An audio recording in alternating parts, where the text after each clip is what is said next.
I can see your heart, but I can never come soon enough for me. I watch the skies all day. Night is where I find you and peace of mind. Days are filled with me. That's why I truly give you what you need, because you love me for me. Good runs all through you, I can't help myself. You found my weakest spot. The better woman to breathe and sleep next to. That's why I'll always be with you. Yes, I'm funny like a clown, but I'll never down as long as you're around.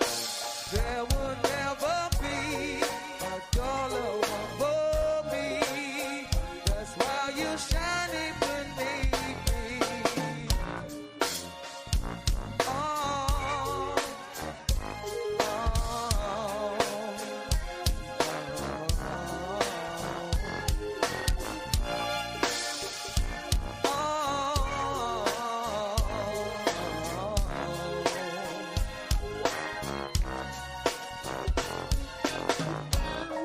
you'll never have to beg me to come to bed.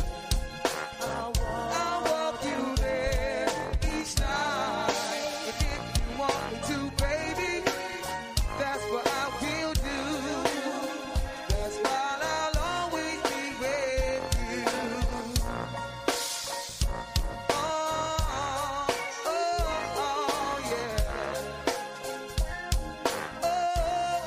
yeah. Oh, yeah. I wanna see you one more time. You'll never have to beg me to come to bed. I'll walk you there each night. If you want me to, baby, that's what I will do. That's why I'll always be with you.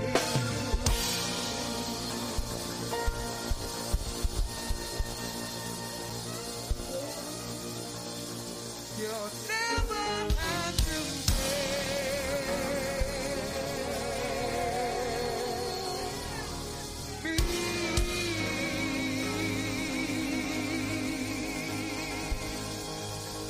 You never have to beg me, baby. Beg me, baby. You never have to beg me, baby.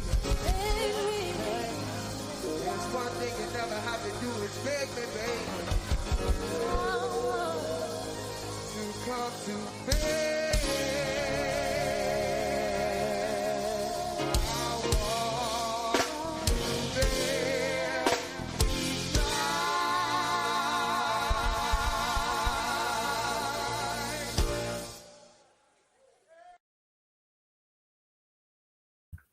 Hola! Yeah, sorry about that, y'all. You know, the outro.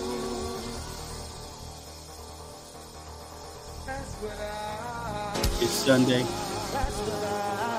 A relaxing day.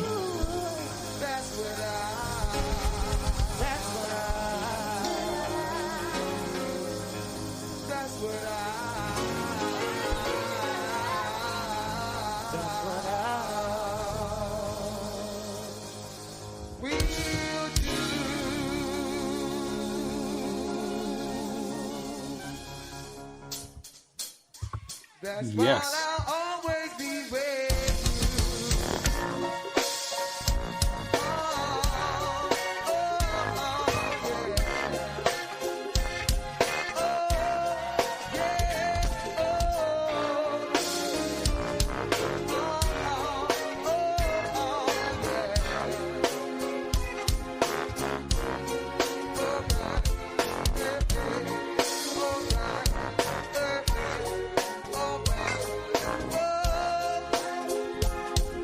It's going to be a fun day, enlightening.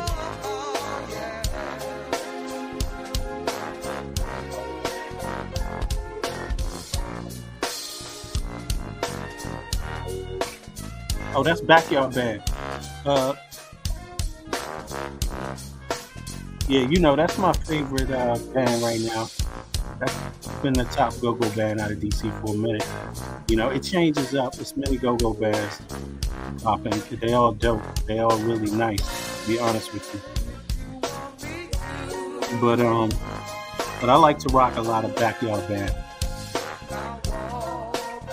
That's a remake, by the way. That's a rendition of Raphael Sadiq's song.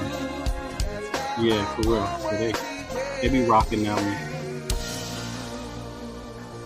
Jade, Young Hey Andrea. Let me stop this one real quick before it hops on automatically. Yo, I hope everybody's been having a good day, a good start to your day. It is Sunday, the 7th of January. Yes, and wow, y'all, we alive. We here. I was a little late because I was doing my taxes. I had to sit for a minute and have a meeting about my taxes and stuff, and you know, take care of that because it's that time of the year. Marquise, what's up? What's up? Let me rock this one though for my man Young Hey my homie. Yeah, and he's right. So let's get it started right. We're gonna get into some Epstein Island, Kat Williams, and the rest. Here we go.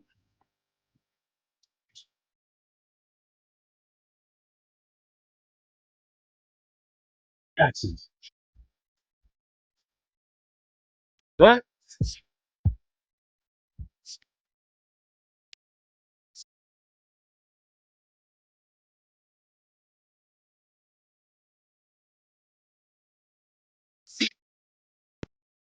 okay, Young Hey what?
Oh yeah, totally new one, right?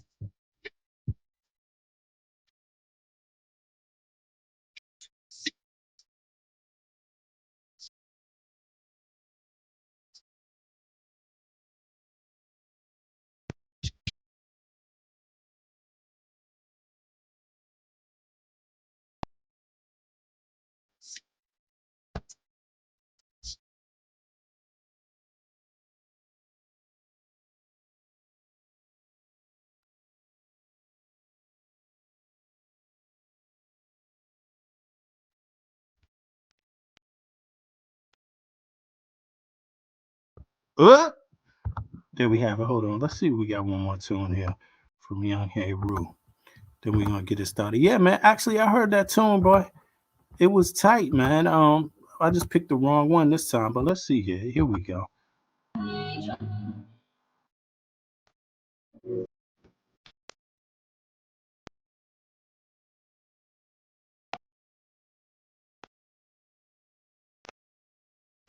Yeah,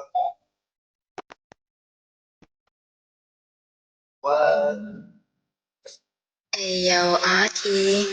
How should I start? Where should I begin? Act like your friend. Snakes like to pretend my name in their mouth like they was my bitch. I ain't got time for you haters. I'm too busy trying to run it up. One thing about life, we all gotta go. Monkey know which tree to climb. Pussy stuck long. One thing about hair, Rudy, he let it blow. I got a monster, man, I gotta let it show. You fools could lie, all you want the truth, the people gotta know. Man, you can't be what I am. Jealous of what they can't understand. My knowledge on a higher plane. Simple minds, they can't comprehend. It's Terror's Day, I give you the evidence. I'm trying to do it big. When I'm gone, I leave some for my kid. Pussy niggas irrelevant. Shout out to my day one, yeah, let's get it in. All I have in this world is my word and my balls. So I stick to the G code, not like these other clowns. Fake liars, haters, my bombs. It's all about your character, dumb nigga. No one cares where you from. To the rest, you know it's all love. You got an issue with me because of them niggas, then fuck all y'all. Talking about what you coulda, shoulda done. Ain't that something? You fools worry about the wrong one. Plus, mad niggas on rock wanna knock your head off. Yeah, ain't that something? Still on my dick, got my attention. You make me laugh, that's more motivation. I'm so loved, pussy chase me. You niggas hang around bars all day. Now who's the faggot? What? Yeah. Tell them. I've been trying. Need to be trying, you know what I'm saying? Yeah. There we go. All right, that was Young Heru rocking.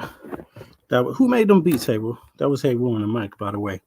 Let me see here. I hope everybody's been having a good Sunday. I'm not sure who is going to pop up. I think Tar said he's going to pop up and drop some jewels on Jeffrey. But let's see here. I did get some links, so let me just get these links lined up real quick for y'all. Come out of this for a minute. Let me see here. Boom. Yes. There we go. Now let me see here. Who is in here? 2 seconds, y'all. I'm gonna throw some music on real quick and just get these links lined up. There is some paperwork released from Jeffrey Epstein's island. And yeah, it's actually crazy, man. It's crazy. But let me just get the links up here on the screen. 2 seconds, y'all. Let's see here. Where they at? There we go.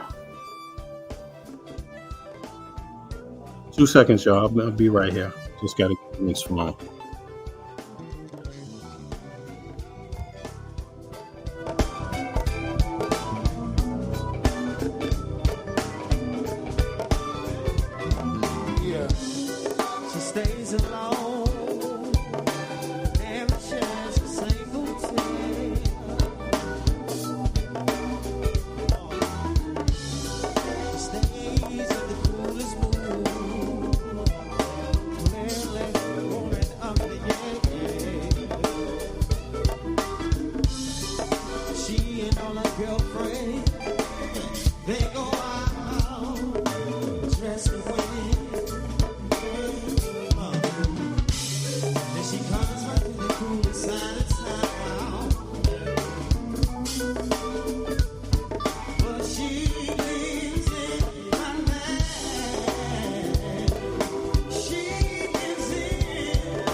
soul, for we can grow together and get old.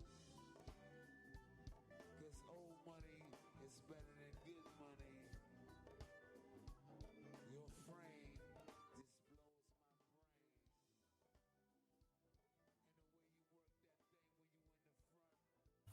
my All right, here we go, folks.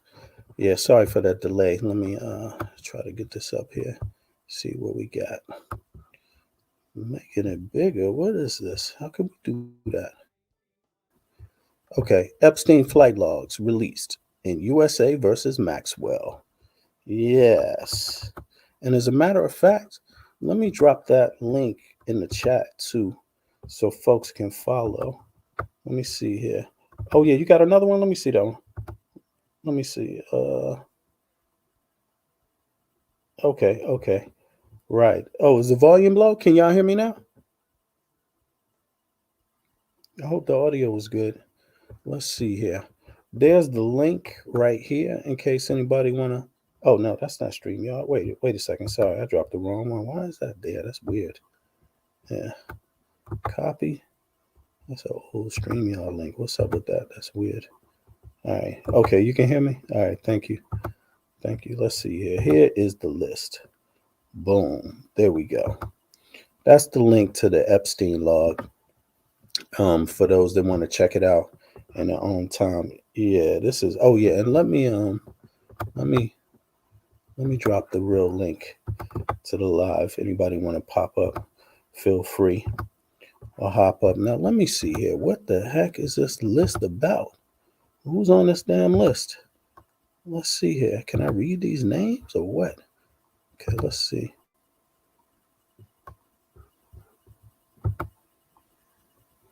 Okay, that's list 2. Let me see something. Is there a way to download this list from here? Okay, that's looking. Let me bring it back a little. Maybe that's too large. Can I even see this list? Let me see something here. Can you see?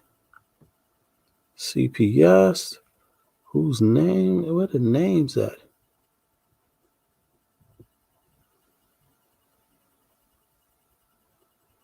This is a flight log. Okay. Aircraft name. Okay. Right. Aircraft identification marker.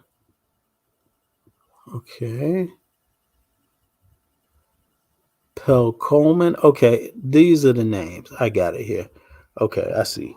The names are right around here. These are the freaking names right there. Now, where's it? They wrote these names down kind of funny. Can y'all see this? Somebody download this link and tell me if you can see it. Let me see something here. Yeah. The music is dope. Fam. Let me see here. Let me know if y'all can. I might need to download this and do something to it, man, to be able to really read. It seems like it's like a Jeffrey. I can't see these names.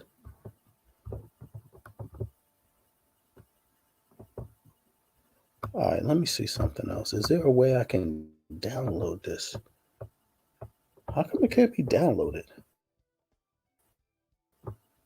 Let me see something. Let me get Tar over here. 2 seconds, y'all. I'm sure he might be in here. Let me tell him I'm live now. He said he was gonna hop up. Yeah. Let me see. Where's Tar? Boom. Coming to the live. There we go. Boom. All right. We'll go back. Yeah, here we go. All right. So that was it. Hopefully he sees this message. Now let me see here. Any other names that I can make out in this bad boy? This log is so tiny. I can't. I'm telling you. I can't even see it, and I'm on a screen. It looks like. I mean, you can see Jeffrey, but this are these different dates or what? Was this one date? All right, let me go down a little bit more. Go to number 2. It's 118 pages. Okay. Jeffrey Epstein. There's another Jeffrey and something else. They seem to got Jeffrey. How is this registered? These must be different flights or something. Or are they the same flights? I'm not getting that. All right, let me zoom out a little bit. Maybe I can see it a little bit better. Okay. Now this is actually it. This is all what they got on it. So let me see here. Boom. That. Now let me see. What is this in the corner? Aircraft category. And what is that at the top? Damn. I'm really not able to really make out too many of these names. And is it my site or what? It's not my site. It's the thing is so light, y'all. Yo, can anybody make this out? Anybody download this thing? Oh, what's up, Pumpkin? What's up? Yeah, it's hard to read. Did you download it? It's light, but this is the one. All right, I'll tell you what, 2 seconds. I'm just going to see if I can Google and see if this has been released somewhere else. 2 seconds. Maybe there's a Jeffrey Epstein flight list. Maybe there's another fact checking false misleading claims. What's that? Okay, contact names revealed, unsealed. Okay, so but this says this is like 2. Let's see here. What is this? Do they have all the names or what? I noticed one thing in the news. They've been mentioning Bill Clinton a lot, but a lot of the names they don't really put in the articles. I mean, they've been saying Prince Andrew, right? We got Prince Andrew, okay, but we knew that. Everybody knew that. What is it? It seems like the news articles so far are not mentioning the names that we haven't already been put in the media.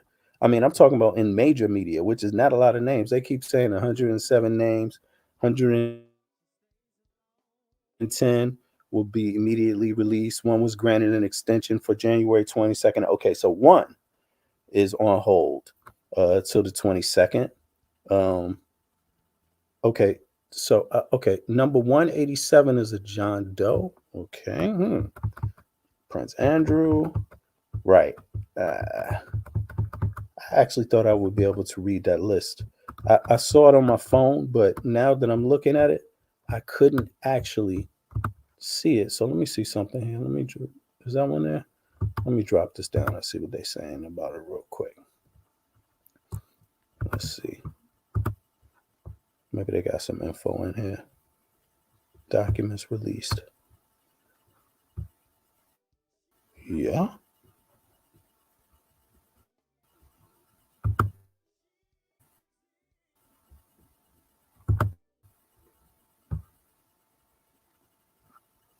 From a civil suit involving Epstein's accomplice, Ghislaine Maxwell. Nancy Chen. Joining us now to talk about the implications of these documents is CBS News legal analyst Ricky Kleeman. Always good to see you, Ricky. First and foremost, what is your biggest takeaway from the release of these documents? And are we looking at any further legal action as a result? The biggest takeaway is that many, many names are out there, but these names really are of innocent people.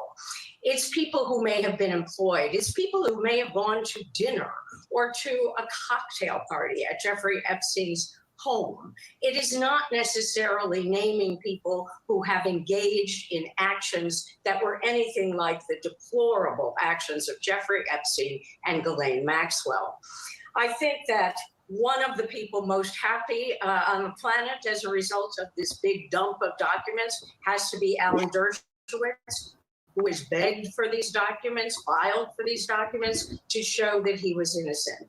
Bill Clinton made no objection to these documents being released.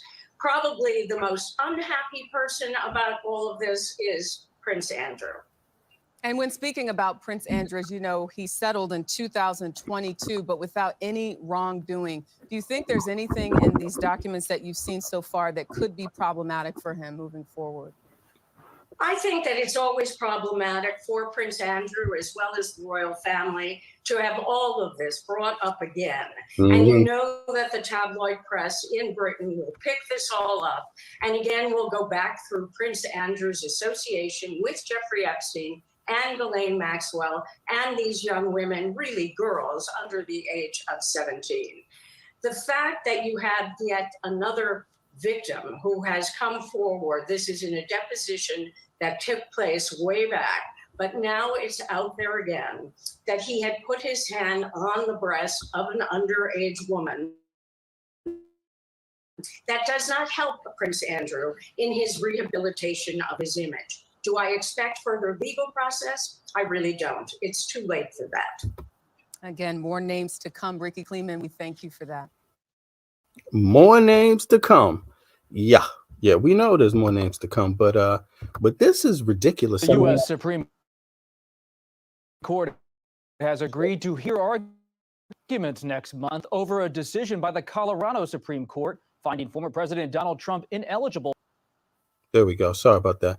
Yeah, there's been a lot of hoopla about this, but you know, I find the news articles pretty lacking. They kind of, you know, make it seem, well, as you heard, somebody said the names don't necessarily mean these people have done anything. Right. We all know that. But I mean, if you just look at like the main accusations, like the ones that you know about, the ones that you heard Maxwell speak on, she mentioned Bill Clinton as liking them young. Let me see here. Yeah, as liking them young. And in my mind, I don't know about y'all, but I find it really weird. It doesn't seem like anybody knows who that is. Were there any charges on Bill Clinton? Were there is any more information released about Bill Clinton? Like, what was Bill Clinton doing if he likes them young? I mean, what does that mean? You know, and I'm just a little lost with this. You know, help me out. What y'all think? I mean, has there been any charges opened up regarding outside of what we know about Epstein and Maxwell grooming and I guess pimping, you know, trafficking, you know, them specifically. But what about the people they were trafficking these persons to? Like you heard about Prince Andrew, right? You heard he's one of the people that he's been alleged to have been involved. There's a case. I think he settled a civil suit, something like that somehow, but he claimed no responsibility, something to that. I believe. Is that right? Let me see something. Yeah, Beverly, thank you. Help me out here because you've been following this, right? Yeah, I kind of know what it is. Only name, well, they've been smearing Bill Clinton for years, ever since that thing in the White House with Monica Lewinsky. I can't say her last name, Lewinsky. You know the thing when he was in the White House. They've been smearing him for years. So they say, because she was young. So that right there, him saying he likes him young, could be a reference to that. I don't know, but I think all of it's crazy. And I heard Chris Tucker's name mentioned. But listening to that report that from that that lady just now that you played, it seems like she's saying that the names on the list, like, I take it to be meaning the people who visited the island, that is not going to be too much done to them. I think they're going like, I think they're going to go more like the big names like Prince Andrew and, you know, the upper people. Some people could have just visited the island and nothing happened. And I think that's what she was trying to say. It's the big names like Prince Andrew. Well, you know, he's part of the royal family, so that's a big name. I don't know. I can't do nothing about that then. Huh? Right. I didn't hear you. Well, Prince Andrew, you know, you can't do nothing about that. Right. Right. Yeah. I because mean, he's a big. hands off the royal family. They can't be guilty in a court of No, law. they're gonna be guilty. The way I Okay. listened to it, the way I heard it, he's guilty. He is what he is. It's gonna open back up on them, and ain't nothing they can do. But I don't know. I don't know. The whole thing is crazy to me. It's crazy to me. I haven't really been. I've been following it, but I haven't been following it because Hmm. it seems like it's just crazy to me. But you know what? We have to be careful now because of the AI, artificial intelligence. You know, you got Hmm. people trolling, Hmm. you got people throwing out names. Not saying that nothing's going on. I'm not saying that I think nothing's Hmm. going on. It may be some truth to this stuff, but before people really start talking about it and stuff, you got to be careful that it's not just some bot. Remember, you said something, and I made a comment about that. These these trolls are using this AI, artificial intelligence, to smear people because Uh-huh. I did listen to something about Diddy, and they had a picture of him, and the picture just didn't look right to me. His face looked like it's that mouse. There was a mouse. I can't think of what cartoon it was, but the face looked. You could tell the face wasn't really Diddy's face. It was like they put it on something. So that's all I'm saying. When everybody's saying this Hmm. stuff, not saying these people ain't guilty, because I don't know. I wasn't there. I'm not gonna say they're guilty, but I won't Are say you they're still there? not You cutting in guilty and out. either. Oh, we had a storm here, so it may be it may still be the wind is blowing rough here. So I'm still here. I'm still here. Can you hear me Yeah, now? yeah. You. Yeah. Okay. It's Yeah, yeah. Because I hear you kind of coming in and out. yeah, it's we had a Yeah, storm I can here. hear I'm you. not gonna I can be hear in you. here much longer because I wanted to hear you last night, but I couldn't because my it was really bad. But anyway, I'm not saying that these people didn't do nothing, but we just got to be careful now before we sit down and really take these accusations really true. And, Maxwell, Right. those things happen. You know, those things happen, but everybody who went to that island could not have been on it.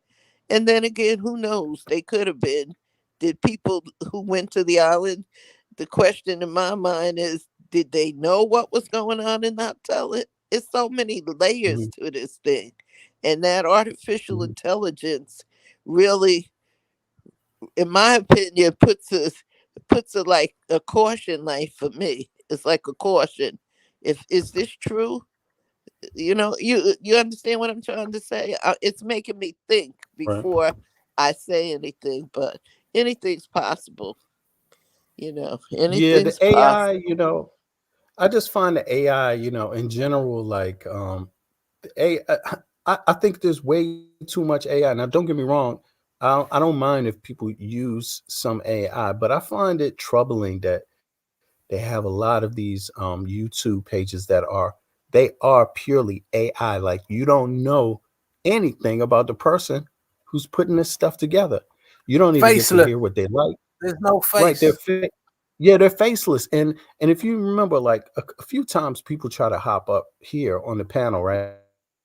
And then as soon as you say, yeah, but can you show your face? And I'm not It's even a telling people to computer. show their face to everybody else. I'm saying I want to see their face before I put them up, right? And you notice there's people that's not down with it. Now, when you think about the AI, man, have you noticed how many YouTube pages is out there? I'm even getting fooled myself because when I go to search and see who's covering the story and if there's any useful stuff, it's like damn near like half of the links are, and these people get a lot of views, but half of them is pure AI. Like there's a person behind it, obviously, but you don't get to know who it is, and I think that's It's kind just of weird. exactly that's what I was saying, and it's YouTube's fault because okay, I do a lot of stuff and I make comments like I do like documentaries and I make comments like political stuff. I'm not into all of this and I Hmm. like true crime. And but certain things I post won't show up, but a bunch of nonsense will. And that's YouTube's fault. People, we need to go to YouTube. YouTube needs to do something with this. If you can't show a legitimate picture as your whatever this thing is as your picture, like I got a dog up there, but when I come on the channel, you always see my face. You know it's me Mm-hmm. because you Mm-hmm. see my Yeah, face. exactly. Because I cut the mic off because I'm looking ragged in the morning. I don't feel like getting up out of bed all the time and fixing up. But you got these people. But I They mean, one say time you shown your face before, but these other pages they don't. They don't right. even They don't show show their their face face at one time. all. Yeah, you It's saw my kind face of one time, but I got the yeah. icon of a dog, of a dog, but I'm a real person, and I'm not sitting there Mm-hmm. trying to think. Because I remember when they said, I saw something where they said Michelle Obama was a transvestite. Nobody did nothing. Right. Nobody. YouTube didn't do Nobody did nothing. exactly, and I and I I felt it as misleading. As far as I know, they never took it down. I didn't see it anymore, but I don't know if they took it down or the person just decided to take it off. So it's YouTube's fault. YouTube mhm, has a double standards for certain things.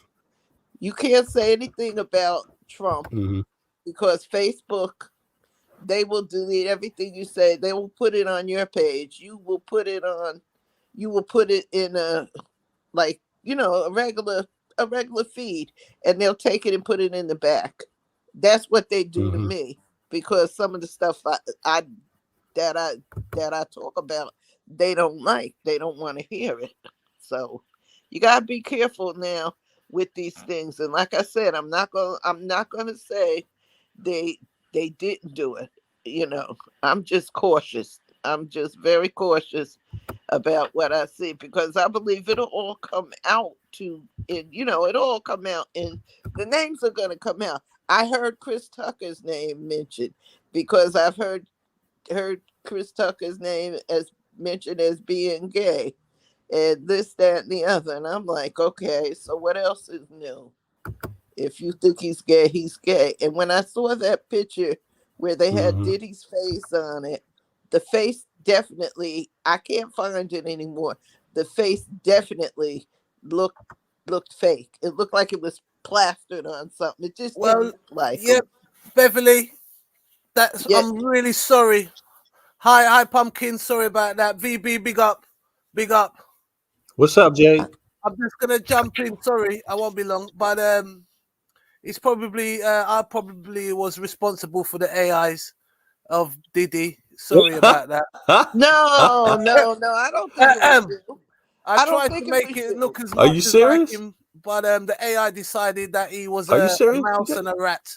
Okay. Oh, okay, because he did look like a mouse. I'm like, oh, Listen, we're on it. We're on it. Okay, We're I on their got you. case. We're on their case. We're on their case, Beverly. And Beverly, make sure you I don't know, you have to hit up VB and I'll send you a personalized artwork. Just let VB know what you like. But yeah, the AIs, it's absolutely true what Pump Beverly is saying. Okay, aka Pumpkin, right? We got it. We yeah, man. Shout out to everybody in the house, Oh, But I we've got to picked be it out very right away. I said, this is not real. I couldn't think of that cartoon well. character. I said, I got this man looking like a mouse, like a rat. Exactly. I tried my best, but but the most important thing that you brought up is everything that you listen to, you take with a pinch of salt, and also do your own research. We must Mhm, double check things. mhm, Exactly. And also we must be careful, like how VB deals with the issues, and I try to deal with them on my channel as well.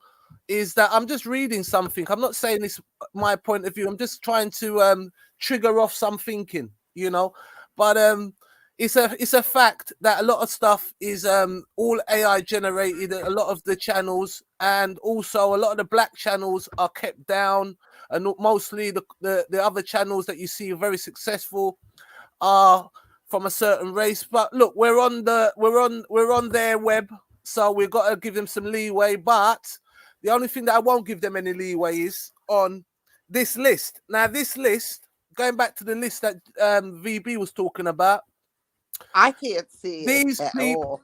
these people are a danger, are criminals to the public. Why are they not being named and shamed? If it was a black brother, like how we can see Diddy, R. Kelly, Michael Jackson, okay, right? We all know Andrew's been getting up to what he's getting up to. But what about the rest, right? Why isn't this list made public properly presented, okay, right? It is a crime against young people. I done it on my show. One of the ladies spoke about what happened to her. She was 13 years old. I think she started to get groomed from 11. Okay. The woman's whole life was smashed, like all the others victims that me, VB, Shaka, and the whole family that are here today, we are for the victims. We're not for the victimizers. Now, one thing to look at, there's a comparison, and I said that there's always a pattern in these things. There's always a pattern. I'll tell you the pattern is, again, the person, the accused is being protected. Okay? There seems to be always a protection around villainous behavior. Same thing what happened in the HOK with Brother Polite. People defending him, people still defending him now. Malachi York. Okay? Look, no one's perfect. I understand that. Neither am myself. Far from perfect. Far from it. Okay? But with this sort of crime that's being committed against the women, okay, we just had Oscar Pistorius getting let out of jail, okay? A mother and a father have lost their son, have lost their daughters, or may have lost their loved ones and stuff like that. So look, what I'm trying to say, I'm going to make it short, is this. We want the list to be presented to everybody, okay? Because it is in the public interest. Now, I understand that certain names can be very damaging, or to the. I understand that, but what's good for the goose is good for the gander. Okay, so look, they need to release it, VB, and that's me. I'm gonna mute out, man. Well, apparently here goes some of the names right here. Can y'all see this? Let me also put that link in here for everybody, that you might be able to see this list better. But I agree with you 100%. Look, I'm not trying to cap for nobody and P. Diddy or anybody doing these big crazy things. I mean, these are huge crazy things these people are. P. Diddy is accused of, and others. I mean, but it seems weird how we get to know everything about P. Diddy, but yeah, we don't get to know a damn thing about Bill Clinton. And I'm not saying he did anything. I'm just saying, like, it just sounds like when you have somebody there, this woman herself, she said that Clinton likes, or that Jeffrey likes them young. One of them said that, right? That Clinton likes them young. I don't know. It seems like he ain't the president, right? Can he be questioned? Yeah. Can he be sued? Can he be taken to court too? Yeah, like I told you, they've been saying that he likes them young for years, ever since Monica Lewinsky. Yeah, they've been saying that for years about him. See, that's the thing. Not saying he didn't do nothing. Like I always say, I don't know. I don't say people didn't do it. I won't say they did it, but I definitely won't say they didn't do it, because I don't know. We don't know. There, but they've been saying that about him. So you don't know whether they're trying to smear. But if they show his name on the list, if somebody comes forward and says, Bill Clinton did this to me when I was at such and such age, then hey, he got to pay the price too. But it's just so shaky the way things are. And with this AI, you just don't know whether people are making it up. Yeah, but and there's another thing about the AI. It's like the all these channels, it's like all of a sudden you get introduced to, let's say, 50 new channels, all saying the same thing, but they're not saying anything new, just the same thing. Exactly. My And when point you exactly. and when you fill up the airways with all of this AI stuff where they're not saying anything new, it's almost like if one person did say something new, they would drown that person out because it's just one person. They're And taking up a lot of space, and it just seems so odd. I and this is don't. why a lot of people, when they were talking about using AI, a lot of people were against it. AI can be used to say someone did a crime they didn't do. You know what I'm saying? It's so many layers and so many problems that can arise from using AI. So we don't know if they're referring to Bill Clinton as far as him being with Monica Lewinsky, because she was a young girl when he was with her. He was an older Right. married man. Mhm. So I'm just saying that as creators and researchers, we Exactly. got to be careful. But Beverly, just to jump on what you said, look, they don't want us to know. Okay, what could clear up all this AI and all this, like myself, one of the people that uses AI, okay, and will never stop using it, right? It's the way forward, okay? It's going to be used for good and it's going to be used for bad. But in this situation, we have a chance to clear it up, okay? All they need to do is release the list and then we know who's That's guilty what I'm and who's saying. not. Exactly. That's what I'm saying. Release the list. All of this could be cleared up. Are the is it true he did something with a young girl on the island? Or is it just them smearing his name because he went with Monica Lewinsky?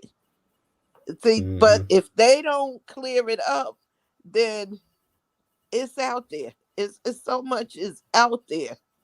It really is. That's all I'm saying. I follow this stuff and I'm like, well, if they did it, they deserve what's coming to them. That's the way I see it. Now the thing, and then like I said, I did see that they said Chris Tucker is on the list. Now, it didn't say what he was accused of anything, but I'm saying, No. did he just visit the island, you know, or did a lot of these people just visit the island? If they have proof that these people have offended, have did things with young girls they shouldn't did, I feel they should release it and let the consequences be what they may be. Well, look, they You know? got guilty by association, and again, Exactly. right? Again, we can have a look at. Thanks, Bev. Now, again, we can have a look at our situation, what we have seen, okay, in front of our eyes, people. We saw what happened over by the HOK. It's a similar behavior, a lot of covering up, okay, but the question is, who knew what was going on? Okay, so basically, everybody on that list is guilty to some degree because of the guilt of association. But to find out, we need the list, as Beverly rightfully said. Okay, but obviously, we're talking about the AIs. We're talking about certain. They don't want that to come out. Okay, there's people on that list that basically will shut governments down. Okay, you see, this is where the conspiracy comes in, because they're not being truthful, because they're not being transparent. This is where but they strive off this. They strive off this. You see, they strive off it. Okay, so it's all a part of the plan. But I tell you what, no matter what happens, if the black man gets caught up into this kind of behavior, he's going down for a long, long time. So Exactly. yeah, he's going down for a long time. So if you haven't listened, if you don't know, you better know now. But some of these guys, look, we're gonna have to start separating the wolves from the sheep. And unfortunately, they just got, you're guilty by association, right? At the end of the day, and as we could see from over the other side, it is This guilty is by association. It's like this is because, but it's everybody that's like that. It wouldn't that be like that? Look, I mean, isn't it just normal to think like, okay, this guy, he gets caught up for this type of crime, and it's such a serious crime. Wouldn't you naturally look at the people that hang around him and ask, hey, what's up? What you got to do with that? Isn't that a natural thing to do? That's what the police do. Well, VB, just to double up on that, right? You're Mhm. absolutely right. There was a case in the UK, the last man that was hanged in the UK. Now, people, the reason why I go on about these things, it might be white people, I'm talking about, but these things are very important. You see, these are things that you must keep an eye on. If they're going to do that to their own people, what would they do to someone that's not a part of their people? Now, this gentleman had a learning disability. He had a friend, and he was a gangster. Mhm. Anyway, long story short, the end of it, the whole movie is called Let Him Have It. VB, you're on the camera, mate. Yeah, I see. It's all good. All right, my bro. Yeah, respect. Mhm. So, so look, it's called Let Me Have It. Now, the situation is a policeman caught them during a crime, okay? Mhm. Apparently the friend pointed the gun at the policeman, and the Mhm. guy with the learning disability said, let him have it. Mhm. Right? Mhm. So this Right. is the word that Right. you need to understand. Let him have it. Now, was he saying to let him have the gun? Or was he saying to let him have it? Right. Now, they ended up hanging the guy. And he was the last man hanged in England, okay, after that case. So it's Mhm. just something to we need to be beware of how they behave amongst each other, okay, and take put a marker down and not get involved in certain things, stay away from it. If Mhm. someone's doing any sort of crime, you stay away from them, right? So there's definitely guilt by association, and also you have mistrials of justice. Mhm. You have I live in New Jersey, and they have this thing. The kids had that rule, no snitch rule. They passed this law. Now you're guilt by association. If you're with someone who commits a murder, even if you didn't pull the trigger, you get time in prison. I mean, Exactly. years. You get Yes. because the kids wouldn't tell on the other one. And when my son was young, I used to tell him, whatever you do, whatever you did, admit your part of what you did. Don't lie on anybody to get them in trouble, but admit what you did, because this will be nasty. They will give you the same amount of time as the person who did it. And I Mhm. preached that to him, and he never had to do anything like that. He never did any time. But this guilt by association gets a lot of people trapped up in stuff they wouldn't have been in. So you got to be careful with it all. We really got to be careful with it. And we need to teach our children that too. Guilt by association is just the same as if you did it yourself. So this is Absolutely, what they're absolutely. doing. Look. I'll tell you even a story about me in Jamaica. At the time, I was only a young chap, in Jamaica. I was living in England at the time, and I visited Jamaica. And my dad picked me up, and he stopped the car, and he said, "Stop your rubbish now, right? And no ganja smoking." So I thought, oh, bloody, I've only got off the flight. Thanks, Dad. Happy holidays. Anyway, got home, chilled out for a couple of weeks. Then I met up with my boys, and we said that we're going to go down on the road. So we went out on the road, and we had a young chap with us, right? And he stopped off and bought a drawer of herb, right? So we were driving up the road, and then the police stopped us, right? So when we come out the car, they've all got guns drawn. Okay.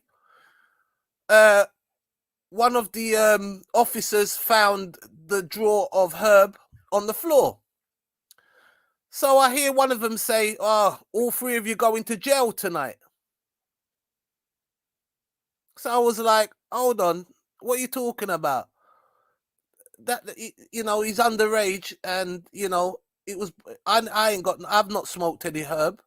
Anyway, long story short, they locked us up. They locked us up. And the guy, before he locked me up, he said to me, "Yes, Englishman, you're in Jamaica. This is Jamaican law. Okay? You're lucky I didn't find a gun. Because if I found a gun, I would charge you all three for the gun. And then I would take out the bullets, and every bullet is 5 years." So there you go. That's a little. I shouldn't have said them sort of stories, you know what I mean? But I spent a night in the Jamaican jail for that. Do you know what I mean? It was terrifying. It was horrible. You know what I mean? And I show you the corruption. The guys in my cell, they told the guard to bring the herb, and they smoked the herb in front of us, and they even offered me a tote of it. I said, "Listen, that's got me in enough trouble," and that's it. I don't say no more. So there's guilty by association there. Yeah, it is. It's crazy. Even stray bullets. Stray bullets killed a girl. They got a murder charge with a stray bullet hitting a girl, shooting at somebody, and it bounced off a wall, hit the kid, hit the girl. She was like 12 or 13, killed her. It was the story was on Netflix for a while. It was called Stray Bullet. That happened where I live, and they got a murder charge for that. All the guys they're doing time, hard time. I mean, years, not like double years, 25 to 30, 35 to 40, those kind of years. But people don't realize that. That's all I'm just saying, because just everybody just be careful. It's okay to expose them, which they should be exposed. But they need to put, I don't know, they need to put the list out, because every list I see, I can't read it. I'm on my phone. I don't have my computer right now. I can't read nothing because I don't have my glasses. Plus, they make it so small. You know, So the original doc is definitely very blurry that they released, and I think people have to recompile the names. You know, they have to look closely and make their own list, like the one that I showed here. I mean, this one is here. There's a list. I mean, somebody recompiled this list. This is not the original doc, right? But yeah, and here they're talking about Trudeau, the president of Canada, that they're not. It's from an article. They're saying they're not going to ask him. CBS is refusing to ask him about what's up with that flight and that but trip. but see, that's what I And was he's the telling president, you. though, right? Yeah, they don't like Trudeau either. So that's what I'm saying. We got to know, if you have something against this, if there's something that this man did, that Trudeau did, then he needs to be exposed too. But Mm-hmm. but until they show some what you call receipts on what they've done, then why smear these people? Because nobody knows for sure if nobody's actually saying what they did. It's Mm-hmm. people are Yeah. using Oh, the speaking of AI that, as well, people here's are the flip using the side of it. AI as a smear campaign too. So we got to be careful with that. Oh, I hear you. That's definitely Absolutely. politics is always going on. I mean, one thing I'm not going to do is play politics over this issue. To me, they all on the island. Trump is on the island. There's plenty of other people from both sides of the aisle on the island. What do this got to do with politics? There's entertainers. I mean, the moment you can name Clinton and Trump and Trudeau, that goes to show you. And then also, what's the brother's name we were just talking about? The comedian. Anytime the list is like that, then you got to keep Chris politics Tucker. out of it. Yeah. Chris I- Tucker. and what do you think about this? Yeah, exactly. That it can't be about. You can't make it politics, but we know it's election time, and they will be making this even if it don't even make any sense, the argument, somebody gonna make it political. You know what I'm saying? Somebody gonna try to make it about the left or the right. And Facts. for me, I'm just like, all of this is bad. But here's the other thing. Have you all heard anything about this? This is according to the Israeli Times, right? Um, writer who broke Epstein case and rumor Mossad link. I mean, there's people out there saying that it was a honeypot. What y'all think about that?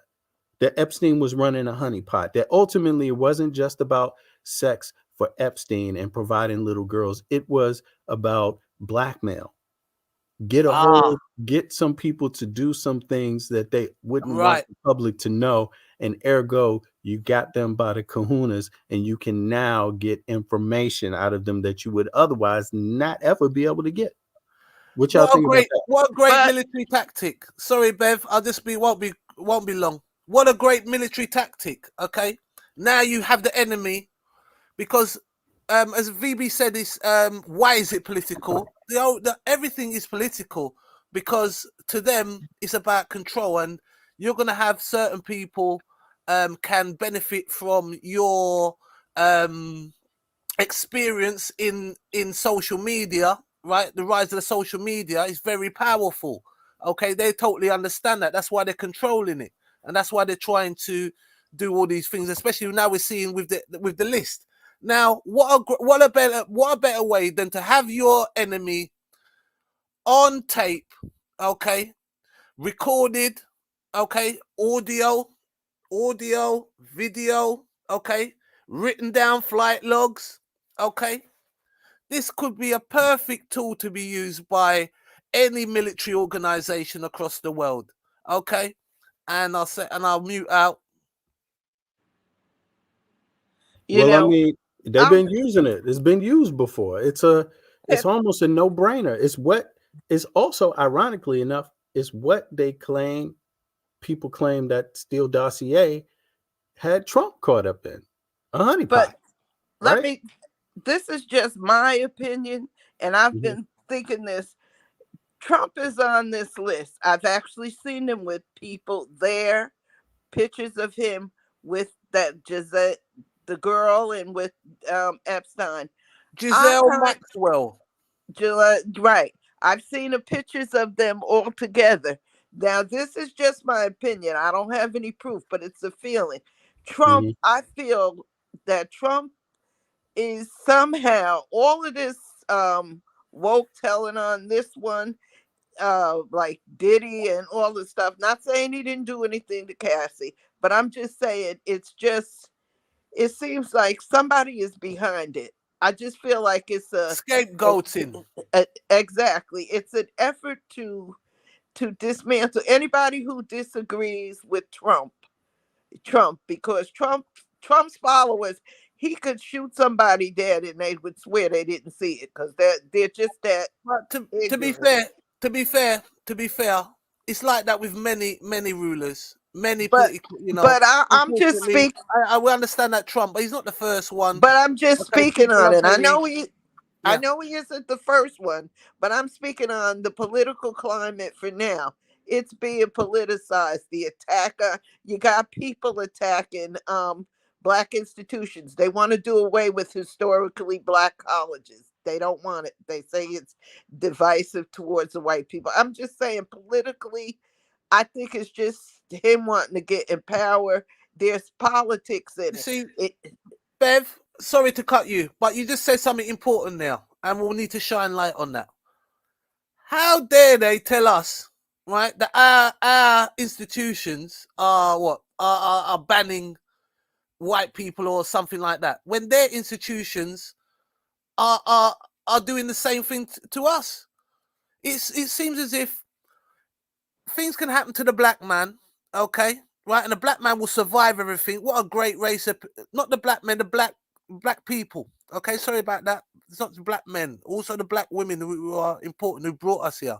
Okay, so it just goes to show how biased, right, and how they can't handle what they've dished out. exactly. And that's my thing. Because you standing up to it, they want to destroy everything. It's so political, it's political. And like I always say, and I'm gonna keep saying it, not saying these predators and these pedophiles need to be exposed, whether they're rich, famous, in government or just ordinary people. They need to be exposed, but at the same time, it doesn't need to be made political to destroy someone with accusations that aren't true. And that's what we got to be careful with when we try to identify these things, that we don't take people and you know and smear them for something they didn't do because of something we read. And that's what a lot of people are doing. They're using these things as they're just clickbait to get things. Now, I have a channel. I need 14 more people before I can go live. So What's your slowly What's but your surely. channel? Tell me your channel now. I'll subscribe I'll right send now. it to What you. is it? I'll send it in the back chat. Yeah. Why haven't you done that Yeah. long time? Respect, Veb. All right. So, Cool. but it's just make sure that we don't do some harm to someone who really hasn't done anything, that hasn't really done anything. That's what I'm saying. It's just crazy. So, I don't know. That's just my feeling on it, that there's a bigger thing with this, and why they aren't doing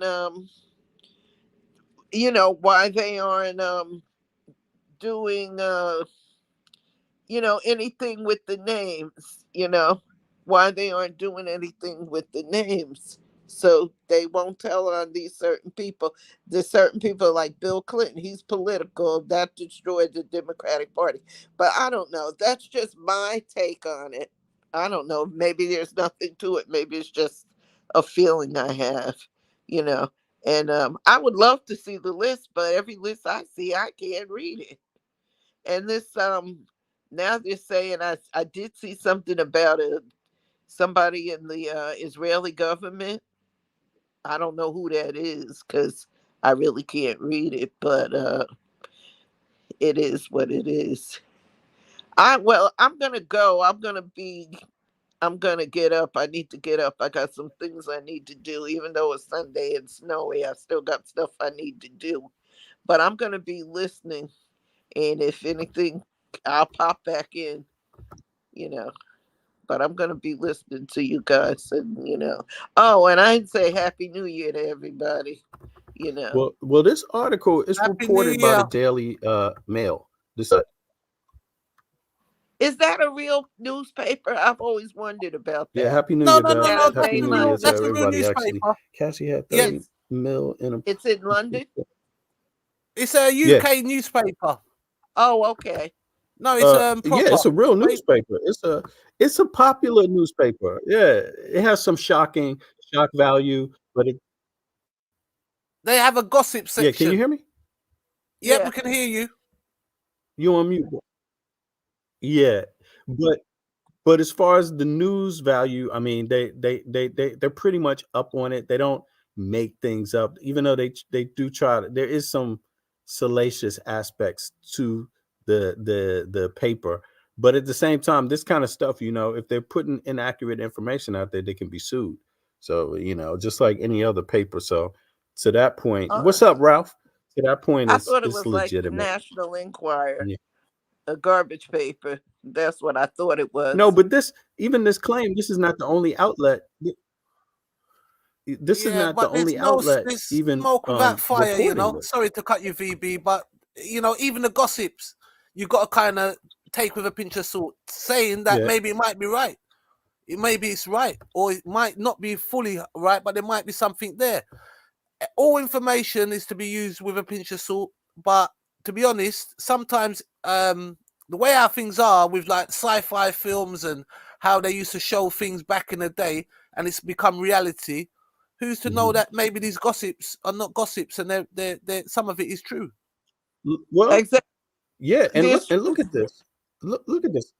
It says here, Epstein claimed to have information that would rule both Hillary Clinton and Donald Trump out of the 2016 general election, according to his brother. So you know that this is not made up. You know, they can be sued for saying that, making that allegation about his brother. You see what I mean? So, and again, it can't be politics driven if both Trump and Hillary are identified in that way. Oh, You see what I yeah, I mean? understand. My mother always told me read everything you can and believe little of it. What you read, you have to Mm-hmm. discern yourself what is true Mm-hmm. and what's not, and what's appropriate to talk And then look at about. this. And check this out, Beverly. He even goes so far to say Mark Epstein, that's his brother, told the New York Post on Wednesday. Here's a direct quote: "If I said what I know about both candidates, they'd have to cancel the election. That's what Jeffrey told me in 2016." I believe it. So I believe that. I believe it. I mean, I believe it. I'm not saying it's fact, but I believe it. And But there's the reason why I believe it about Hillary, because I read something a long time ago and I looked it up to see if I could find it again when she was running, but I couldn't find it. Hillary Clinton are you used to going out? be, You going out, Pumpkin? You going in and oh out? God, this weather is bad here. Can you hear me better now? Oh God, this thing is acting up. I don't know if you can hear Yo, me. can you hear her? Yo, Jay, I can you don't hear her? hear Jade. I don't hear Jade anymore. It's Oh, going now in I and see her. out. But I Yep, I can hear you perfectly. I was muted out. Sorry. Okay. oh, Jade, not Jade, I'm Mhm. sorry. Hillary Clinton, she worked for Walmart and she Right. was against unions. She voted against unions, she voted against workers. So I tried to pull it up again, but I can't find it anymore. So Well, I believe it. yeah, And, I've you also know, heard. Sorry to cut you, Beverly. I'm so sorry. When it's on the top that's of my okay. head, I've got to get it out Yeah, because Bev, I'm getting on the you other still side of hopping out. life now, Beverly. Yeah, I'm You know, going to get my out. I'm going memory's to not go as good out. as it used to be. Is that me? Sorry. It Is that might be me? you. Is I my don't internet know if going out it's or what? me or you. But anyway, and I wanted to use that. Everybody in the Northeast, anybody that's around the New York area, Connecticut, New Jersey, and New England states, we all knew Donald Trump was what he is. It's What he is. So yeah, that part is true. And if he had told the truth, Donald Trump wouldn't have been in, Hillary wouldn't have been in, and Hillary would have gotten Yeah, in if he Beverly. It's hadn't have Beverly. stolen the vote. Oh, it's me. So I'm getting ready to go out because I don't know what it is. It's probably the weather here because we had a bad storm. I'll be listening though. And Jade, I'm going to put my It's channel. the AI. No, Yeah, I've I think. subscribed already, Beverly. You've got one more subscriber. All you need Okay. is 13. And 13 is I'm not a trying nice to find, number. So let me someone say else, this. I've been trying to someone find else, your please channel. jump up and get Beverly off 13. It's not a Okay. good number, especially in the US. I think she's gonna pop some bottles now for, for another Yo, Ralph, subscriber. hop on up, Ralph. Yeah, VB man, it's Yeah. crazy out here, man. I mean, but It's mad. I mean, when I look at this shit, it's crazy. It's crazy out here, dude. And for me, I think there's going to be politics. People are going, some people can't help but to have a political side. And in the US, that means Republican or Democrat, right? So Exactly. and then on top of it, you got meddling with elections. So you have foreign nations that want to meddle and play both sides against each other. They want to do anything. They need to Absolutely. find a way in. That's what they do. But And we got to be smart enough to just ask exactly. ourselves as And you picked a Americans good what's point, going on. VB. We don't want to believe Yeah. what Russia say. Yeah, go ahead. No, sorry to cut Oh, you, we but don't want to it's believe an what election Russia say. time. Sorry, people, VB's right. It's an election time in the UK as well and in America. So you got to keep an eye on that because these two love to be Right. every little problem that happens in the world. Who was the first person there? America. Who's the second one there? UK, they're all connected. Russia's there as well. They're all connected. They're all trying to do their little business on us. Okay. I see Good Negro Ralph morning, is in the everybody. house. I'll let him chat. Good Big morning, up everybody. Negro Ralph. And one thing you gotta and what Ralph for 2 seconds. One thing you gotta remember is disinformation is the poor man's game. He don't have bombs. He may not have the Exactly. best bombs. But it's He the may one, not it's have the the one that's best worked, VB. science. But But it's the been proven. It's been disinformation, tried on the black man. It is yeah, successful. 100%. It's 100% rate of casualties. Okay, yeah. hundreds of years we've had it drilled into our minds.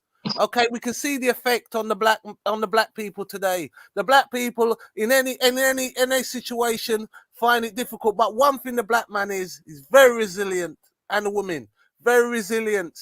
Okay, right? But they've been using these tactics on us for hundreds of years. They know what to do. They know what to do. Okay. So, but now it's a different stage of it, as you said. We've got the AIs, but it's the same old VB political. I think it's a little reverse. I know I'm just kind of getting in. I've been hearing a little bit about it, but I think VV had something similar about a month and a half, maybe 2 months ago. And they stated, I think it was a statement about if we went to war, what countries would kind of be like, would America be like, how would the poor people act or something like that, if you remember, right? The poor people in America are the ones who are not changing. It's the people with the money who are changing because they got to find a way to keep us under control. It doesn't matter if it was a bomb or one bomb or 10 bombs. It's all for the annihilation of poverty. If you're broke, you don't have a decision in the matter. You don't have a word in the matter. We know long as you're a billionaire or you having a substantial amount of money, you can make your own laws. So you don't need a lawyer. You don't need a doctor. You don't need a politician, a president, a dictator, because you empower the people. Now, if you take this the revenue from the people, if you're rich, your hair looks very, very good. Can you give me a second before I come play with you? I'll be out there soon. So if you if you Oh, you with your daughter today? It's Sunday, huh? yeah, we're gonna go to the mall, go get our nails done, go buy some Yeah. outfits. So Yeah. so the situation is, if I can control how you work, when you work, what you work for, and then you got to go back to your family, you shouldn't even be worried about what a bomb is going to do. You can't even control your basic standards in life. And if you can't control your basic standards in life, Right. somebody who controls the obvious over you, you can't change. They have to change because you're a part of the system.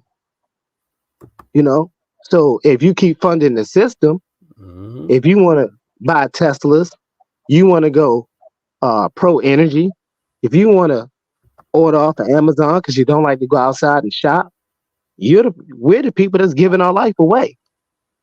Because if any given time, like they said, you can send a certain person can send a spaceship out of space at any given time he wants to check up on the moon. They want to build $1 billion bunkers. You know what I'm saying? So what do we talk? What would a bomb do for us? So we can't control nothing. We can't do nothing but go against it and shut everything down. And once you decide that you're not a part of anything, but you're a part of everything, then you realize what type of person you are, and you can stop what's going on.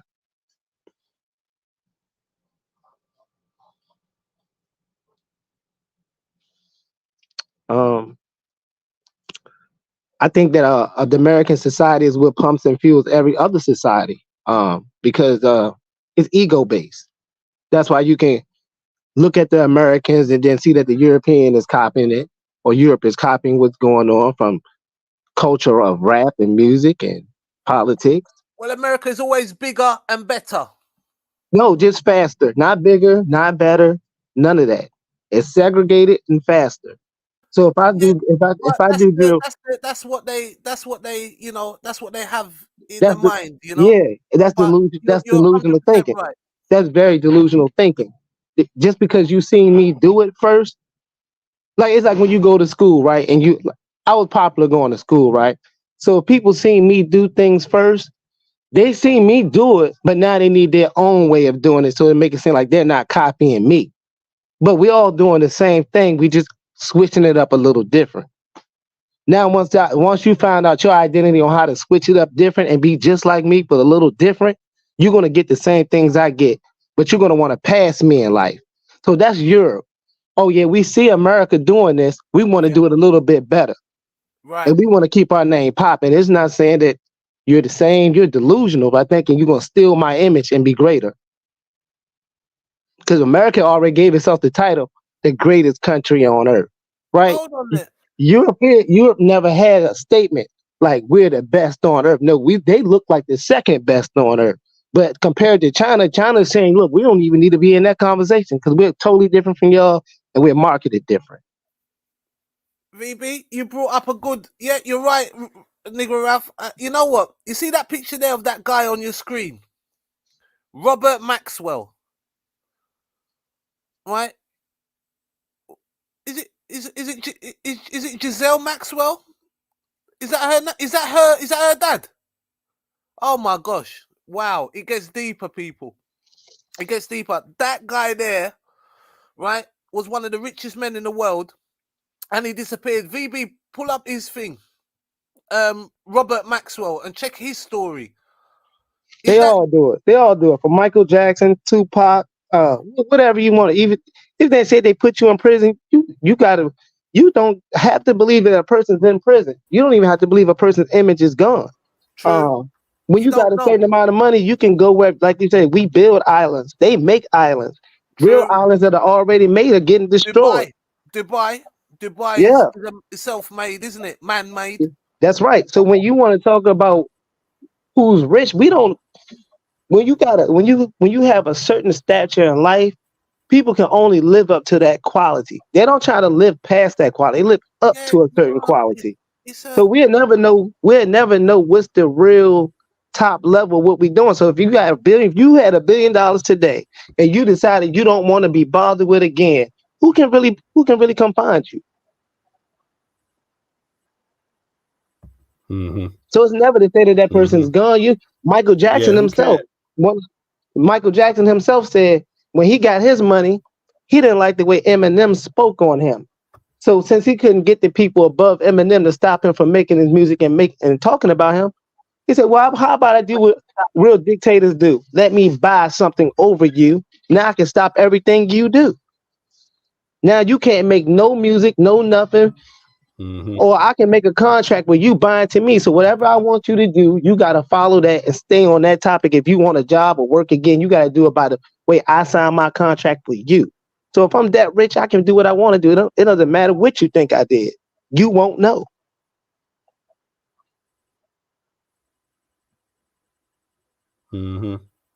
I mean, look, we've got the space race going.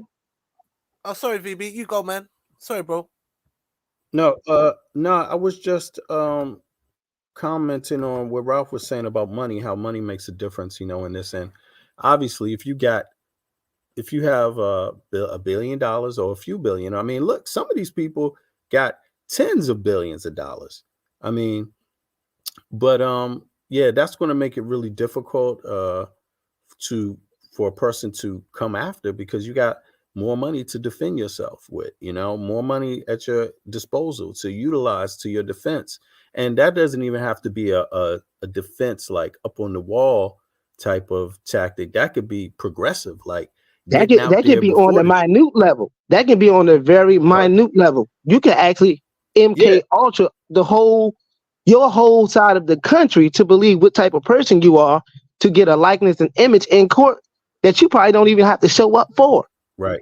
So now you persuade not only you persuade the mind of the masses, and you control the population of masses just because you got the bread to do it. Really, you have a legions of puppets. Yeah, you got money to play with, basically. You can play the game if you know how to play it, and if you've been in the game long enough, then let's give you an example. Puff Daddy, he pays other people to do his media shit. He don't own the companies that do his media shit. He has to pay other companies to go out there and clean his image up in the media, per se, right? But when you're dealing with like this dude right here, it's the exact opposite. He doesn't have to pay. It's not as simple as he's paying people to clean his image up. He is the company. You know what I'm saying? That's another type of billionaire. When you're the company, you know what I'm saying? That's the same thing going on with what's this cat in the that owned the what does he own? The big media. It's two companies. People kept talking about his newspaper dealing when 9/11 happened. Fox. It's a Rupert Murdoch.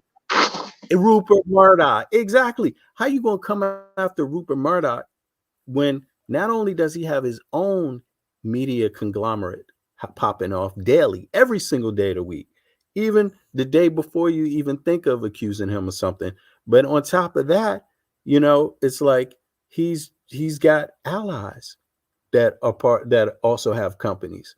You see what I mean? So, but Puffy ain't got that. Puffy got allies, but he don't own a media company. He's not a for sure brand. See, when he had Sean John, he was a brand.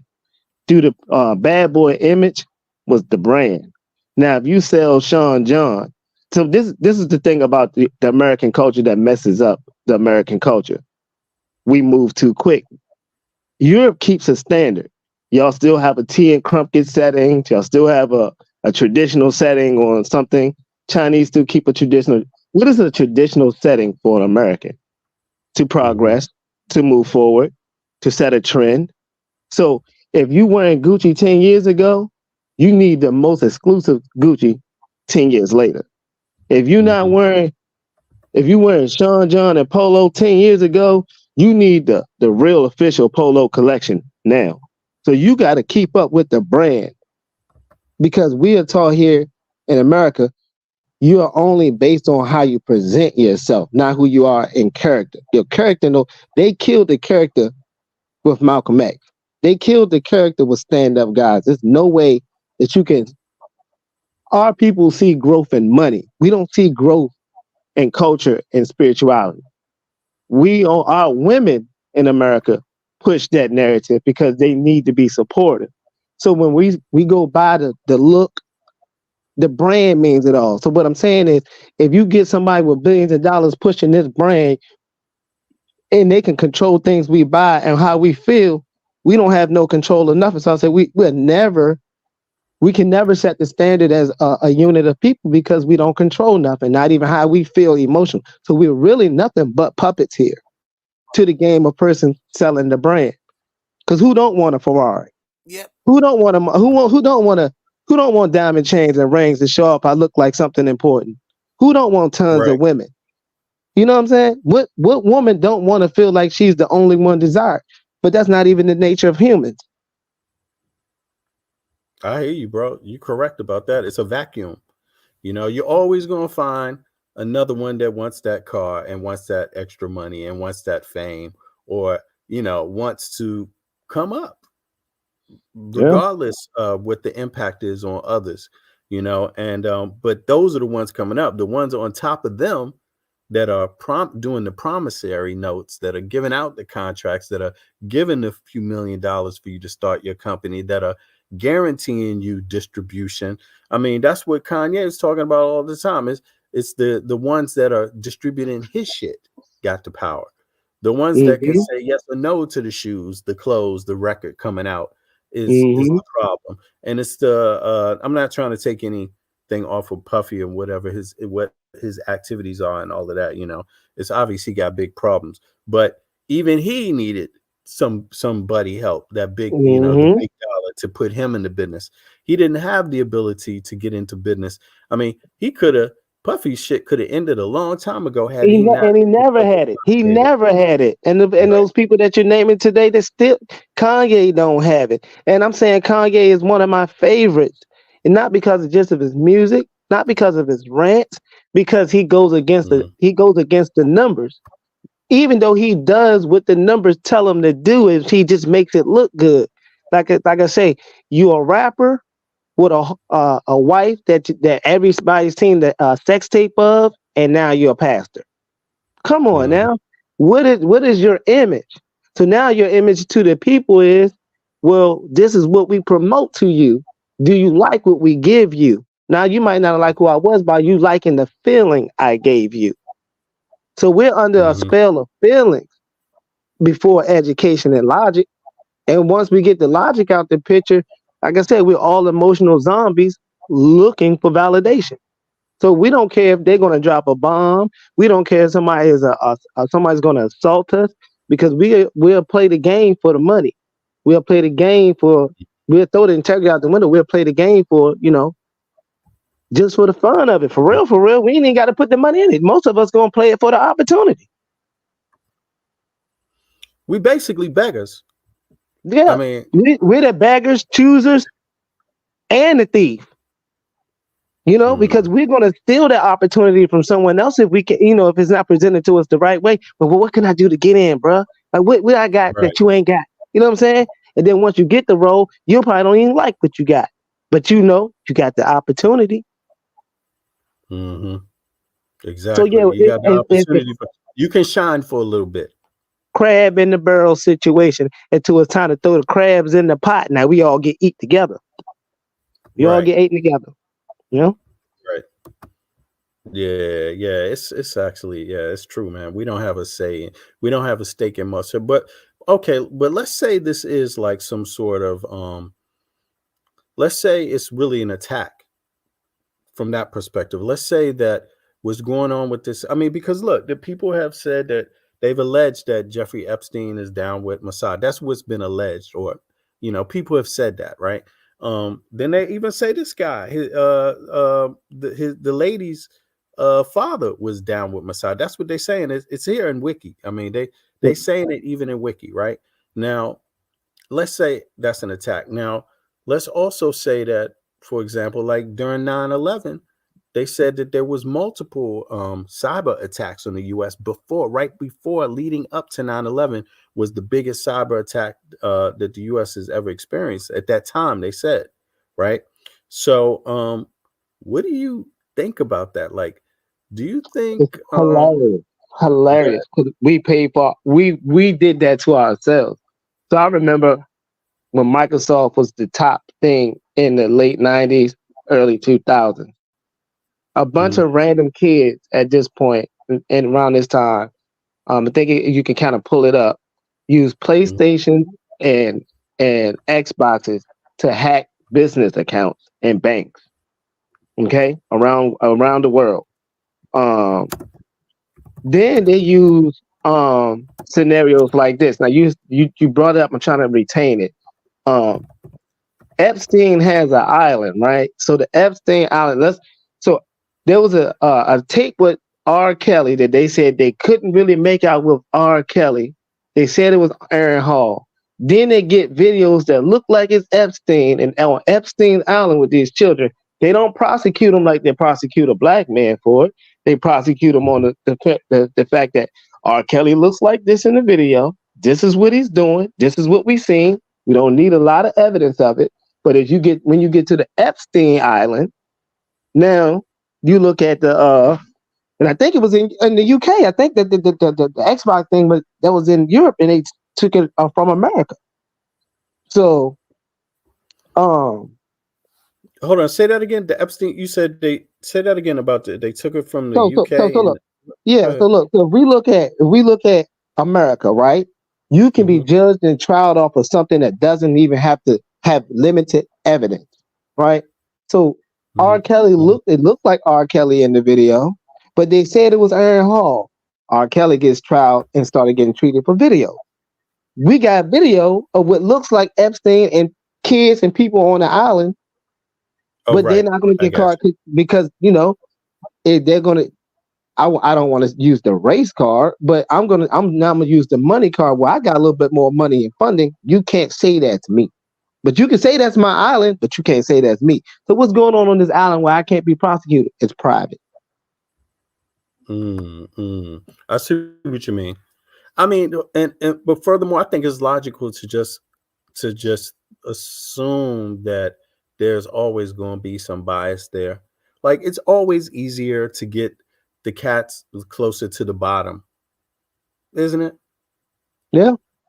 I mean, you don't have to be. It's not about your ethics or your morals. You can have poor ethics. Everybody can have poor ethics.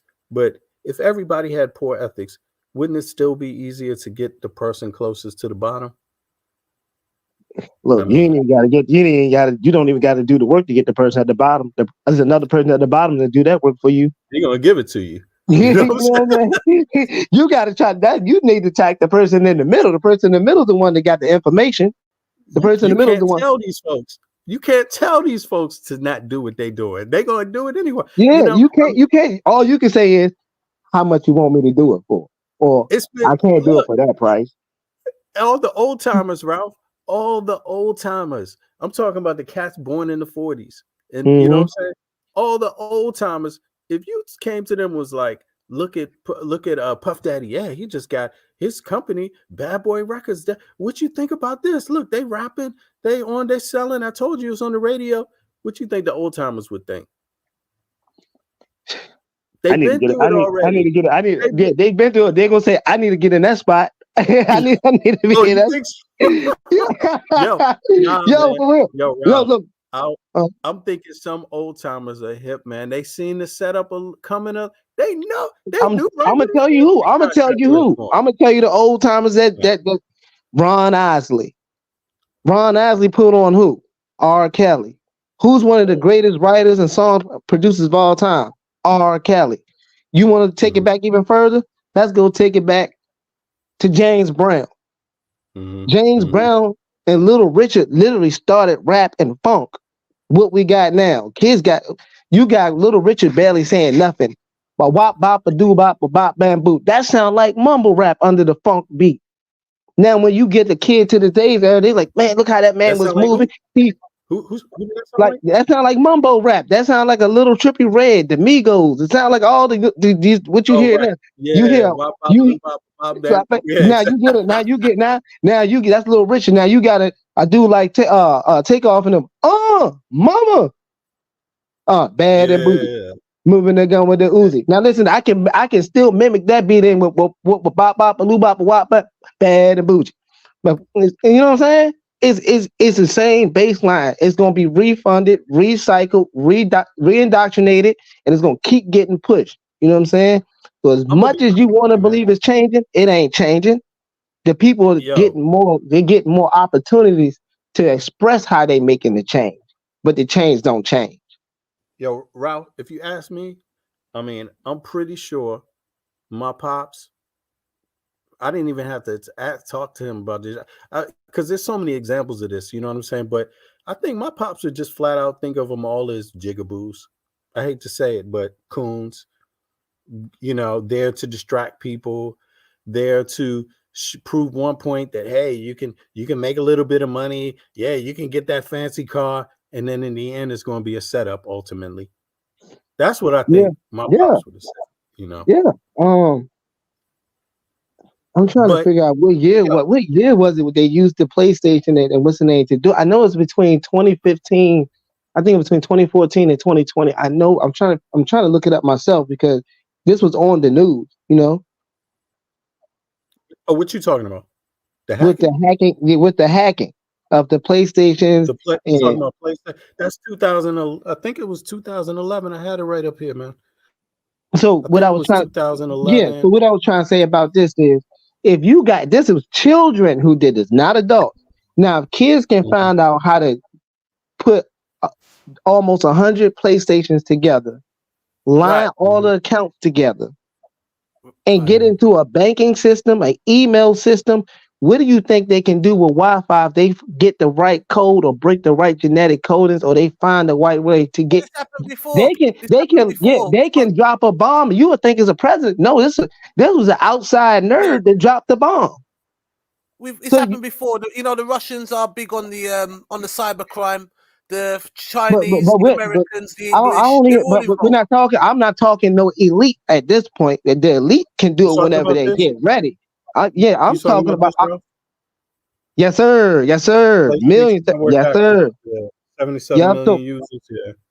So not Okay. only. So now I'm talking on the lower form, right? Now the lower form is we know that a person with money or a people of a military base can do the hacking.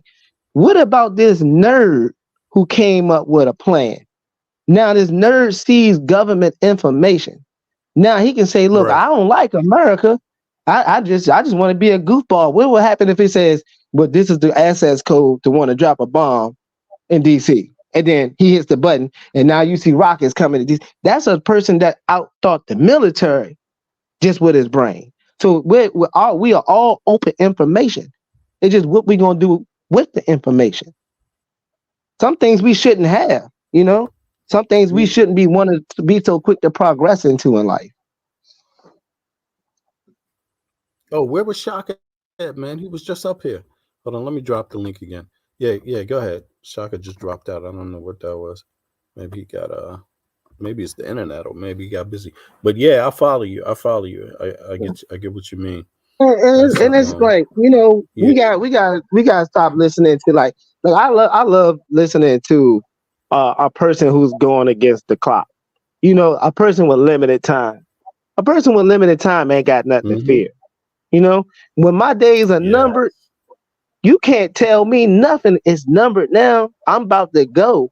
What you gonna stop me from doing? If I really put my Yeah, you're gonna mindset go in that anyway. type of mindset. Now that's the type of mindset a person with billions of dollars live every day. Who gonna stop me from doing what when I want to do it? Yeah.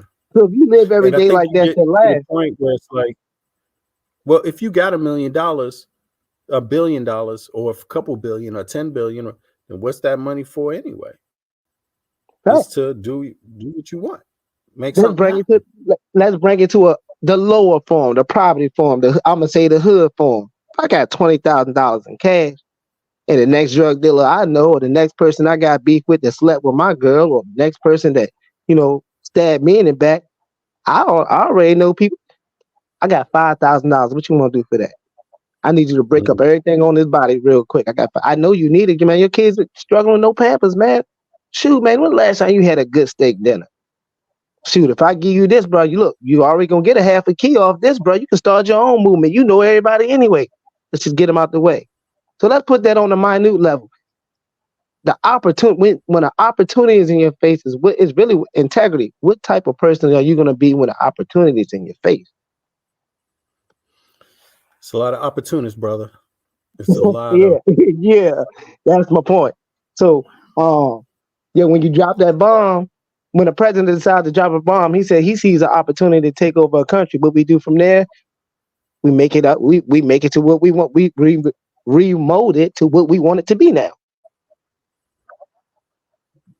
right, exactly.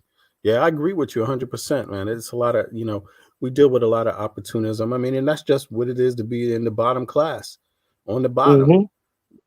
There's just opportunism everywhere, and people rate or judge things in a funny way when you there, because it in some kind of way it just comes down to like your feelings more than rational thinking. Like your feelings become more exposed when you on the bottom, maybe in certain kind of ways. Like for example, would you be happy to see the next person succeed? Why should it be them and not me? Mm-hmm. I've been working these hours, all this time, this job, and all that, and I ain't got shit out of it, but bills and taxes and debt. It's just it's kind of it's a sad situation, but yeah, I mean it's real. It's definitely real, and not everybody has it in them to see somebody else, to see their partner even win and be supportive, and without even thinking 1 second about what can I get. That's messed up. I mean, I've been in them situations where my partners are winning, and I'm just like, I'm happy they winning. I'm here. I'm learning. I'm getting something just by being present, watching them win. I've been You see look, what I mean? I've been in the Some same situation, and I've been a hater and a supporter. I was hating while I was supporting. You feel me? I've never been So a hater, dude. I've never been a hater, Ralph. no, I'm a I've never proud been a hater. hater. I'm look. They must not have I'm a been good proud friends, hater. man. They look out for you. Yeah, they look out, and I'm still hating because I know what I bring. I know what I am. I'm mad about what I bring to the table. So when I was out, out here, I was making it happen. But I was making it happen for other people to see the shine for someone else. They don't know I'm really the mind behind it. Right, I So feel you. Well, I'm that's hating. different. That's I'm different. Now low key hating. you I'm ain't the get your brain. fair due. You ain't get your just due. Right, but That's I don't. different. But the fact is, this how bad it is. I didn't need to just do, and I wasn't supposed to be. No one's supposed to knew that. But I'm seeing how much his shine is. I want people to acknowledge. No, he's not the brain, y'all. He getting girls thinking, oh, you not the brain. You just the backup to the brain. You feel me? So I hate that he gets the credit, but I love this. I love what I'm getting and behind closed doors. You see what I'm saying? Right. Then I'm at the point where, when you hate something, it fuels you to either be better or leave it alone. So I don't mind a person hating on me. I don't mind hating on someone else because it's going to feed fire for them to want to do better. Now, I find it funny that people want to congratulate all the time because that means you don't never get mad at what's going on, and you pat everybody on the back the same. You put losers in first place with winners. Are you really that supportive of not being number one? Man, so what, man? You're number two, but we're standing together. No, nigga, motherfucker, excuse me. No, I'm standing here as number one. You standing behind me. You're the one behind me. Yes, we're equal, but you're behind me. You know what I'm saying? I can't pat everybody on the back no more because the world opened my eyes up. If you giving people participation awards, you just gave everybody a follower achievement. No one has the full brain. I can't pat everybody on the back no more. Not even my own kids. Oh, you did that last week. Well, find something different. Impress me something different. But let me ask you this, man. Can't you win doing your thing, get your support? Your homies is winning, doing their thing, you giving them support. Can't y'all all win without stepping on each other's toes? No. Without somebody losing? No. Yeah. No. I hate. But people choose not to. I would have said you can. No, you can't, man. It's inevitable. Like, all right, and I'm gonna put it this way, and I hate to say it. You ain't gonna stop the haters. You ain't gonna stop all the you haters. can't. I'm And just you saying. look. All right, look. If I look good, right, you look good, right, but the women keep choosing me over you. We all getting girls, but the girls you like choosing me over you. You gonna get mad some type of way. You got women though, but you naturally want what I got. I go to work. No, man. No, I go to work. Yes, I go to work. We got the same Is that job. how you are? Is that how you are? No, or this you is how saying that's no, it's society. okay? I got you. It's society. I go to work. I punch the clock. I punch the clock the same way the next man do. Right. I got a person that's over top of me that makes the same amount of money I make, but he don't do no work at the job, but he can tell me what to do. He goes to work. He doesn't have to bring home the stress of work. He sits on his. Okay, so I'm an assistant operator, but I got an operator over top of me who barely does any work. The lead operator, right? So now the lead operator sits on his butt. I work 8 hours. The lead operator works 6 hours. He's there 8 hours, get paid the same amount. I go home tired. He go home saying, "Man, y'all need to do a little bit better." So yeah, I'm hating that we make the same amount of money. He do less work, and he get to tell me what to do. Yeah, I'm hating on that, and I'm sure he mad at me because he had to work himself up to be an operator, and I know he made because they say it to me. Y'all make the same amount of money we make, but I want to keep helping you do the work. I did this work when it was. I made this. I was doing this when we wasn't getting no money. Yeah, I know what you mean. I know what you mean. So right? I can't pat me on the back for coming into a generation where the money made it right. But look, man. I mean, I get that one. I've been in that situation, and the only thing you can do is do your work. work. Fact. You know, show what you can do. And but for me, hating, I would feel like less of a man to even hate. I don't care. You might be the boss. You might be an asshole. No, I ain't. I would never. You will never ever see me. Not for 1 second. I'm gonna be like, you know what? You can be the asshole by yourself. You be how you do your thing. I'm gonna do how I do my thing. I'm gonna do my thing on a professional level. I'm gonna do it to a high degree, and you're gonna be hating on me. I will never be hating Well, on that you. come with time. That come with time. After you already looked that person in the face for a certain amount of time till you became that person. Yeah, And okay. that's male identity. So while you under that situation, you're walking on eggshells. I know this dude don't like me. He probably want to do his best to get me fired. I don't like that. That's low key hating because that's his job to protect Oh his well, that's position. gonna be. Yeah, that's what That's it's gonna it. be. So you I feel want you, Andrea. you want his position after that. Right. Yeah, I feel you. I feel Hey. you. I see what you mean. You there, Andrea? What's up? Good I'm day. here. Good Happy day. Sunday to you. Happy Sunday. Happy New Year. So all of that. So I agree. I Happy agree New with Year, Negro Rob. Andrea. Happy New Year, Jade and Negro Rob. Happy I New agree with Year. him How you just a doing? little bit. I agree with him a little bit. But at the end of the day, you know, it doesn't matter. People don't care. You look, man. People don't care whether you wear a brand or they don't care about. They care about your essence and how you walk and who you are. And when you're confident in who you are, that's what people think they can get, but they can't. I don't give a damn what you do for a living. I don't There care. you go. But if there's an essence about who you are, that's what they're hating on. They ain't hating on how much Yeah, you make and all that. They don't give a damn right. about all that. They want what you have, but they can't get that.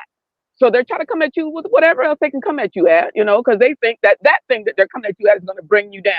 But the essence of who you are, that never happen. That doesn't happen. You have to allow somebody to get in that space to bring you down to their level. You know, for them to think that they're doing something. Hate could be good, Miss Andre, and that's what I'm trying to say. Some people don't make the change until they hate themselves. I'm around, like I said, I've been around street, I've been around the hood, I've been around you know what I'm saying, I've been around rich people, I have rich people in my family, I've been around a lot of different things to be exposed to. I even went homeless by choice. You know what I'm saying? And one thing I learned, even the people who don't have nothing hate on people who don't have nothing. People who have something hate on the people who got more.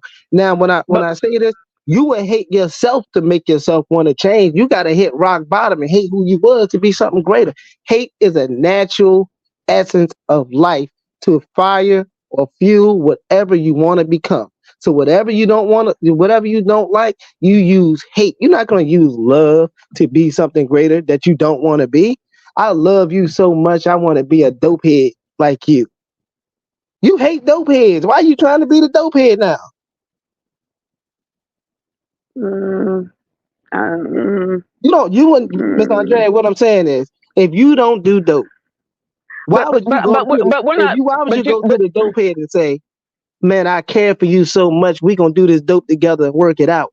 You're gonna tell the dope head, man, I don't even like that you do dope, bro. I hate the fact that you look like this. Why don't you hate the fact that you own this and do better? So it's not the fact that if you're saying you love the dope head, you're a supporter of addicts. And that's why I'm trying to say we need to work at the lowest form. The lowest you can go is where you need to start from.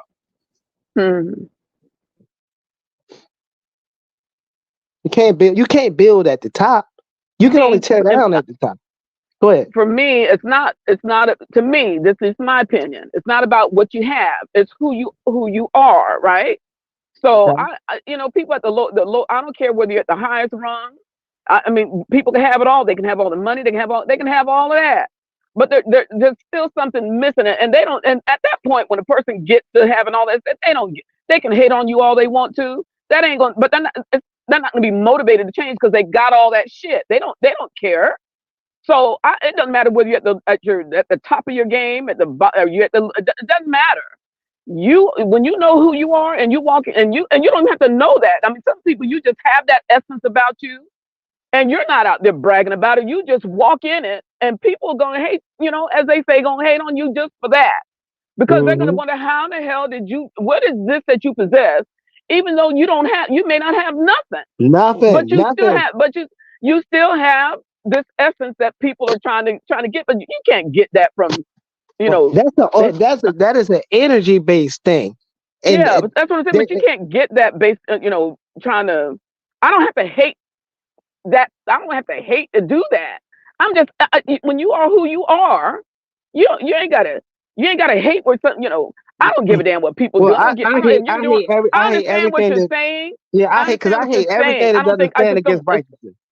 If it don't stand against, if it's going against, even if you're not a Bible believer, if you're not a spiritual person, how can you hate what you don't know? I mean, like, if you don't, I just think the word. I just think that I guess I'm just opposed. It's an emotional word. The word is emotional. Yeah, I'm gonna use the word hate because it's logical and men. And for women, and they use their brains different from us. I'm just using from a man's standpoint. I know y'all might be different, but if I put it in a woman's context, like a woman might see another woman with a man that she desired, that she liked. Now that woman might not have never done nothing and possess an energy that she. But you're basing this off of somebody wanting something all the time. That's where I'm drawn. That's where I'm not at. I'm not talking about what you want and all that. You can want all this. You can want all that. Okay, you can want all of that. But when you're walking in a particular type of framework that nobody can get that. Nobody. I don't give a damn how they try. I don't care what I don't care. It doesn't matter. They can't possess that thing that's of your essence. They can't. Yeah. I'm agreeing with that. They can hate till the cows come home. It's not going to change the fact that you are that they can't work to get that. Ma'am, they can't get your essence. They can get theirs, but they can't get yours. Well, I'm gonna let you know what a succubus is. I'm gonna let you know what a succubus is. I'm gonna let you know what a succubus is. They think that they can get that, and they don't know what it took for you to get. They don't know what it took. They just, I've had people coming to me like, "Oh, I wish I had what you have." I'm like, "What are you talking about? Oh, you have all this confidence and stuff. I wish, but do you know what it took to get here? No, okay, you might not want to go that route." So that don't matter to them. That don't matter to them. But I'm saying, that's what I'm saying. I don't give a damn, and nobody should give a damn. I don't care how that person got what they got. Whatever you have, hey, I don't know how you got it. You could have got it illegally. Why would I want to hustle? And I don't know how you got what you got. How? I don't care.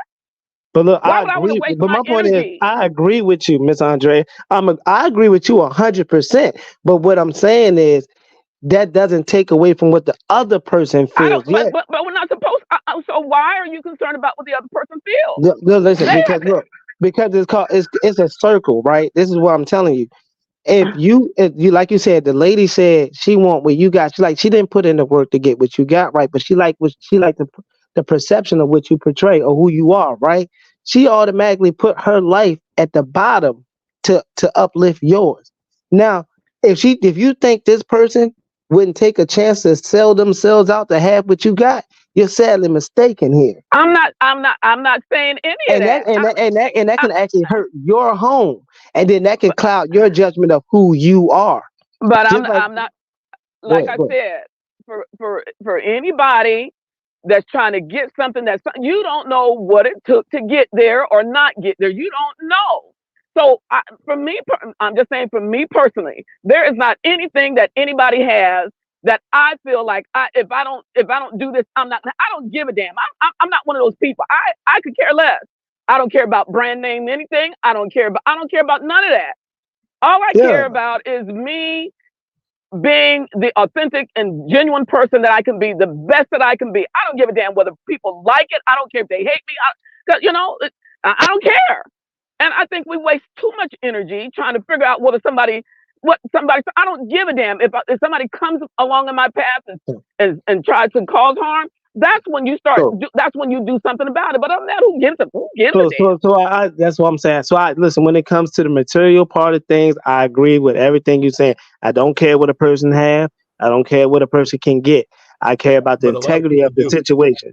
But for people who do, so now I'm saying there's two different ways to look at it. But you can't be so concerned about the people who do, because it's going to stop you from from being who you are. If you're worried, you're not like you were hearing me. talking about, like when you were talking about participation trophy, when you were talking about participation trophies, I get that. I don't like that myself. I don't like that everybody gets a trophy, but they kind of diminish the person who did the best to earn the spot of being that person. I get that. That's in competing and doing something like that.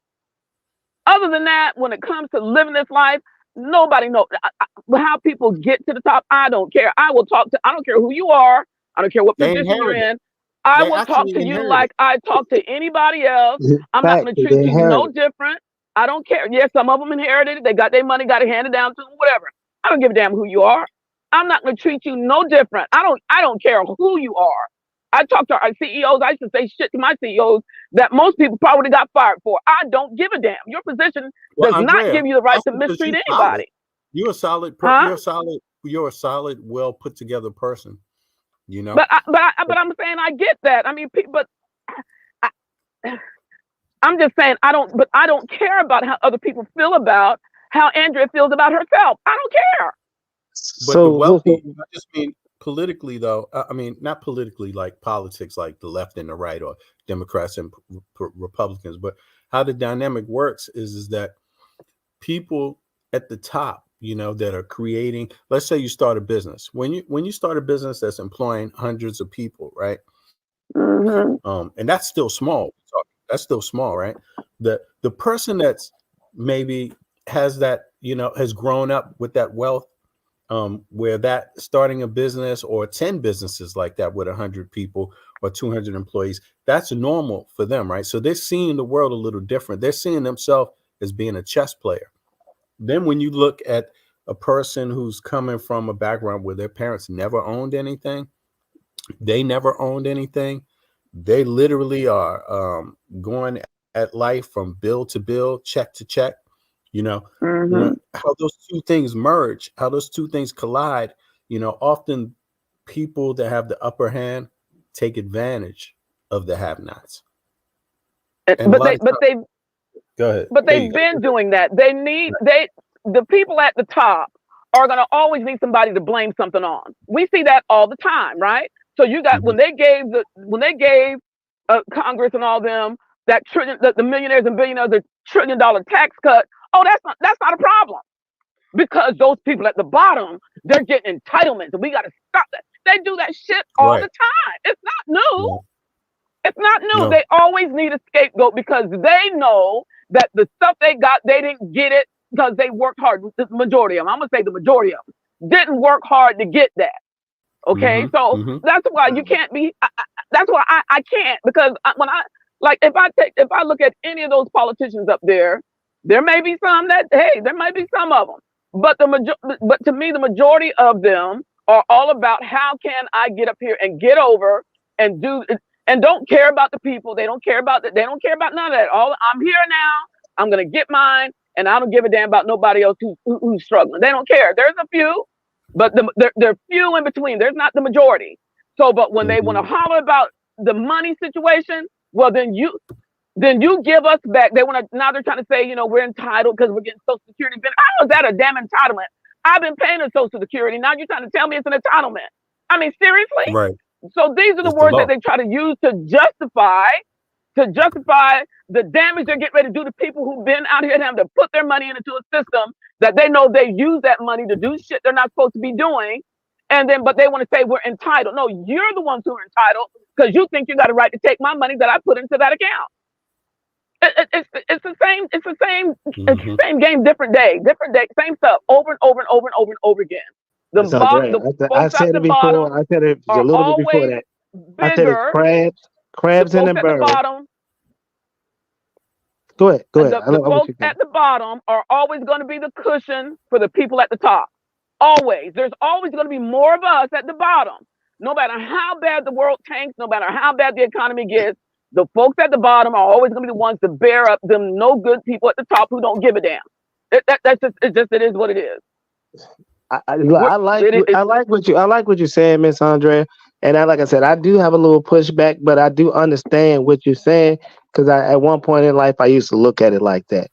Um, when you have a situation where you're trying to be up and coming, you're trying to be something great, Mhm. and if someone's able to step on your on on the road you're walking on and make a different pavement for you, you can't be happy with that. When you have someone that can control the narrative in your life, you can't be happy with that. I heard you said some things to people at your job that they weren't happy with. Well, majority of women can get away with saying things on the job people are happy with. Most no, Not listen, just hear me not out. black Come women, on, come on. not No, black yes, women. yes, No, all not women. I'm necessarily. all women. Listen, I'm gonna prove it No, to you. no, Listen, just no, listen. Please listen, man. And no. I'm being friendly with you. Please listen. If I'm a man, if I Be can't, hot. if I my children, if I say my children are sick, I need to get home to my children.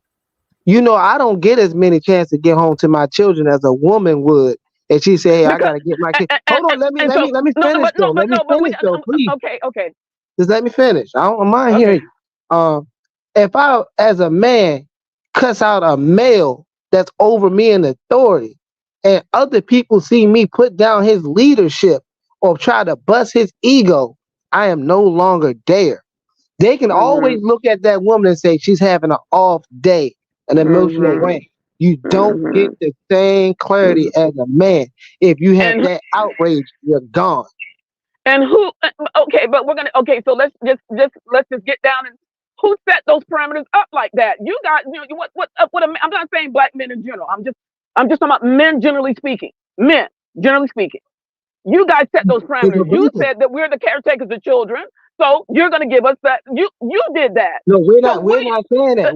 yeah, Most men are but you not are saying that. saying that. But you are saying that we are the caretakers of the children. So if we say we need to go see about our babies, they're going to say, okay, go ahead, because that's the norm. That's the understood how that you guys set That's that not. up. I'm saying that's not the norm, Miss Andrea. I'm saying What do you mean it's not the norm? I'm saying that is monogamous European mindset Okay, so again, of ranking, like the okay, military. so You we're in can't be this. a lieutenant cussing out your sergeant, you get demoted. You can't be a soldier doing wrong, you get kicked out the Okay, military. but okay, See, you it's were a talking. No, ranking in you it. were talking about you can't. If you want to say you want to go home and see about your babies, they're not going to give you that same kind of leeways they give a woman. That's No, because that's been set up in society that women are the caretakers of their children. So we're going to be the ones that they're going to say, okay, you can go home and see about your babies. They're not going to feel as inclined to do that to you because that's how it was. It's been set up in society. I, it doesn't matter. The same thing with your job and everything else. Like I said, I treat people how I would want to be treated by other people. But if yeah. somebody, I don't give a damn what your position is. If somebody comes off at me, flip at the lip, they're gonna get the flip back. You can't just sit there constantly and take abuse from people, and you empower them to do the same. It's the But same thing. that's why I agree with you at 100%. That's why I say I'm not fully disagreeing with the situation. Then you just gotta understand how the situation apply to certain people. Now, if you, I'm I'm not saying okay, Negro Ralph. I get all that. I'm not saying that. I'm not saying that you should or you shouldn't. I'm just saying that a lot of times you take more abuse because you don't feel like if you do something, it's going to cause you to lose your job. I get that. I'm not saying that you got the all right, freedom to do it. I'm just saying I don't get. I take the risk of getting you, fired. I don't care. all right, I but look, don't see, all right. care. So let me break it down. Let me break it down a little psychological, like a little deeper, a little psychologically deeper, right? And I'm gonna tell you from a man's standpoint, right? I'm a man. I have a family. My wife work as well, right? Hmm. When I go to work. And if I have an off day and I choose to let my mouth get the best of me today and I get fired, this household suffer because of me. And Uh huh. what also that does is makes my woman uneasy and she feels like Hmm. I'm not a leader. So now I just threw my whole hold on, Okay. Okay. now I just threw my whole household emotions out of whack. Okay. Now because and that's what I'm saying, it's on a deeper level. Women It's don't have not to on a do that deeper because level, man. it is You because ain't women saying are nothing getting that we taken ain't care of. heard. Because if You ain't saying my nothing woman, new. right? But I'm saying, but my woman can do this, and I won't judge her the same as I will be judged. You see what I'm saying? So when we do say we can't afford to use that hate. We gotta hate the fact we gotta sit back and hear the mouth sometimes. Okay, We okay. gotta, So does that apply if you get laid off? Is it the same? Is it the same feeling? Is it well, the same? yeah, it's the same feeling No, because no, it no, is. no, It is no. because But if you're if I look, can't look, fulfill a look, woman look, will leave. look. Okay, then something's wrong with her. Not that you got laid Well, off. Something's wrong with her thinking. If she, well, look, I'm gonna because the say this. programming is I'm gonna different. say when my husband got laid off from his job. Okay, I told him, take your time, rest your body, I find remember what you you want. saying that. You said that back in like Take early your time. November. Yeah. I mean, So October. when October you're you said not that. in that right, when you're not in that right frame of mind, if she's not there, then I feel sorry for you. But I know, and Everybody is not. listen, me and my family are having this talk But right I now. didn't. My husband felt like he felt like he was less than a man. I didn't make him feel that way. He felt that way. But see, but that's Okay? what now you're helping proving my point, man. That's what I'm saying. That the statistics of what a man. No, you said you said women look at you crazy and No, women don't do. That's what you said. Hold on. You overlooked what I said before Okay, that. all right. I'm saying if I am the man, right, and if I lose my job, my sense of entitlement to myself is off, and my family, I throw my family off because not only am I not the backbone no more, if I'm not it takes a real good woman like you saying you are, or what some women are trying to learn to become, to understand that situation that man is in and to be that person's rock. But we don't have a lot of people pushing that scenario. We have people looking at what you have now and what we won't have later. And if I can't get it now, what the opportunists will do to get it later. And we know now if the divorce rate is high, if breakups is high, and people don't stand together, what can you expect a person to do? Look for the next best opportunity. So while you're saying you're the diamond in the rough right now, and I honestly believe it because you said this before, and I feel the emotions coming from you, it still doesn't play the fact that if a man goes out and do this, it's not the same as if a woman goes out, because we're going to be the one that let the family down. Yeah, Not only I feel, because your husband probably felt like he let the family down. He's letting himself. It makes him feel good. That's internal. That's actually saying the love he has was through his work ethics. He's actually saying without his job at that time, he don't know what type of person he is because he can't do the things he want to do no more. But you're being a good woman saying that don't matter, baby. I got you. So while you giving him the confidence and the love to express who he is, he don't want to be that person. He want to be that. He want to be that top notch nigga in his head, not what you think in your head, your soul. Okay, but that's fine. If that's how you guys want to identify as to who you are, hey, that's fine. That goes with the territory. Okay, so if you got to work through those situations of how you feel if you lose a job or whatever, hey, that you do that. But as a fully grown human being, and you're with somebody who you said is your life partner or whatever you want to claim them to be, you can't just be having these emotional up and downs because somebody loses a job or this kind of thing happens. That to me is insane. No, it's not. It shouldn't be insane because you want to know why? It shouldn't be insane because they have seasons for when they give men jobs, right? So let's check it. If you're not a man who has a business, or if you're not a man who's been on has a trade or a skill, you know they literally have times and seasons where they only open up jobs for black men, such as when they got to push a product through seasonal Valentine's Day, Christmas. You could be waiting up, and then they got it to where if you fill out an application, you put black on there, they got a certain amount of blacks they want to hire because they, you know what I'm saying. So now you got to worry about the system, the timing, and what bullcrap job you got to start from scratch over again. So now you're emotionally beat 4, maybe 5 to 10 different ways. If your household ain't straight, you beat 5 different ways. Negro, I hear all what you're saying. I hear all of that. Again, that's how you identify yourself as being a man. That's great. I'm fine. I'm not even fighting. That's how women identify. That's how women identify too, though, man. At the end of the day, not all women, some. That's some. I'm Well, just addressing you. well, I'm not addressing all men. So we're just going. could you get with a man that couldn't support you? Would you get with a man who wouldn't provide for you? Could you get with a man who wouldn't protect you? No, it wouldn't make sense. So that's all biologically put into us men. If that is okay, so that's again, I don't have any problem with how you guys want to identify yourself as being. Okay, if you want to say you're all that, fine. At the end of the day, I still gotta get out here. I still gotta help you. In my household, me and my husband, we pull it together. Ain't no one way or the other. Okay, we pull it together because it's about the family. Okay, so if he loses a job, my game gets stepped up, and I do what I need to do to take care, to make sure that everything's still okay until he gets back on his feet. That's how I look at it. I don't look at it as that is the queen. But okay. I'm not. That's a queen's material. I'm not trying to define all this. No. Listen, okay. I'm saying in general, that's what a real helpmate is. Okay. You sound like a real helpmate.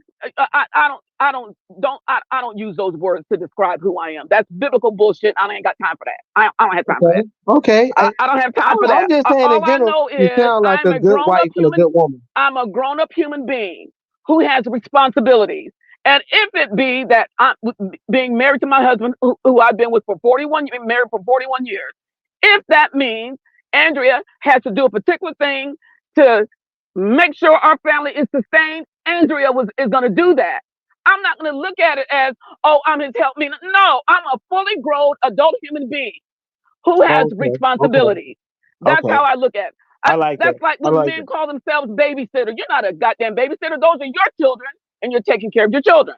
Facts. Okay. Facts. So all these words that get used get used to describe something that you should be doing is what's causing all these problems. I'm a fully grown human being, and that's what we need to get to. I do whatever it takes. I will do whatever it takes to take care of my family. I protect my children. I will protect my husband. I will do whatever it takes to take care of my family. Can I ask you a quick question? Sure.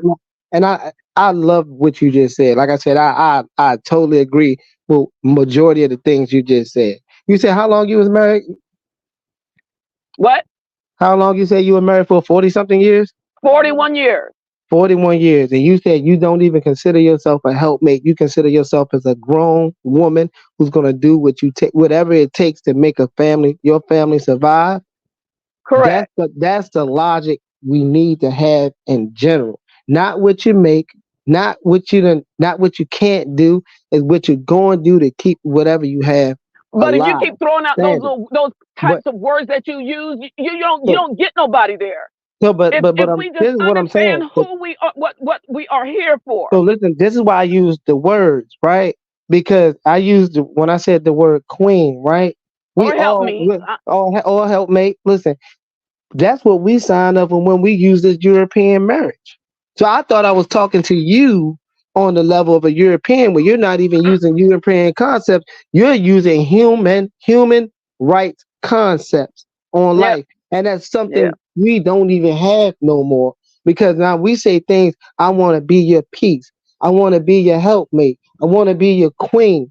But no, realize you're not saying you want to be what it is. And that's with me and with us. And that's what we got to learn as a unity of people we don't have. So that's why I love the conversation you bring with me, because that's what I'm saying. And that's why people choose to hate, because they don't have an understanding of what the words we're trying to use. And I thought I had to dumb it down for you. I didn't have that. I'm hearing, and I hear your emotion. That's why you're saying it the way you're passionate, very passionate about it. I hear your emotion, because women don't see it that way. But that's the way it should be. If I lost my job and couldn't find a job for the next 10 years, most women would have been out of job, or would have left me, or left that situation alone long time ago, or looked down on me long time ago. But you're saying as a woman, you don't even have that right to do that, because you claiming the other person, you see their worth. We don't see our worth no more. And people don't want to see other people value. If you're just sitting on, look, now don't get it twisted. Now, if you're just sitting on your ass and you ain't trying to look for another job, that's one thing. But if you're out there and you pick up a job here and you pick up a job here and you pick up a job and you're out there, that's a whole nother scenario. I'm not talking about some man just sitting on his ass and not trying Playing PlayStation. Yeah, just sitting down playing yeah. PlayStation, getting We drunk ain't every talking about now somebody and sitting then. there playing video Yeah, games all I day ain't long. associated. Yeah, We I ain't ain't talking about that associated with now. nothing We ain't like talking that. about that. Yeah. I'm talking about like when my husband felt bad when he lost his job. That feeling, that's a natural feeling to him. That's great, baby. I don't know where you think you ain't a good husband. Where you get that from? I don't know where you thought you ain't a good father. Where you get it from? You got this one little blip in history compared to at that time the 20 years you've been supporting the family, and you got this one little blip. Probably the multitude of things he might have done to keep it together. But those are things that And people you're gonna overlook reduce because it we to 6 forget. months. You gonna, No. We ain't doing that one. Take your time, find what you want, be happy. That's all I care about. I want you to be happy wherever you work at. That's all I care about. So take your time. And he had to, because I had everything so tight. He didn't have to worry about nothing. He didn't have to worry about nothing. Because my responsibility is to take sure and make sure my family is okay. That's what I'm saying. Those are the diamonds that we no longer really have, the gems that we no longer have as far as our generation. Because what we're talking about now is the MK Ultra, the emotional feeling of wanting to be liberated and wanting to be right with an ego. So we'll have a group of people play a game like it's something is not knowing what game you're playing. A losing game. You're not playing a spiritual game. You're not playing a righteous game. You're not playing a loving game. You're playing a selfish game. And that's what I'm trying to get when I say I can't give everybody a participation award trophy. Yeah, I'm a low-key hater. That proud low-key hater. Because I hate to see a person get the same kind of benefits I got if they don't deserve it. I'm like, why you get the right to stand next to me? Nigga, you ain't get all the girls in high school. You wasn't funny in high school. How you come down the line and come with you because you got a little bit of money now? You me. Yeah. You not me. I've been doing it since birth. You got it because of what you accumulated now. You still steps under me. See what I'm saying? Yeah. And then we got people who don't appreciate what value you bring because they never knew what value was. Yeah, I'm gonna probably chop it in and out here in a minute because I'm going back into my house. So if I'm chopping, just know that that's what's happening. Like, thank you for popping up, though. You know what I'm saying? We was going. I like the way the conversation was going, but this actually brought energy. You know what I'm saying? Because women need to hear this. For women who do watch this show, most women don't understand what it takes to actually stand united with their partner. No, because we keep hearing all these stereotypical roles that it's just if you consider yourself an adult human being, you will do what's right. But when you keep being put in these, like the words you were using, I'm like, no, I'm not to help me. No, I'm not. We're grown up. I would have to do this. I would have to do this if you were not with me. I have responsibility. Same thing with him. He would have to pay bills, do all the stuff if he wasn't with me. We should be grown-up, responsible human beings coming into a relationship to make sure we're still grown-up, responsible human beings and not going this back and forth. Well, this is a woman's job, this is a man's job. No, take care of children. Somebody needs to cook. Somebody needs to clean. All that responsibility ain't hers because she's a woman. If she's out there hustling with you and doing all this stuff, then she comes home and she got to take up all that load? No. And then no. You do what you need to do to make your family the family it should be, and your children should see you doing all of that and all of it. They should see you cleaning. They should see you doing all that, just like they see me doing it. It's not one-sided, and that's an unfortunate thing. I go out here and hustle in the yard. I like mowing my yard. I like being out here. Right. Yeah, absolutely. I don't do it because another reason I do it is because I don't want my husband out here 4 or 5 hours in that hot goddamn sun. This Texas sun ain't no joke. I'm not gonna have him out there doing all that stuff by himself. I get out there and I come out here with him, so we can get it done and get knock it out together. And that's a part of communication. You guys understand how to communicate. That look, whatever you going through, I'm going through, so we might as well go through it together. You know what I'm saying? And he's good at doing stuff in the house too. We just do what we need to do. We don't. We fall short thinking this sex is man and woman thing. All I know is there is one superior than the other, but we all work together. You know what I'm saying? And I can't see myself And I know you don't like that, but I I'm don't pretty agree sure with you on that I one. know I that. don't. But I'm gonna ask you this: it's probably not a lot of things you can beat your husband in, is it? There's probably not a lot of things. What? You can beat your husband in. As far as what? Uh, so let's say y'all wanted to wrestle around the house. I'm pretty sure he's gonna win a He wrestling is, match, because your physical strength doesn't make right? you So superior. I'm You just gonna can't I'm have a naming a few baby things, either. So go sit down. Stop. right? All right, You I couldn't ain't have. saying that. Sit down. I ain't Okay. saying Well, that either. then strength is strength. You But can't even do that. Stop so that. Negro okay, rap. look, Don't look, he? I'm gonna do it again. I'm gonna do it again. All right. Do you like your husband to be a little bit more smarter than you? I think we both bring whatever we need to bring to the table to make it work. I know that, I'm not gonna. but do you? I'm asking you what you like. I don't. Asking you what Nope. you I like. don't. Nope. I don't need him. No, I don't Oh, need don't that. sugarcoat me now, Miss Andre. I'm just asking you what you like. No, I Do you don't like? need Well, do you like that. a smart man? Do you like a I smart don't care. man? Who wouldn't want somebody to be smart? But that All doesn't right. mean his intelligence is higher than mine. I'm sorry. I Get to didn't. that part. I'm not saying that. You putting the words in my mouth. I'm just No, asking. So what are you saying then? I'm okay. Listen clearly, because you got a little emotional. I'm saying, I'm just No, asking. stop saying that about emotional. Stop that now, I because tell you you, got your you got. emotions too. Stop I it. do, You but I'm stop. not using it for this. I You just got want because I stop, want to stop, learn. stop, stop. I'm learning. You are I'm learning. emotional just like I am. You're just emotionally different. So That's right. That's don't right. do that. But I'm Stop saying asking I'm emotional, because I'm you. not. Okay. Well, I'm just asking. Okay. I'm just wanting to ask a Okay, go question ahead. about what you like. I'm not saying that that's what it is. I'm only No, asking about what you like. I like my husband, the height that he is. I love that about him. I No, love I being can able to tell put you my love. head on his I can tell chest. you love your husband. I I know love you love how your he husband. treats me. I love that he has a good sense of humor. I love that he doesn't have a problem going out here and making sure that everything's okay with the family. I love him. I love every essence about him. I love the areas that he's smart in, because Mm-hmm. y'all ain't smart in every area. I love You're everything not. the essence about who he is. That's what I love. I agree with. I I love agree. him. I like how you tell me. You know what? I'm a kill what I was talking about, because you sound like a woman that's fairly in love and dedicated to your husband I and your am. family. And And that's and wherever there's he nothing, lacks, and whatever you say, whatever I say to you, is not going to apply because of what you dedicate to your loving way yeah. to your family. And So wherever he you lacks, see I pick up, and outside the wherever I box. lack, he picks up. We don't. That's right. You can't keep doing. We can't keep doing this, that, and the third. If you don't come to the table 100% of who you are, you're bringing less than who you are. Everybody should come Right. 100% to the table. 100% is who you are. 100%. You can't come, 80, 20, 60. No. It's 50, 50. No, it's 100 and 100. Anything less than 100. that is not right. It's not right. Yep. That's So right. whatever that is, you bring it. You bring I all agree. of the essence of who you are.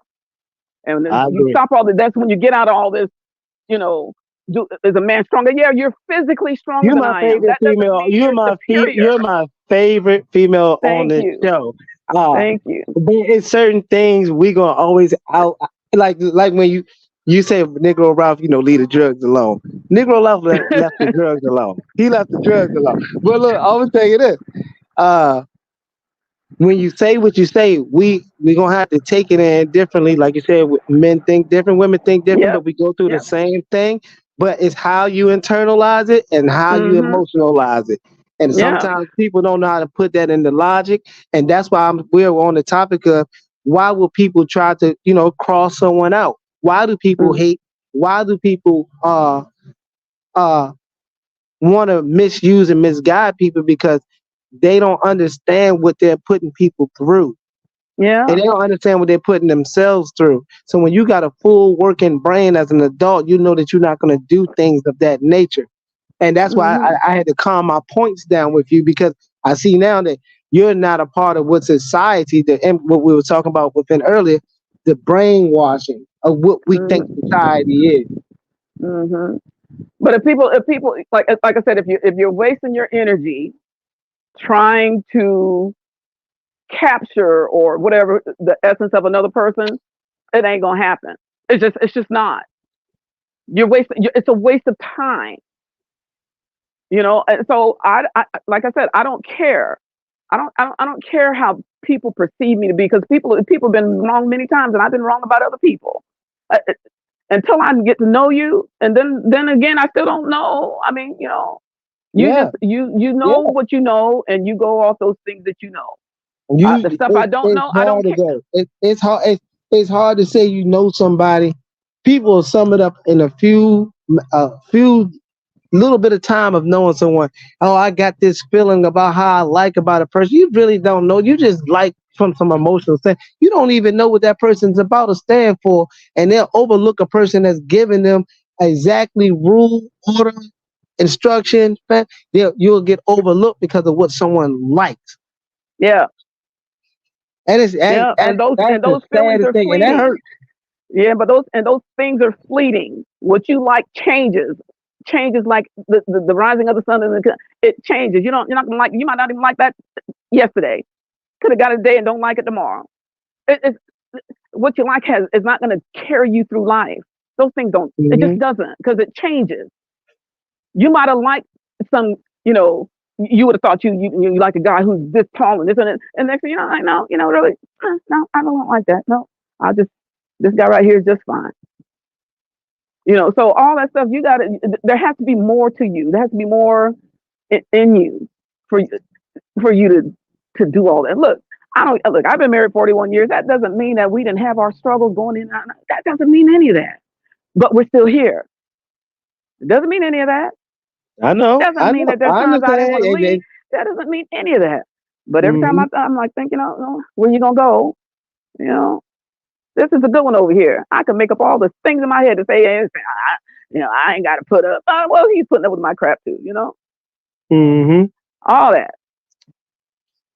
Y'all women hear that out there? If y'all listening to this show, tattoo that joint in the front of your head, the back of your head, the side of your head, and up the crack of your butt. Remember this: you're no better than who you sleeping with. You're the same person. You're damn near you. He might get on top of you because you're underneath him, but God damn it, y'all lay the same. And it's a responsibility. And it might be the other way around. She might be on top of you too, and it's all good. All good. That's when it's the best. That's when it's the best. You mean because that's when she's giving you her. See, you trying to start stuff, but I'm gonna leave it alone. I'm gonna leave it alone. You leave it alone. Yeah, you leave it alone. Because it feels good when somebody giving themselves to you and not giving it away. You are such a mess. Anyway, BB, where you at? We good. Where you at? BB back in the cut, probably dying. You know what I'm saying? You're dying laughing. You know what I mean? Yeah. Where they at? Where's BB? Where's Jade at? I know you want to play this cat. I know you want to play this Kat Wiliams thing. Yeah, let him get to doing that. You ready to step down, Miss Andrea? Huh? You was ready to step down? No, I'm not ready. I'm gonna step back and I gotta get here and throw down here in a minute. Yeah. Yeah, I gotta support the chat. I gotta put a little super chat in there. I know it said I got a PayPal thing up the top though, but I don't really get down with PayPal, so I'm gonna try to slide a little something in the super chat. Okay. I hate that it be taxing them though. So I said when I first got on here, I ain't had no job. You feel what I'm saying? Yeah, man. I was sitting on my butt. I was talking with y'all. You know what I mean? Now I can't. I'll be wanting to jump on the jumps with y'all and be like, well, y'all up here. Now I gotta, catch you when I can. So when I can, I'm gonna support. Okay, I'm back. Sorry about that. I had a. Oh, we held it down, BB. We good. Yeah, we here. Yeah. Oh, okay, yeah. I was listening from. I'm like, you know what? I got something I can take care of real quick. Let's let them get this conversation worked out. I had to pull out that. Hey, BB, I had to pull out that virtual belt. My virtual belt had to be swinging. Yeah. Hell no, you know what I'm saying? Good thing I got track legs. You know what I'm saying? I ain't getting it. It don't matter what. Them legs ain't gonna stop that. I'm happy. Roll want to meet me. Provide the venue.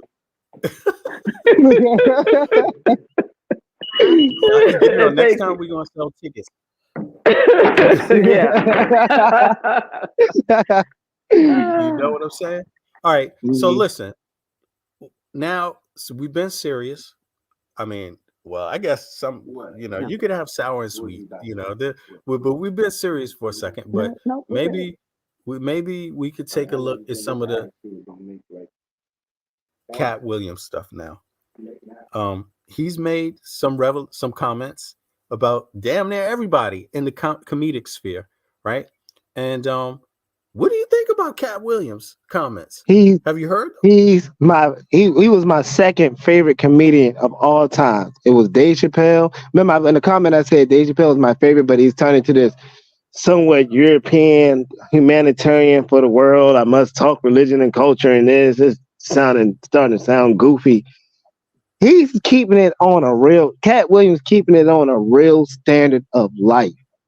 Mm-hmm. That's what, and now he done moved up to my number one in general.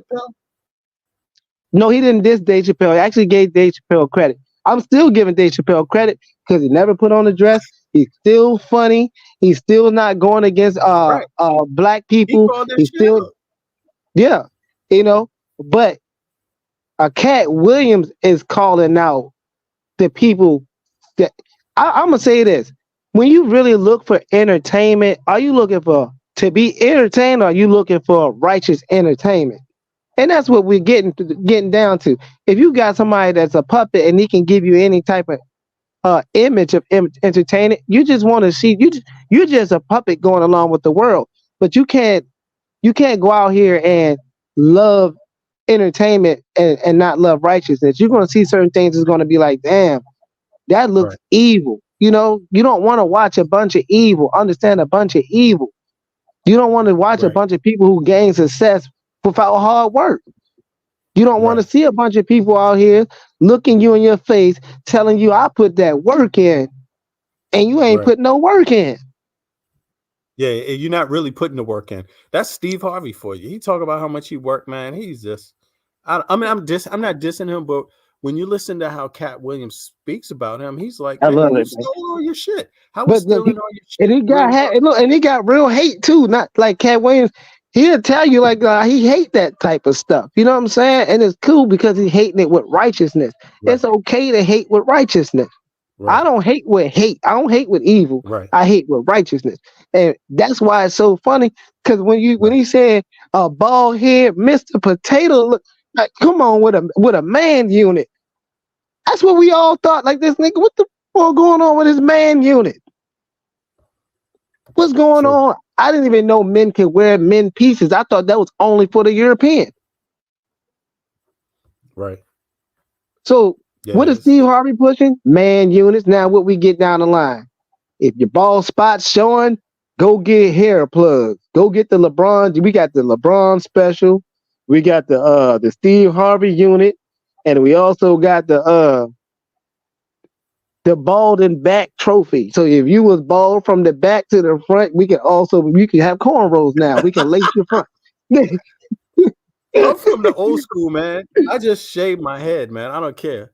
I just cut my damn hair off, man. I don't give a damn. I'm scared to cut my hair, man. I got a little itty bitty head, man. I keep hair on it and it stay cold. I'm not going bald headed. You gonna have to look at me raw and uncut. You gotta see me in the flesh. You ain't gonna see me with that unit. Also, man, isn't it something about, you know, getting to the age where you lose your hair, your kids tease you a little bit, they go, ha ha, daddy, ha ha. Isn't that just part of life? Being a man. Yeah, you gotta accept that. You know, I'm gonna look back at the kid and I said, you got 35 more years. Yep. Then it's gonna start happening to you. You know what I'm saying? And I'm gonna still be alive, and I'm gonna switch the joke on you because my turn had already been here. Now it's your turn. All this hair I got, it ain't got nothing to do with nothing. I'm not putting any hair growth shit on my stuff. There's no wig, there's no nothing, man. So what? Getting old, man. 53, I swing the back of mine. You know what I mean? I don't want to do too much. You know what I mean? Like, what is this? I'm not with all of it, man. I like to put a blazer on. Mm-hmm. Yeah, huh? Yeah, I feel you, man. Look, man, you sound very overseas, man. Yeah, I like to just be normal. You know, I might have a pair of jeans on, throw a jacket on, some nice shoes or something, and then go out, you know, a little cologne or something, and go out. I don't want to be like all caught up with how my hair look and all of this. Man, to me, it's about when I show up to the party, people going to get me. You get my presence, you get my entertainment, you get my conversation. Why does the hair? Why do I give a damn am from 53, and I'm getting a little, the hair's getting a little thin. So look, hey VB, I gotta get dressed. I'm gonna get back on. I'm trying to be in 20 minutes. I'm gonna either come back up on the live, or I'm gonna be in the chat. Okay. But I am gonna hop back up. But the mall word. opens up at 12. So I'm gonna try. I got don't you. want to be around the weirdos, and I'm gonna get in and out. I got you. You know what I Cool, mean? no problem, brother. Thank you, no doubt. Man, thanks for So calling let's me up, man. But I'm gonna come back up. Though. It's a pleasure, brother. Always a pleasure, Ralph. Thank One you. one day, when we get a wrench, man? Shit, I'm gonna give you a wrench now, bro. Well, I ain't give you a wrench. I love you, man. No, I ain't getting no wrench, man. Hey, look, you ain't gotta rush it. You ain't even gotta rush it. Whenever you get the time, throw me that wrench. You know what I mean? It's coming, brother. All It's right. coming. No worries. I got you, man. All right, I'm hopping down. I'm about to donate to you. Okay, I got to I'm do about to donate to you through the chat or whatever. I got you. But I'm gonna hop down right now so I can get my stuff together. Hey, and Yes, by sir. the way, because of people like you, Ralph, and everybody else that's been supporting, I want to say this again. All that talk we had about HOK, all these conversations we had where we tried to give some perspective on how things can be, and give perspective on how all Black folk, we not all going for this shit that way. You know what I'm saying? Yeah. I want to thank everybody because my page got halfway monetized just by that convo. Without you all, and I'm trying not to curse on your platform. I try to actually keep my, because I be cursing. I actually try to keep my mouth. Sometimes we because I curse sometimes. But I be like, I try to shut it off while I'm doing it. I don't like to curse, and I try to keep it to a minimum on your platform. If I'm on someone else's platform, I would not have this much respect. I really respect your platform. I appreciate that, man, and I appreciate that so much, man. And I'm happy that you're here, man. And we're going to continue the conversation. And I'm sure the more you get to know about me, the more pleased you're going to be, brother. Mm-hmm. That's something. Man, I'm here. I'm listening. I'm out. Look, and vice versa. I haven't listened to a sonnet, nothing. I haven't been over there since I've been over here. There's a few guys I listen to, but I won't even donate to them. I don't even trust I don't think my money is even to be respected over there. I don't want my money over there to even, to make them seem like they're doing good. I want to hear it. Even if I can't give enough or a lot, I'm giving something here because this platform here gives people a positive outlook. You get to talk freely and it's not biased. Yo, everybody that's been here, mark my words. Don't do it, VB. Don't do it. Don't give him a wrench, VB. Don't do it. Don't do it. Don't do it. Don't do it. He didn't earn it yet. Yeah, where the haters at? You got some haters, Ralph. We don't know him. We've been here longer. Don't do it. Have some haters. Hey, look, I ain't saying you got to give me the wrench now. I'm saying because look, people get the wrench and act a fool. You know what I'm saying? I'm just saying whenever he feels. Probably with the wrench, he might start blocking me. He might get a different wrench. Don't do it, VB. Don't do it. Well, damn. Yeah. No. Definitely, look, I definitely wouldn't block no women now. And if I would block anybody, I'm blocking somebody that's coming. Matter of fact, I don't even believe in blocking because I believe. I don't want to block the dudes either because, like I said, I approve of the hating.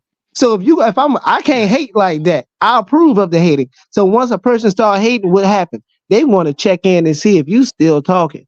They're gonna bring other people that's their friend. And like, I don't like and they're gonna hear it. They might not, like you said, Miss Andre, their feelings might not be the same as it was yesterday. So I don't believe in blocking somebody unless I completely want them out of my life. You know what I'm saying? True. So it's gonna fund the platform. So I would never put nobody on a block, but I don't like to see people write things that don't make sense or have nothing to do with the subject. Yes, indeed. I feel you, bro. I mean, I don't know if it's the like you said, it's very few times. Most of the haters just listen every once in a while. But even then, I'm just saying, what y'all about to witness is you're literally about to see a docu-series on this channel.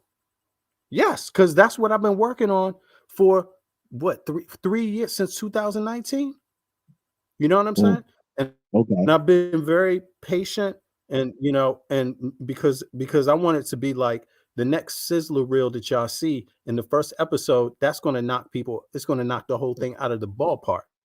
Okay. So And I'm man, not even in a get the hurry. cash app, man. Go ahead and get the cash app too, man. Like I don't like the PayPal situation, man. And I don't like doing it through the YouTube, because they probably taking a big chunk out of that. I don't know what they take, but they probably taking Oh, something they out take of a it. huge chunk. Yeah, yeah. So if you get the cash app, I man, think that they should take take that like don't 20-30%. yeah. So you get the cash app, But it's you know what? taking Where I'm pennies. at, we don't have cash out. Where Oh, I'm at, we don't have cash out. We that's only crazy. we only got we have our own cash out, but if you don't live here, you can't even send it. You can't communicate with nobody else. But only in this country. But PayPal's open. But in either case, brother, it's going to come down to the memberships. I don't think that I got to look at this, man. Do they take, how much do they take on the memberships? Even let me just Google this real quick. How much does YouTube take from super chats, memberships? Okay, from super chats, it take 30%. So keep that in Yeah, mind. 'cause I knew it was high. And that's what I'm saying. And it's like if I give 20, what I'm saying, you ain't saying, what I'm saying? So I'm like, shoot, I gotta I give him get 25 14. so he can get to 20. Yeah, I gotta give you yeah. Yep. Basically, I And you gotta know give you, what? so let me go ahead and put 26 in the chat. And guess what? They take 30% of the memberships too. Mm, But now the last thing is, they take a lot. And now the last thing is the messages, right? From yeah. what would that be? Is it donations? They take Mm. 30% of the donations. They So they take so they getting Uncle Sam regardless. You getting the Uncle Sam situation regardless. Mm. yeah. Yeah, So they all right. YouTube is taking theirs. You basically, after Uncle Sam, you're gonna get about what? You might get 40%. It depends on what Uncle Sam want. But they Right. take So theirs. all I right. don't think that's yeah. They just So take 30. So I'm gonna finish off this actually, because I did download the PayPal and I didn't finish PayPal's the really. best. PayPal's the Yeah, best option. I had You it at know. one point. I thought I used to pay my mom when I was, using the rent. I used to pay it through my mom with PayPal. But then now I undeleted it. Now they Mhm. asking me. I deleted it. Now they asking me, information to put it back up there that I didn't understand at first. And I was like, is this sketchy? Like, is this about to, like, is this a scam now? Like, it looks like it's a scam to sign up for PayPal. So I'm gonna go through with it anyway, just Right. so I want to be a firm supporter of this show. I appreciate you, man. I appreciate that definitely. And anybody else, I appreciate you too. But I am going to be giving some a really nice docu-series, and it's me. It's not going to be it's not about has nothing to do with any bots, or what do they call the AI, all of that stuff. Mm, None of it. It's a real classic style documentary with interviews from people from DC, in the artist scene, people that been down with politics from early on in the Barry administration, like even before he was even the mayor. You see what I'm saying? okay. Um, I'm really like doing it for the love of my city. You see what I mean? For the And to bring some American. support And to it. I'm And in Virginia. I'm in Virginia, and I yeah, know these stories. I mean, I lived in Baltimore. I've been around DC, so that is like that. I like that you're doing that. But I'm gonna go ahead and step down, and y'all. I yeah. hope this lasts a little bit longer because I got to get myself together. So I want to hear why I'm getting myself together. All right, I y'all have a appreciate good you, one. Ralph. No doubt. All right. No doubt. I'm gonna put up the cash, the PayPal for folks, just in case, just so it's there. I know I don't put it up much, and lately I haven't even been paying attention to it. But it is a good tool because it's the best tool that I have, and it's better than the chats, the super chats, and it's the best thing. So, but either way, we're gonna get around it. So let me put this up. I'm gonna put it up in the thing before. Wow, I'm gonna start the Kat Williams thing,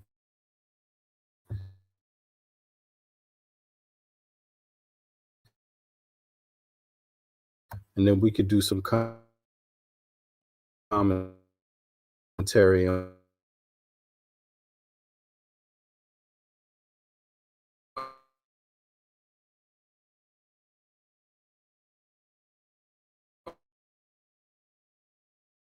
that, and then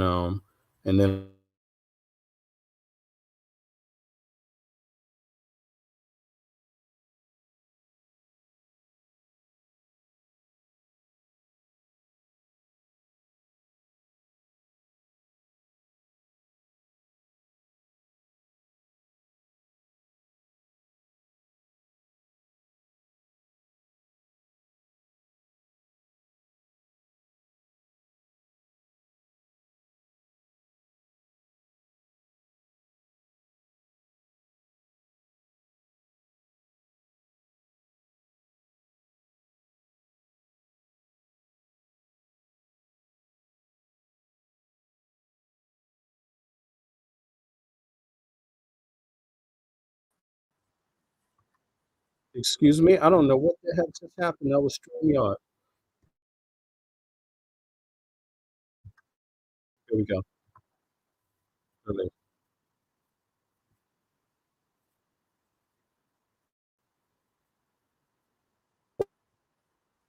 Why it resonates, and the reason I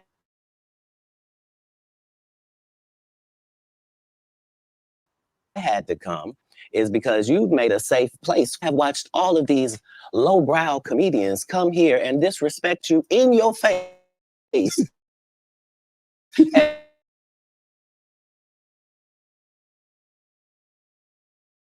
And tell you straight up lies. I'm talking about things that have never been you about it. You gonna say the record straight? Are you kidding?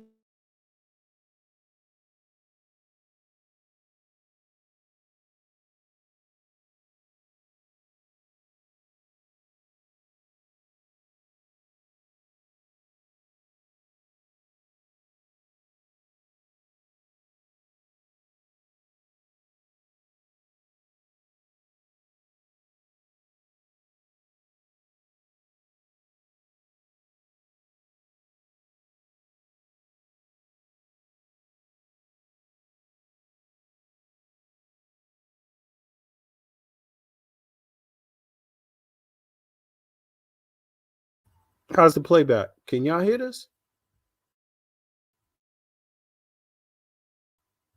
Oh, Ralph, there you go, Ralph.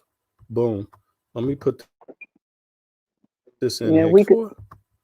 I could hear I'm gonna start VB it up. and then it's yeah. You can hear it, right? Yes. Okay. Okay.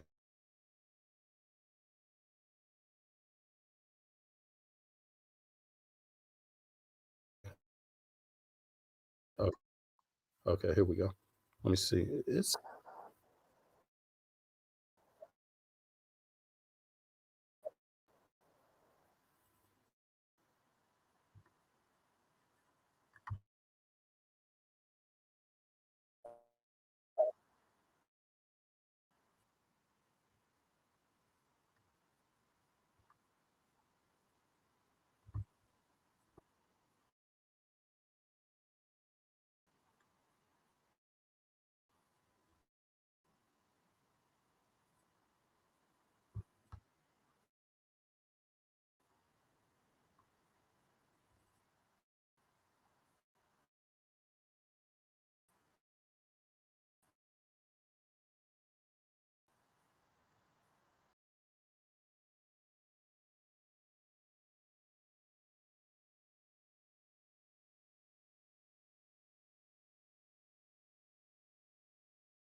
credibility and all the pull.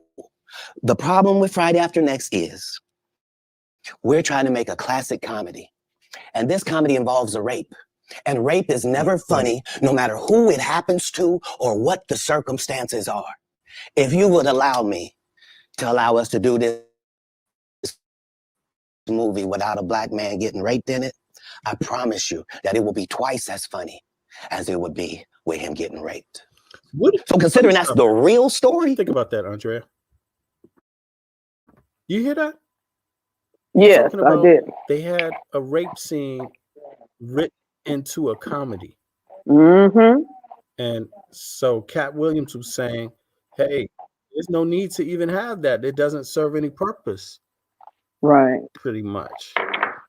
I mean, I don't know if you know. I think the movie he was talking about was Friday. Right? Was that it? Let me go back here. Friday. Uh-huh. I think he was talking about Friday. Yep. That's why people believe in rituals right there is because, well, why would he lie? We auditioned in Los Angeles. Yes. I was audition number 201. 200 black comedians auditioned for the role of Money Mike with me. You're saying all 201 of us was auditioning and you had already had the role and had already shot the role in 4 days? The truth of the matter is the Money Mike in the original script got raped in the bathroom. And that's what Ricky Smiley was okay with. Kat Wiliams. Right. So he was okay with that. That's, yeah. And I guess his point was this is saying people aren't speaking up as individuals. The opportunity is overriding the judgment. Right. I mean, that they're not saying no as artists. They're not reaching a point where they get to say, no, this one is not for me. I don't agree with that. Let's do something else. Right. Yeah. And I think if I think about this a little bit more, it's kind of like, what do you think drives that? What do you think drives that? You think it's, I mean, because I was saying earlier with Ralph that it's like the money is making people compete in areas that they shouldn't compete in, Because they don't want to walk in their own essence. Somebody's always out there trying to one up somebody, right? I think it just gets back to what we were saying earlier. It's all about how you see yourself, Mm-hmm. And if you see yourself as always trying to compete with people all the time, and you feel like you ain't got, if you know when you walk in your essence, you ain't got to do all that. It is you are who you are, and What happened to the part where it's like you're doing a profession, and let's say it's comedy, for example, or any profession. Let's just say you go to the job 9 to 5, any type of business, any type of profession, and you're the employee, but there's just some things you won't do before you leave and quit, or say, no, I'm not doing that. Find somebody else. Whatever happened to that? Whatever happened to that? I agree with you 100%. Like you got to walk within yourself. And when you walk in within yourself, you know what you're willing to do and what you're not willing to do before you just feel like your integrity is being compromised. But here, he's flat out saying that, they didn't care. Yes, that they didn't care. And that's really a bad example because I don't think when was the last time you heard of somebody? Actually, I remember the last time people heard of there's another R scene that people heard of, and people said that it was Halle Berry and Monster, the movie. And people criticized Halle Berry for playing that scene, right? But that scene, let me look this up right now. I'm sorry. That scene is the one that got her an Oscar, right? Of course. Hold on, let me see here. Halle Berry. Forget some of the other movies she was in. For Monster. Yeah, forget some of the other movies she was in. Okay, let's see. Yep. Let me go. Yeah. And but this one was like, let me put it up on the screen here just in case. Let me stop this right here and see. And then we can go back to Kat. I really like Kat Wiliams, by the way, and I loved everything he said. But let's check this out real quick, just as a reminder to give a little bit of reference. This moment, so much bigger. It's for Dorothy Dandridge, Lena Horne, Diane Carroll. It's for the women that stand beside me, Jada Pinkett, Angela Bassett, Vivica Fox, and it's for every nameless, faceless woman of color. I want to thank my mom, who's given me the strength to fight every single day to be who I want to be. And lastly, and not leastly, I have to thank Spike Lee for putting me in my very first film and believing in me, Oprah Winfrey for being the best role model any girl can have, Joel Silver, thank you, and thank you to Warren Beatty. Thank you so much for being my mentors and believing in me. Thank you, thank you, thank you. Yeah, that was her giving her Oscar speech for Monster, right? Oh, is it playing again? Okay, there we go. Yeah, that was her getting it for Monster. And what do you think about that? I mean, that would be typical, right? Kat Wiliams wouldn't necessarily think, or is there an aspect of gender in this or what? What was what now? Go ahead. No, I'm saying that's just typical. I mean, that's, they will give us those kind of things in those particular roles. We are at the convention here in Calgary. But when you're playing a decent movie, they don't do that. Can you hear me? Can you hear me, VB? Yeah, I can hear you now. Go ahead. You cut out for a second. I said when it comes to if they were playing in decent movies, they wouldn't have got that. I mean, same thing with Denzel. They gave him whatever when he did Training Day. He did all those other good movies before then. You mean tell me he didn't earn one before then? Huh? Oh, right. I mean, he played a rogue cop. That's absolutely but true. all that he did all those other movies he did before then. You mean tell me that's the one that got, because typical Negro movie, right? Negro playing a thug, yeah, we'll give him an Oscar for that so people can see that, yeah. But he played in all them other good movies before then. Remember Titans and some of them other good movies before then. Yeah. Yeah, those were, he obviously had to do some real acting there. Yeah. It's more subtle, the acting. It's more, you have to be more patient. It's not so grotesque, in other words. Right. The scenes. Yeah. What's that? Philadelphia with what's his name? Tom Hanks. I think he did that before Training Day. I don't know what movies he did before Training Day, but there were other movies. Glory. My son is trying. Oh, you're not gonna get no Oscar with Glory. Yeah, that's what I'm saying. That other good movies. He's done other good movies, but he didn't get nothing for them. No, that's true. That's true. Yeah, because they want to, that thug man. Oh yeah, we'll give you, because we want them to see that. That's just who y'all really are. But all them other good movies that he played in, no, they weren't trying to do all that. Same thing with Halle. Halle played that role as a hoe, pretty much. And Training Day is a pretty sinister film in a sense that, it reminded me it almost seemed like it was to lift the veil in a sense, to say that, these people here, if they were in the same situation, they would do the same thing also. Yeah, they mentioned, my sons are mentioning too, Hurricane. He played in Hurricane. What was the other one? Malcolm X. Yeah, he played in all those other movies, but they weren't gonna give him. No, when we stand up proud for stuff, no, they don't do that. But as soon as who's back on there? Yeah. I didn't have you got fresh real quick. I'm back now. He heard you talking, and he was like, "Oh, now I got to bust this up. This Andrea." Don't give him the wrench. I'm telling you, don't give it to him. Don't give it to him. Go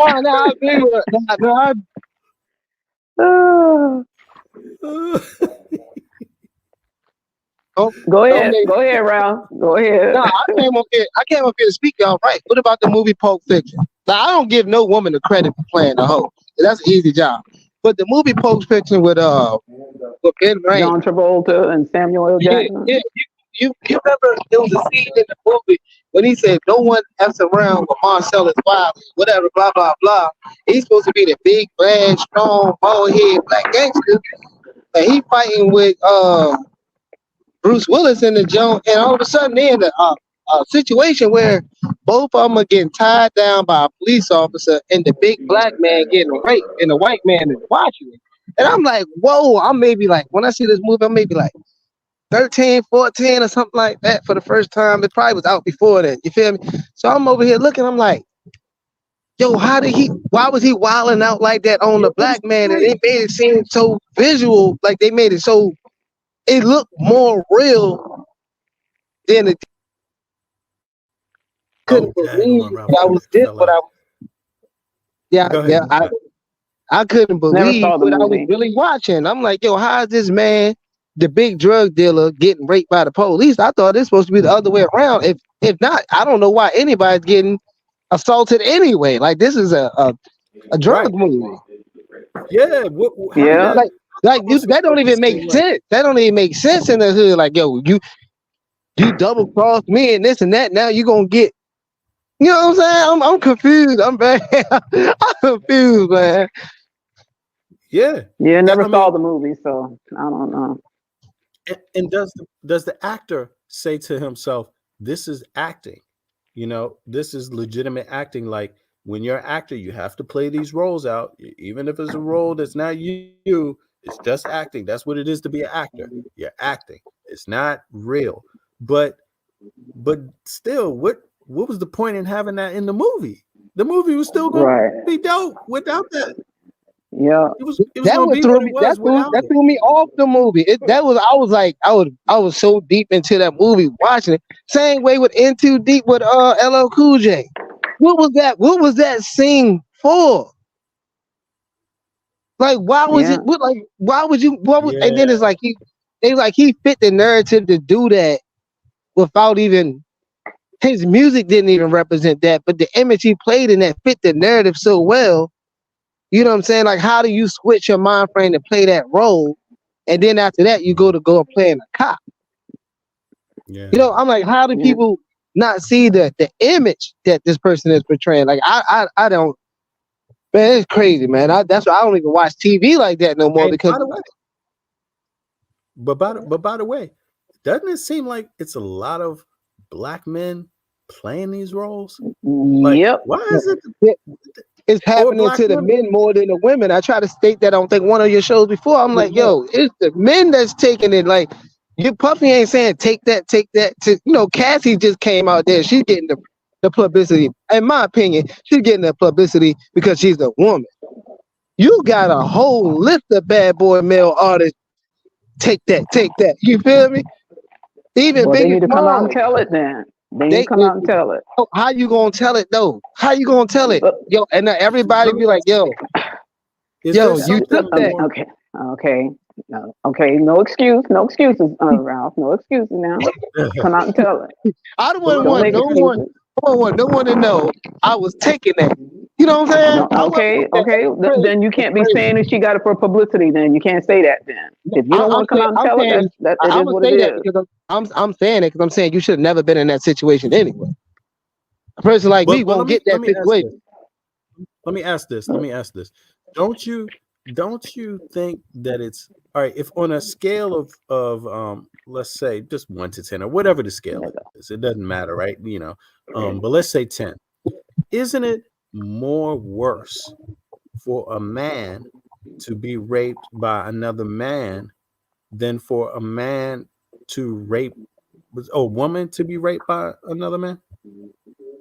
I'm not saying it's good. Excuse me. I know what you're saying. I know what you're saying. Another level, another element to it when it's. Go ahead. You saying go ahead too? I think it's worse on both sides. I don't care which way it goes. It's wrong. But that's why the prison system is not talked about like that, right? So in the prison system, men know how to make you less than what you are. We're all men. A man If a man decides to emasculate another man and other men see it, you're not amongst the men of the apex men. And how do you come back from that? You can't, because you was never that in the first place. That's a woman who gets that. She's still a woman. That's her national design to take that pole. Not by force though, but it's her design. That man was never designed to take no pole. And once you get hit by some pole, it ain't no coming back. That's why men don't say nothing, because now everybody look at you as like, yo, we can't even take advice from you. You not normal. But you saying that just from the prison system. There are men taking polls and they ain't in no prison system. They do what they might get. And I won't hang around no polls. Okay, so I'm just saying, don't use that as an excuse, because they're out there doing that. They ain't got to do that. I'm saying in general, because I'm a man who don't hang around no poll taker. So if I don't hang around poll takers, I can't speak on it. Right, but look, in general, there's something very. Let's take the R word out of it. A heterosexual woman is generally going to be less offended by, or man is going to be less offended by heterosexual sex than non-heterosexual sex. Mm-hmm. I mean, especially if you straight. Isn't there an extra element? Because if you're not down with that type in general, then isn't that another layer to it or something? Don't get me wrong. I'm not trying to be insensitive, because our word is our word, period. It's wrong and it's dehumanizing. But then there's this other thing about like, I mean, I don't know. Maybe I'm not the best equipped to talk about this. You saying it right, man, because it's felt. You saying it right. At the end of the day, you know, as a man, that's something if you taking that, you know what you got to be a different type of man to go through that, yo. And if you can deal with that, that's good for you. I got nothing against that. I got nothing against that. But to go against, if you're a straight man and someone's trying to force you to go against your natural design, that's internally breaking your spirit and will, especially if you're not giving it to them. Because think about this: the guy that goes after the woman and assaults the woman, right? Is he trying to take her womanhood? He can't take it. He can't take the woman. All he can do is disrespect her. She's still a woman. That's her design. That man but the dudes, when they're doing it to men, they're trying to take their manhood. They're trying to put womanhood in the man. That's part of the excitement. Isn't that part of the excitement? And I mean, I'm just trying to understand, like you did something powerful then when you can make another man bend down. Ain't that what Daddy said? Ain't that what Daddy said? Yeah, but like I said, some of these guys are willingly doing that. There ain't nothing taken from them. Oh, some of the guys are willingly doing that. They ain't being taken from them. I mean, so like I said, we can't keep making a narrative that men are looking at as that being, demasculated and all that kind of stuff. Some men are wanting just that. Yeah, you're right. Yeah, Miss Andreas, tough on the brothers. I'm not, y'all not gonna get away with that, no, because it's true. I believe that's a made up statistic. I don't believe. Look, we go outside, right? I asked my homeboy this yesterday, right? We joking around. He was making some weird statement, right? Playing his pause game, right? He wanted to play the pause game. So I was like, all right, I'm gonna play the pause game with you, but I'm gonna play this game differently, right? I tell you, when you go to work, right? How many transgenders do you see at work? With a man's job? He said, bro, I ain't never seen no tranny at work, bro. I said, all right, so let me ask you this again, bro. No homo. I said, while you working at work, right? How many men you think are literally gay at work, right? He was like, I said, you do construction, right? I'm like, what you really be doing, though? He said, I don't know nobody. Everybody be hollering at the girls at work, right? So now when I said that, what I do realistically, right? When you go home or you go to your family, you're not even hanging with your homeboys at the time. You playing video games with them online. If they do come over, most of your homeboys got a home girl and y'all dated.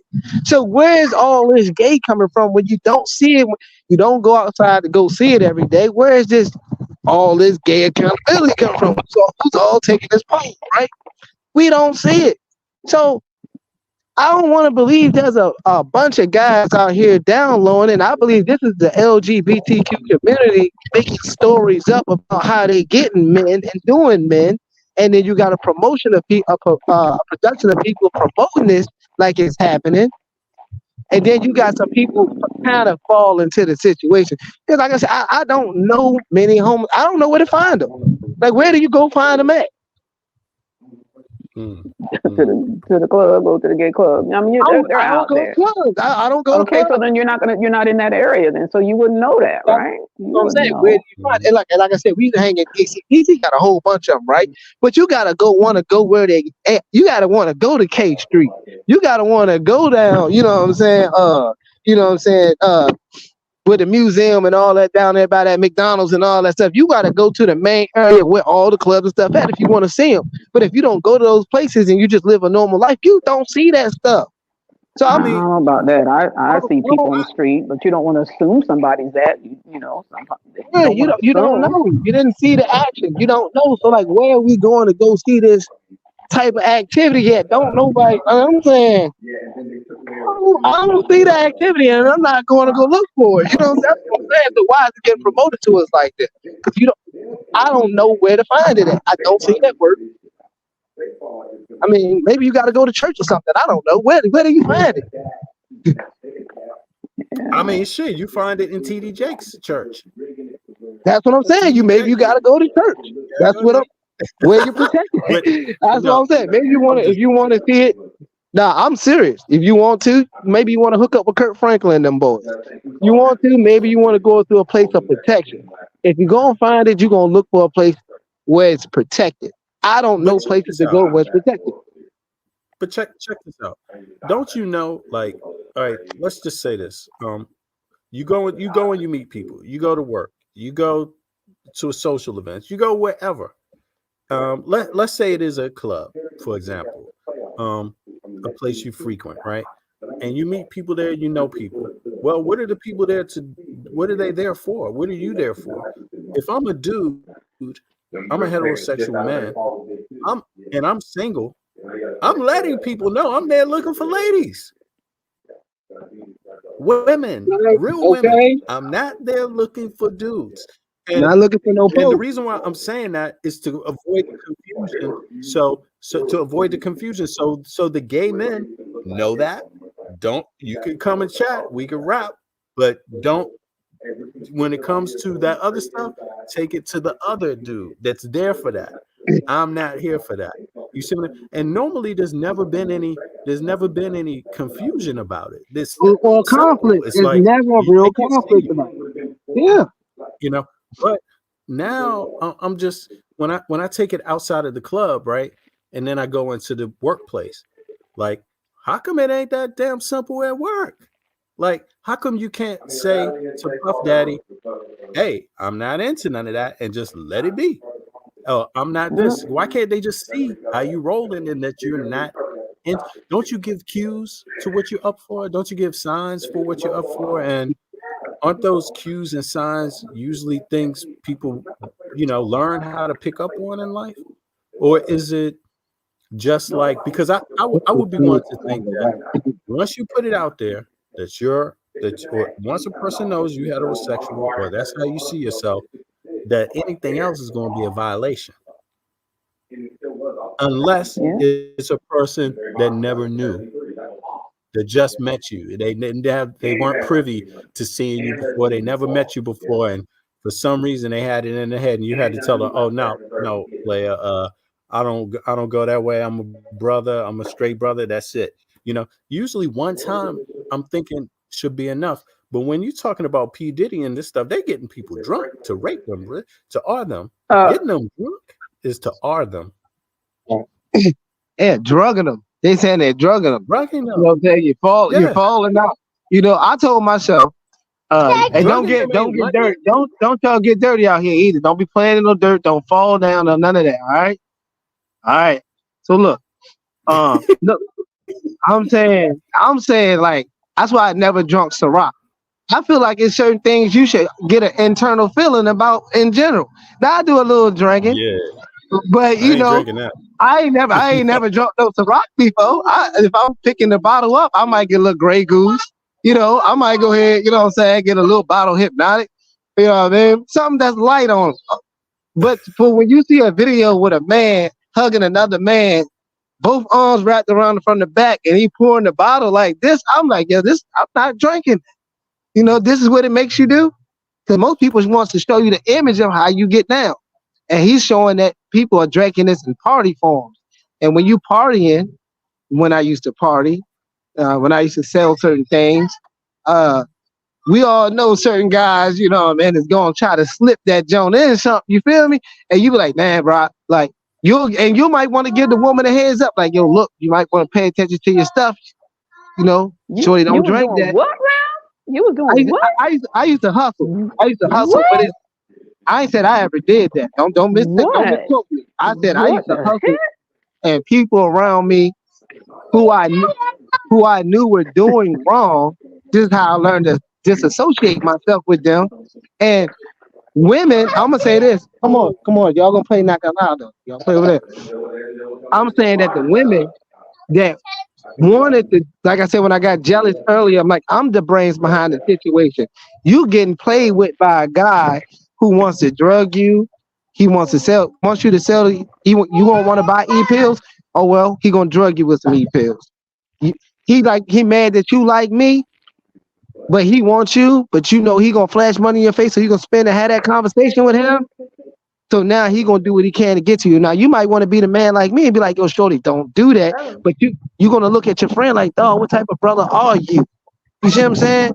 So I hate that my brother was not my brother, but my friend as my brother and what we were doing. Like, why are you doing this type of stuff? So I hated that, because you should have been the man that was more of a man and got it on your own free will instead of intoxicating this woman. And this is around the time when Ciroc was hot. You know what I'm saying? So these people, these was good, bro. So you got it to the point where you seeing the same thing that's getting promoted in the conversations or the commercials with the conversations of how to drink Ciroc. It's the same thing Diddy is doing. Diddy is doing this to the same people and the commercials, the same thing people gonna do in the streets. They're gonna act like Diddy. So that's what I'm saying. There's a lot of things I learned how to stop doing. And when you grow up, you grow up. Like Kat Wiliams said in this movie, in the joint, he was still in certain things, but once you start having kids, you say, hey, look, man, I didn't care about what was happening because, like I said, these women were making their own decision to fool with these type of people. You just want to give them the heads up of what type of person you fooling with. I can't make no choices for them. And plus, look, let's be obvious. Like, if we're talking about the music industry or Puff Daddy and all of that stuff, nobody's talking about consent. None of that's consensual. Cassie's not consensual. Is paying people, like, okay, maybe the sex workers were consensual, right? But the rest of these stories that we're hearing about, like Bambaataa, none of that's consensual. The stories you hear about, or the rumors you hear about people that were talking about, what's the brother's name? Shakir. What's his last name? The Def Jam exec that committed suicide. I mean, to me, it seemed like it's something else going on. I mean, imagine this. Let's say you were, keep in mind, this is what's happening to men. A lot of men anyway.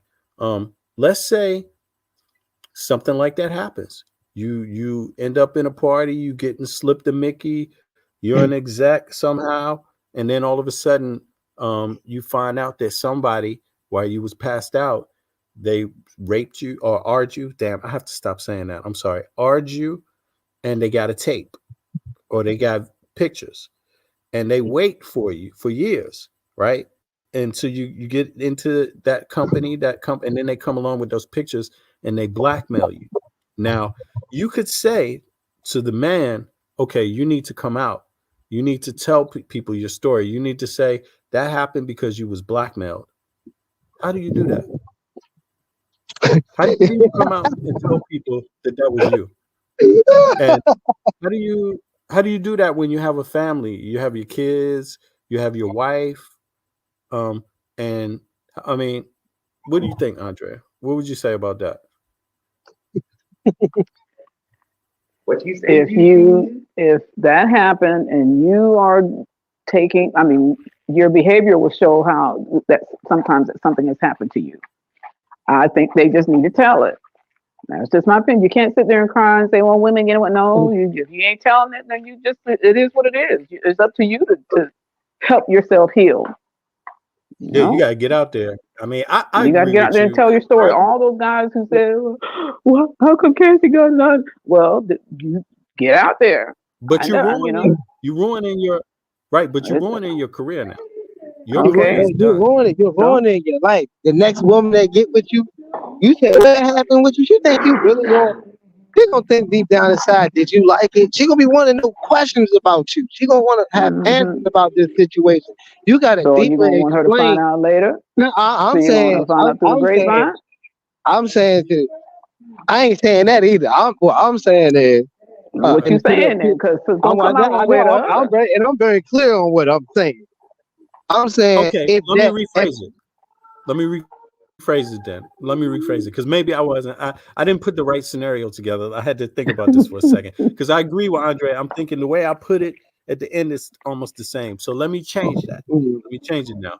Let's say the guy was a Christian man, like a Christian man, and that is what his strength is coming from. That's helping him go through the day after day after day, and then this happens. See, what happened? The position of force, the forceful action takes. Right. Being forced to do it. Yeah, because the scenario earlier was you might have been drinking, might have been slipped a little something, you pass out, you wake up, there's a man showing you, look what we got you into. Now you got to deal with the fact you played really no part in this action. But now you got to explain it to people. I hate to say it. I hate to say this, and I'm like, there's no easy answer for this, but I think the Christian man thing, it kind of strikes me because that's where I think a lot of, you can have a Christian background, you know what I'm saying? And the reality is that I do. My parents have a Christian background, and how I was raised is like, you violate me, I'm going to have to hurt you. Like flat out, like your life is on the line, like just period. Like, and I'm going to have to fight myself. Right. You have to literally fight. You have to fight within yourself. And after you take the person, like you still got to deal with the fact this has happened to you. So it's not something that's going to go away ever. And then I think it's so easy. And I think, and I'm not trying to make anything out of this. And please, if I'm wrong, I'm wrong. And everybody is a little different, but I'm just talking about my feelings. Like my feelings about it is like, you just tried to violate me as a man. And now I'm going to have to put you in the dirt. Like, seriously. I'm wilding out on your moms, your dad, you. Feel me? I'm wilding out on your upbringing. I'm sorry. Okay, what nobody say about this. The mom and dad had nothing to do with it. But your upbringing. Maybe for women, I'm just exploring here. I don't know. Maybe for women, because they don't have that physical power, or that's not necessarily a perceived part of womanhood on the regular. Maybe they don't cope with it that way. Like, I'm going to take your life because you did this. But I think a lot of men, straight up men, when they come into that world of the R world, it really does come down to like somebody's penalty. You over my dead body. That's what I'm standing on. And even over my dead body. You feel me? You know what I mean? Because you're not getting this while I got the strength to breathe. And I want any person to understand. Like I was trying to say to Miss Andre, like I said, I didn't want to go there back to that point, but it's a certain type of strength you have to have as a man. And I don't think we're that much different. Like, we don't have too many people living a certain type of way. We all living the same kind of religions. We all live in the same kind of culture. We all making the same kind of money. If you want to be an engineer, here's the bracket for all engineers. You want to be a doctor, here's the bracket for all doctors. You want whatever it is, that's what you're gonna make. It's systematically set. So my body, my soul, my spirit is on the line. I don't want anybody else who's gonna damage my soul, my spirit, to be around me, because you're jeopardizing my life, my livelihood. Okay, so Hey, as a just grown man, if another man comes to you and tries to take you're not strength for strength. You're not gonna let no man do that. You guys are talking about something getting put in your drink, and then you waking up finding out something happened to you. That's what you were talking about. You still got You still got to wild out and go ape crap. You still got to wake up from that jump. So then you ask, so what are you supposed to do? But then you ask, what are you supposed to do? Your behavior is going to change. People are going to notice your behavioral change at your house, at your job. I don't care where it is. Your behavior is going to change because somebody tried to mess with you and do something that they weren't supposed to do. So either you're going to tell it or you're not. You can't have it both ways. So if a woman doesn't have to be drugged to be great. She doesn't have to be. She can be fully functional, mind her own business, and get great. Okay, so because she's not as strong as that man. So when you're talking about strength does not necessarily mean that you're the what you call yourself. What did you call yourself earlier? What did you say it was earlier? You're not that. You're not the leader or the whatever because you're stronger. Your physical strength has nothing to do with your being. That's not what I'm saying. But that's what you were saying earlier. Your strength, because you said, "What do you want your man to be stronger than you?" You're stronger than me just because of your makeup. You have more testosterone than I do. That's the only thing that makes you stronger than me. Okay, physically. I know some women that are physically stronger than me. There are some women. Yes, there are some women stronger than some men. We're talking about, generally speaking, on average, the majority of men are stronger than the majority of women. That's just on average. Good. You take the strongest man, the strongest woman. I'm 150 pounds. Ms. Andre, I can't let you say this. I'm 150 pounds. If a 225-pound woman falls on me, I'm hurt. Okay. Okay, I'm saying. Okay, we're talking about falling down on you. We ain't talking about you physically going head to head. But that's what I'm saying. It's the physicality of things. When a man does this to a man, it's more brutal.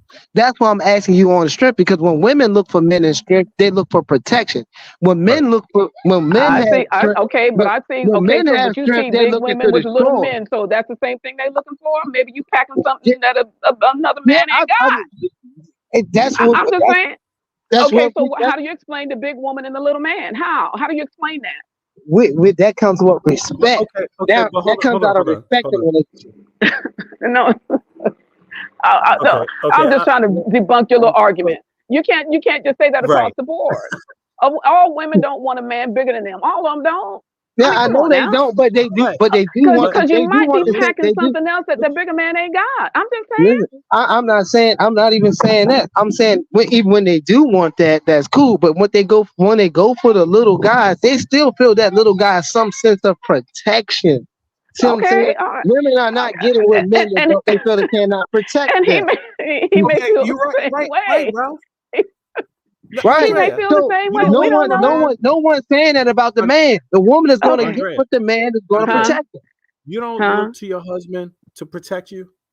I look to my husband to be any and everything he wants to be. That's what I looked at him to. I did this with her earlier. If in that he wants to be my protector, you go right ahead. Do that. I'm not going to fight him for doing that. But at the same token, I feel the same way. If somebody comes and trying to mess with mine, I feel like I got to be that protector and get out here and do some shit. It goes the same way. I'm not physically stronger than you do to do that. No. Okay. Yeah. I'm not saying you shouldn't do that, Andrea, and I'm saying that's wonderful. I wish any lady I'm with is willing to, when it's necessary, just catch. You think I'm done? Then she pull out the hammer and you finish. You see what I mean? Did you see that video out there? There's a video out there where that happened. Some dude was trying to rob these people. He told her to get that gun. Next thing you know, she was doing the same thing. Yeah, I'm for that. But check this out. But if it tends to be the lady that is Uh-huh. always defending this man doesn't, or more likely to be defending this man, right, than the man defending the woman physically. We talking about physically. I'm just talking about physically. Like somebody comes to rob, and you just find that, you know, 7 times out of She running to the door 10, before him. Yeah, yes, ma'am. Listen, look, and I'm gonna break it down even better. I'm gonna break it down even better, Miss Andre, because you was trying to downplay it so bad. Out of default, you got that's okay. You're built to be that way, and nobody should argue with the fact that you want to be that person. I'm not telling you not to be. Okay. I told you be whatever in yourself you feel like you are. That's who you are. It's a double cop out she giving right now. Double cop out. I'm not giving no cop out. No, you are who you are. Some men don't feel like that. You know. All right, Some men just don't. all right. Let me make this little small point so I can go back to listening. Right. Most likely, if you're in the club, you're outside, you're in the street, you're at school. If a fight break out between 2 women, a man is coming to separate the fight. 2 men start fighting, men are coming to separate the fight. Where are the women coming to the protection of men? We watch on TV every day a black man get beat by police, and that nair woman dives on top of this man and say, "Stop beating this young man." We'll watch it every day. A woman will go cheat on a man, or a man might cheat on a woman. A man might cheat, but that woman doesn't go cheat with something lesser. She go cheats with something better. She thinks she doesn't. She looks for the greater protection. You don't think about the lesser form. You think about the better form. So when a woman tells me something about she gonna protect me and she's showing me she's gonna hurt me, I can't believe that. That's the form of a man doing that to another man. I'm gonna put the woman into you. All right. Okay. I'm just like, I'm sorry, I may be too old school or something strange, but no, I just can't imagine. I understand what you guys are saying. I get it. I understand. I'm not trying to diminish any of that. I get that. I'm just saying. I can't imagine being with any woman that wouldn't expect me to be protecting her ass at a moment's notice from physical danger. Even if she said something. Okay. All right. Okay. I tell you what. I tell you what. I don't know. I think there's so many examples, but I'm just too hard-headed. But I just can't imagine me even. I wouldn't even understand a woman that wouldn't even want me to be protected and when she jumps you off. wouldn't even want her. You wouldn't even want her. I said, I understand what you guys are saying. I understand that. I'm not denying that one iota. My husband's bigger than me, so that I think there's just an unspoken understanding. And so when you're a man, I don't have to go. Right. I don't have to go out there and say unspoken. Yeah, it's just unspoken. I don't have to tell my husband, are you going to protect? I have to ask him that. It's an unspoken understanding. You can do it in the it's the same in the ABB. It's the same in the animal kingdom. No different. Exactly. It's the essence of who you are. So when a woman say that she's not going to do that, it's a full-blooded lie. It's you're telling yourself you're going to lie against nature. All right, Andrea. No, but when it comes to our kids, no, we don't lie against nature because there's a lot of them, a lot of the animal kingdom, the mother's the one who stays with those cubs. It ain't the daddy, he gone. It ain't about. It's not about. That's not what I'm saying. That's not what I'm saying. No, well, you're saying nature. You're saying even in nature. Well, no, you can't say that because in nature, I am going to say that. It doesn't play out that way. It doesn't play out that way. The mama bear takes care of them. Those cubs might die from a man. Those cubs. You read this comment? Go ahead. Just lovely said some women seek mental strength more than physical because working smarter is better than physical strength at times. Okay, at times. Then why ain't y'all picking up no nerves? Why they not picking no nerves? You can't, but you can't say nature teaches you a thing because I'm telling you, when it comes to our children and stuff like that. Oh, mess with one of mine. It's a whole nother ball game.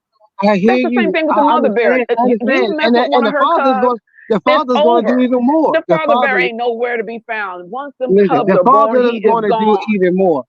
Have you ever like just Once watch National Geographic, and right? You think those women lionesses be protecting? Those fathers protect way harder. And sometimes they will kill that cub to get to make sure they get to that mama. So don't stop it. But look, that's what I'm saying. Let's you're doing it, you're saying it, but you're not understanding it. So listen, when a lion, I'm just dumb. I don't understand what I'm talking no, about. I didn't say. See, you put in words I didn't use. I want to get you. You're just saying I don't understand. I do understand what I'm talking about. All right, so listen. There are many situations in the animal kingdom where the daddy is gone. That mom got to fight. That's not how lion pride works. That's not You're how talking about lions. We're talking about all of them. We're not talking about just the lions. They the only animals out there that have babies and cubs. I'm talking about bears. Where do the daddies go after the babies are born? Where they go? Where do they go? They die. Where? They die. So let me explain it to you. So if you got a group of lioness, right, their job is to protect that king's cubs, right? But if that king is overthrown, who's going to protect these women lion from other predators? So now they let the person who killed their cubs become their new leader. We're not talking about the killing the cubs. No. I don't think you didn't hear what I said. When you said I wasn't listening. I said sometimes the king of the cubs will kill them cubs too. Yes, for various reasons. Right. Stop. And also he will let them live. Stop it. Stop. Listen, also he will let them live. But you got to understand this. The women of the pride seeks the protection. You're just talking about lions. There are other animals out there besides lions that the daddy ain't nowhere around. Stop it. Yeah. Okay, so look, you keep making excuses for your look. You keep doing that. You're fine. I'm telling you factual. I'm not saying you're wrong. You're just talking about lions. I'm talking about the whole animal kingdom. Don't just pull out one that makes you feel better about yourself. Let's talk about orca. I'll put it on an orca. I can take it to grasshopper. Who does that baby stay next to? Who does the baby stay next to? It ain't to the daddy he stays next to. The baby don't stay next to the daddy. It stays close to that mama. Stop it. I think that's the biggest lie. Okay. I'm good. I'm gonna have to go plug my phone in because I'm low charge. I'm long charge. Let's ask the chat. I'm gonna go back to the chat for a little bit and I'll come back out. Oh man, don't leave Miss Andrea. Don't go. I'm at my battery on 15%. I will come back. Let me charge my phone up. I'll come back. All right. Because I'm gonna pull this virtual belt on you some more because you ain't getting it. This belt needs to swing some more. So I'll be back. I need to go find me some iron underwear. Some steel underwear. Don't worry about that. That ain't the only place that it get you. I'll be back. I'm gonna come back. Oh man. But look, I'm gonna take it to every point of that of this situation. If you was a lion, if you was an elephant, even though the elephant rules or the female elephant, she's the main leader, those male elephants have tusks. Those tusks are made for what? Protection. Protection of who? Family and children. Right? When you get to that hyena, them females run the jump of who's the main killer and the female thing, the male. When you get to the female lion, yeah, them female lions are the predators, but they take the instruction of the men of what to kill and how to hunt. When that male is destroyed, when that male has got to fight against other males, once he loses, that male is kicked out of the pride. What happens then? That male picks his pride of whatever lion that he wants. You get into a grasshopper, or you want to talk about a spider, that spider knows he's going to try to procreate. What's up? I'm sorry. I hear you. I hear you, Ralph. And I also hear Andrea, but I'm just trying to probe a little bit more like this. I think what's happening here for me is like the general expectation in society is what we're talking about that you have to live with, right? And you have to live with how the society sees a man's role, also, and how they see a woman's role, but also the reality of it. So what's the reality of being a woman? I don't know. I'm not a woman, right? So I don't ultimately know the real reality, what that's like. We can only have the expectations of what we think we want our woman to be. But I know to be a man, to survive, I mean, for me, I'm just saying for me, other guys had it different. For me, I had to. I don't have any brothers now. My brothers are my friends that I grew up with that know me. They're like my brothers. You know what I'm saying? The ones that I know from my childhood, and they're still alive. You see what I mean? They're my brothers. You see what I'm saying? But me, I had to learn how to defend my damn self. Every day I walked outside of the house. And so I know, like, and when I go to work, I had to stand there, go to work, and deal with any kind of crazy shit coming from crazy ass men. Right. You know what I'm saying? So that's what I'm telling. I was telling my woman that, right? How the perception of men are perceived, right? If a man sees he can get with your woman, or if a man sees that someone doesn't value what you put into it, he already look at you as a weakling before then, because you're not respected. Then in the work field, if you're in the work field, you have a boss over you. You got to understand the term leadership. You got to understand. Get off me. You got to understand. Hop on up. You got to understand a chain. You got to understand the chain of command. So if you don't, as a man, if you don't follow the chain of command, especially if you was already an alpha male and you can't follow the chain of command, you out of there. You see what I'm saying? So you got to learn submission, and you got to understand what it is to take charge. And people don't want to respect that from men. They look at it as our job is just to walk around and show muscles and be strong-minded and willingly. No, we have to actually play weak majority of the time till we get to that point to be show strength. It's not even about. Sometimes I agree. Like sometimes it's not necessarily about the muscle. It's about the intent. And if another dude knows your intent is going to be to get at him. Yeah. Like, you know what I'm saying? Like, you might have the muscles, homeboy, but my intent is to get you regardless. Like, and I think that's part of the funny world men live in. You know what I mean? But it's difficult to probe. Sister, what's up? How you doing? Thanks for hopping up. Go ahead. Let us hear your voice. I'm coming back up, but I'm coming back up on my other phone. It might just be my name, but it won't be Negro Ralph, but I'm popping right back up. Okay. Hey. How you doing, I'm sister? coming right back up. Okay, come back up. Hey everybody. So it's not my first time watching you necessarily, but it's my first time interacting. I just found your page not too long ago. So it's nice to meet you. My name's Angie. And I just popped in on your discussion. Okay, Angie, thank you so much. And I wanted to kind of give a perspective because I think a lot of us we assume from our own perspective and not necessarily see the other side. And when you were talking about talking about men being raped, and I know that it affects their pride, you know, but women have that same effect. It affects a woman's pride. So all of the feelings that a man has are assaulted in the manner, females have that same feeling. Okay. I wanted to say this. Okay, so I hear that, and I agree with that. In terms of the pride, look, let's be honest. Violation is a violation, and you're being dehumanized, and you're gonna feel that, woman or man, right? But let's switch it now. Let's say for the guy, the person that is assaulting him is a woman. Let's say, because that could be the case, right? Now, isn't it different? Isn't it different for a man? Like, think about. I don't want to give any examples because I've heard people say things, and I don't even look up to the person that said something weird like this. But let's just say the person that's assaulting the guy is a woman, right? And the guy couldn't defend himself. Maybe he's a little younger or something like that. That girl got brothers that used to whoop on her, so she got hands a little bit. And that dude was never a fighter. She knocking him upside the head like my homeboy.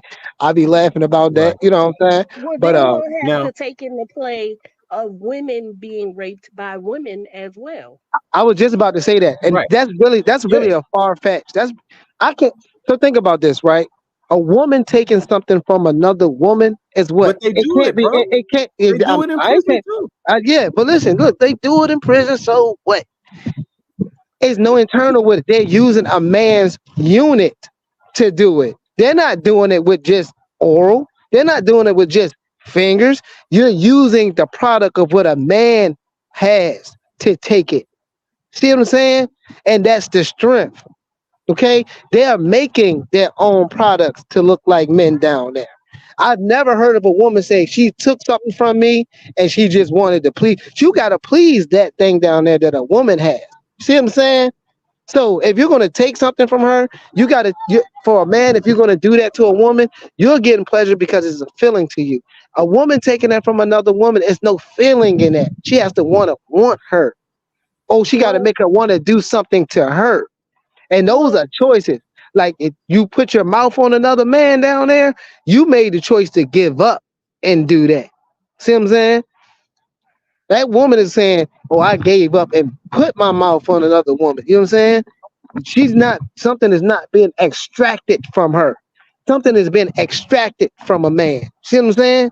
Dignity, But pride, hold on. strength. But let's go back to the first, because I want to hear all those perspectives, right? But first, let's not jump past the one about the woman forcing the guy, right? Now, when the woman forces the guy, is the guy walking away feeling like he lost his manhood, or is to he be feeling like honest, he's been? I feel that when you are overpowered Mhm, by someone, regardless of sex or gender, on the victim or the assaulter, it affects mhm, your pride. It mhm, affects you. mhm, mhm, So of course you're gonna have these feelings, mentally, of possibly feeling less than or weak or anything like that. It has nothing to do with your gender. It hurts to take that type of loss. It really does. mhm, mhm, And it's commonly known about these effects towards women more so than men. And I think mhm. that is because men are brought up to not have emotions, to not consider their emotions. So that Oh, makes no. it harder. I honestly Mm. feel like we can we have something that we can relate to in situations like this, but that's not understood within a man's perspective. Mhm. I can't say I disagree with you. I'm listening, and I'm just trying to. I'm hearing you. I'm agreeing with you, and I'm just trying to put it into a practical sense into some more situations. But I hear Right. you. It is hard to know. It's hard to know, and it's just a discussion. I'm just trying to explore like between what Ralph says, because I feel what Ralph is saying. Like just as the type of man I am. I can't say as a man, as the type of man that I am, I feel like there's something extra about men. I don't know if it's toxicity, if It's that's what it most is. definitely, it's most definitely and I get what you're saying, because in a sense we're just going to take this understanding as a man who wants to be the protector and the provider, you know, Mhm, in their nature, in the sense of their nature, it is it is very tarnishing to their mental to have been overpowered in such a way. I get it. You get what I'm saying? So I understand completely. yeah, because But we can't allow overpowering just over some tennis. We can't allow overpowering of nothing over anything, let alone your but body. it is the mental strength that comes into play, where you have to Mm, understand, because females, and in the nature of a female, just like the lady that came before, she was speaking about how when the men go out to provide, they have to go out and hunt. You know, we are, us women, we are left behind with the cubs. So our nature of protecting and providing comes into play as well. So if we are considering both sides, then we have to understand that we get it. We get it. It hurts. You know what I'm saying? Look, Yeah, see, I'm your not gonna, psychology of I'm being a not gonna give it that credit. I'm not. I mean, I okay. Go ahead, understand it, bro. but I don't give it that credit. Since we're gonna keep taking this so far back to men going out hunting and all that goofy stuff, right? Right. Okay. 80% of the time that man goes and hunt, by the time that boy's 5 to 7 years old, he's taking his son out with him to learn and hunt. He's not with his mama no more. This is true. Now when we go look at the point of the European, let's look at what Valentine's Day really stand for. Valentine's Day is a day they actually took their sons out to show them how to fight, wrestle, hunt, and take advantage of other men to become stronger men. This wasn't about no woman. That's how you got the island of Lesbos. So But these the women most can do that to delicate each other. time, we can if we're gonna put that in, the most delicate time of a child is newborn and time when they cannot walk or feed themselves. So And they're that's home with mom. but Mom after that, literally has to that's a brief time in life. There's a brief time in life. You're dealing with somebody from the age of 5 now to 20. Now that's a big part of your life and it's brief understanding in who some you're gonna cases. become. Your early years are your years of being provided for. But Who if are I you have after failed you you now? first, Who are you after you can't be provided for? then what happens to you afterwards, it comes from the failure of the mother's protection first. And not only that, but even if it is breeze, it is very important. It's probably one of the most important parts. And You and know, if, because and you gotta make I'm it to not a 5 and woman hater 7. either. But most of the abortions come from women. Most of the child killing come from women. This is not an act of men. Men only kill kids out of anger of women. We're not really emotional killers towards children. You have to be kind of taught that behavior as a man. You're not gonna. Most men you know will help a child. Most men you know help strangers. Most men you know are willing to help. You know, most women aren't Ralph, willing do to you do think that. that Women that's are natural for prime women? killers of children. But do you think that's natural for women? It's Yeah, not it I'm is being natural. natural really because that is their key to life. Which man's strength or what their emotions say to this day, since back then to this day. If I have emotional issues with you, I have the authority because you put something in my body to kill it. That's just what it is. I don't have to take your thought about it. I don't have to consider your feelings about it. It's really ask you. It's only will I respect you, will I do it? And then we act like I some of these understand women your don't. perspective We got to because that understand these that women. comes from a place of hurt. You get what I'm saying? When a woman Even with listen, I'm selfishly gonna take takes it to the that act. lions, the animals too. okay. With the lions Hold on, too, Ralph, we might not Ralph, like hold on, Mufasa. Ralph. We might want Hold up. Scar today. All right, but Ralph, let's hear what Angie got to say in response to what you just said, though. Let's see. Go ahead, You know, Angie. because I understand completely. That is a selfish act to kill to unalive a child, especially without the consent of the father. I get it. And then having the present day struggle or anything that is within the mental that is making you feel as if it's better without. I understand that. You get what I'm saying? And I'm not taking away from that because a lot of men, their feelings are never considered, especially in this day and time. And that's why it's hard for a lot of men to speak out about being assaulted. Because this is another prime example as to why men, have a hard time because they don't have a say so with the life of their own child.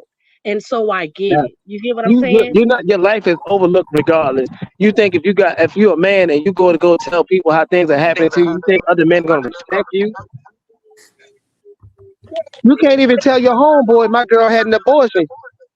You can't say, damn, yo, my girl just killed my kid. Nigga be like, damn, dog, I feel bad for you, bro. Wish you never would have did that. He only can feel empathy for you. He's now your bro, your homeboy. He walking around, he look at your girl like, yo, you a cold blooded killer, but That's your girl, you know. I To gotta be still honest, respect your girl. I understand all of that. But when is it going to be a man to speak out regardless to how somebody else may feel about it? Because when you speak out, it brings other people to realize that they can speak out as well and forget who doesn't respect it. Because you respect yourself enough to stand up for yourself. That is a powerful movement. That is what creates the change. You deserve to have a voice. You have one. If something is happening to you and you disagree, regardless to the ears that come and listen or take heed, you speak your voice. Eventually, somebody is going to hear you. I totally understand where the men come from, and I totally respect where the men come from, and I appreciate the man's voice because it needs to be said. I got two sons. I don't want them to feel like they should not speak on something happening to them. I don't feel like they should not speak on if they were to have children and they didn't have a say on their child being unalive. That's not fair. And there's nothing about masculinity that is supposed to be of a man not speaking about their ideas and emotions on these things. It's not fair. I'll give you the example, Ralph. I agree with what she's saying, but I think maybe there's a little we missing each other slightly here. But so I'm gonna give you this example. Let's just say it does. Let's say it's not you that it happens to. Let's say it's your child, your male child, right? Let's say, oh, excuse me, it's just an example. Not you, but just anybody, any Yeah, I fathers. understand. I got a son. Shoot, I got daughters and sons, so I understand. Go ahead. Now you're gonna have to deal with at that moment the fact that you know that this boy is still a boy and he's still going to grow and be a man. He's still a man. He's still a heterosexual boy if that's what he is. Let's say just per se, and you're still going to have to teach him how to be a man. You're still going to have to raise him to be a man. You're going to have to raise him to defend himself, also like a man, although he might have been violated at some point. You see what I'm saying? So you're going to have to think about that, and going after your rage is going. You know, you're going to have to do both things at that point. You're going to have to deal with your rage of your child maybe being assaulted or attacked. At the same time, you're going to have to continue to understand that this is still a man you're raising. This is still a young man that you're raising to become a man, and you're still going to have to be there with no doubt about who he is. You know, he's not losing. He's not really. I hear what you're saying, sister. Like, you don't lose your identity because of that act. It's just that I think the reason why I was saying society, and it's only the society I was brought up in. Like, I mean, in the society I was brought up in, the violation is a lot. You know, people getting hurt for a lot less than that. You see what I'm saying? Like, you know, in the world I had to grow up in, it's like if you ain't ready to let somebody know what they're gonna get for some type of violation, then you're gonna get violated a whole lot more. And look, I'm not trying to say I'm some big bad wolf. I done my stuff in the past. I done, you know, little wrong things that I don't stand for no more.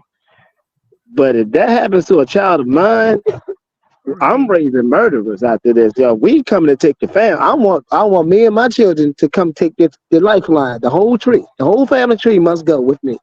Yeah, we all going. We going bananas. What I do want to say is too, because I agree with you. I feel like men who have been targeted, they should speak out because I think there's a misunderstanding. A lot of men feel like if they have been assaulted by another man, that makes them gay. And I feel like that needs to be spoke upon. Like, that does not determine your sexuality. You were taken advantage of, and it wasn't okay. I mean, that's a good thought. But if you never had it done, put it this way: they're not doing this to hurt. Most of those guys in the system, they're not doing this to hurt you. They're doing it to try to make it feel good to you. You see what I'm saying? No, but look, it's not the same match. Now that's what I'm talking. You know, I think within that toxic thing, in that toxic realm, that there's an element there that you're right about that, Ralph. When you say, you know, that there's some men out there. So I guess there's also some women out there. It's just called being twisted. Look at the booty warrior man. The booty warrior man said he wanted to make you feel good. He wanted to make you into something you wasn't. Yeah, some type of violation, harming you, and the fact that you can't do nothing about it is a power game. Isn't that what Puffy was up to? Like, I can do this to you, and you're still gonna have to come out here tomorrow and play that game because I got you. You gotta, if you want to get that check, if you want to fulfill those aspirations when you first met me, I got you. You gotta play this game, even though I got you. It's like a power game, and our word is a power game. Like I said, it's totally different between men and women. It's when women do that to each other, and it's a low key thing with women. Women are not naturally. It's a very low percentage of a woman. I'm gonna take it extra though. I'm gonna be like, you might be on your power game. I get it. You twisted in your mind, but I'm still gonna have to bash you. Like, I'm gonna have to. And that woman gonna fight for. Yeah, that woman's gonna fight for hers, you know, because she don't want that to happen. Don't nobody want that to happen. But it ain't like two men fighting for it. You know what I'm saying? Women. That's why women conflicts are different. Maybe there's just some subtleties in how, you know, but it's the same. But maybe there's just some subtleties. But it is more common than that. Think about it. Women don't even really want to make contact on the YouTube. In school, when you go to school, think about two girls going to start a fight. They will scream, holler, and point fingers, clap hands for 30 minutes before a conflict happens. That lets you know they never really wanted a conflict. You start screaming within a minute or two in a man's face, somebody going to the floor. See what I'm saying? It's two different realities we live in. And people don't want to respect the reality because men don't deal with disrespect. We understand a chain of command. Women break chains of command. That's what they do. It's logical for them to do that. It's not even illogical. It's logical for a woman to try her hands against the waters because she's going to be safe. It's coming from a traumatized mindset. I agree with you. A lot of people do that. They've made it a normal thing in this society, and a lot of women, they haven't acknowledged the ideas of femininity and masculinity. And so they do step out of bounds. A lot of them. Yeah, your woman will check you faster. Listen, that woman won't check the woman you cheated on her with. She gonna come check you all day. And that woman might be in her inbox saying, yeah, I did this, yeah, I did that. She gonna take all that energy out on the dude. You know what I'm saying? It'll be a woman screaming and basing on another woman. She ain't gonna do nothing but yell. It's no such. I had never in my life seen a woman jump to the rescue of a man unless it was like a mother and father situation with a child. They both trying to do the same thing at the same time. Every time I seen a dude getting beat up, I seen at least 5-10 women with their phones out recording.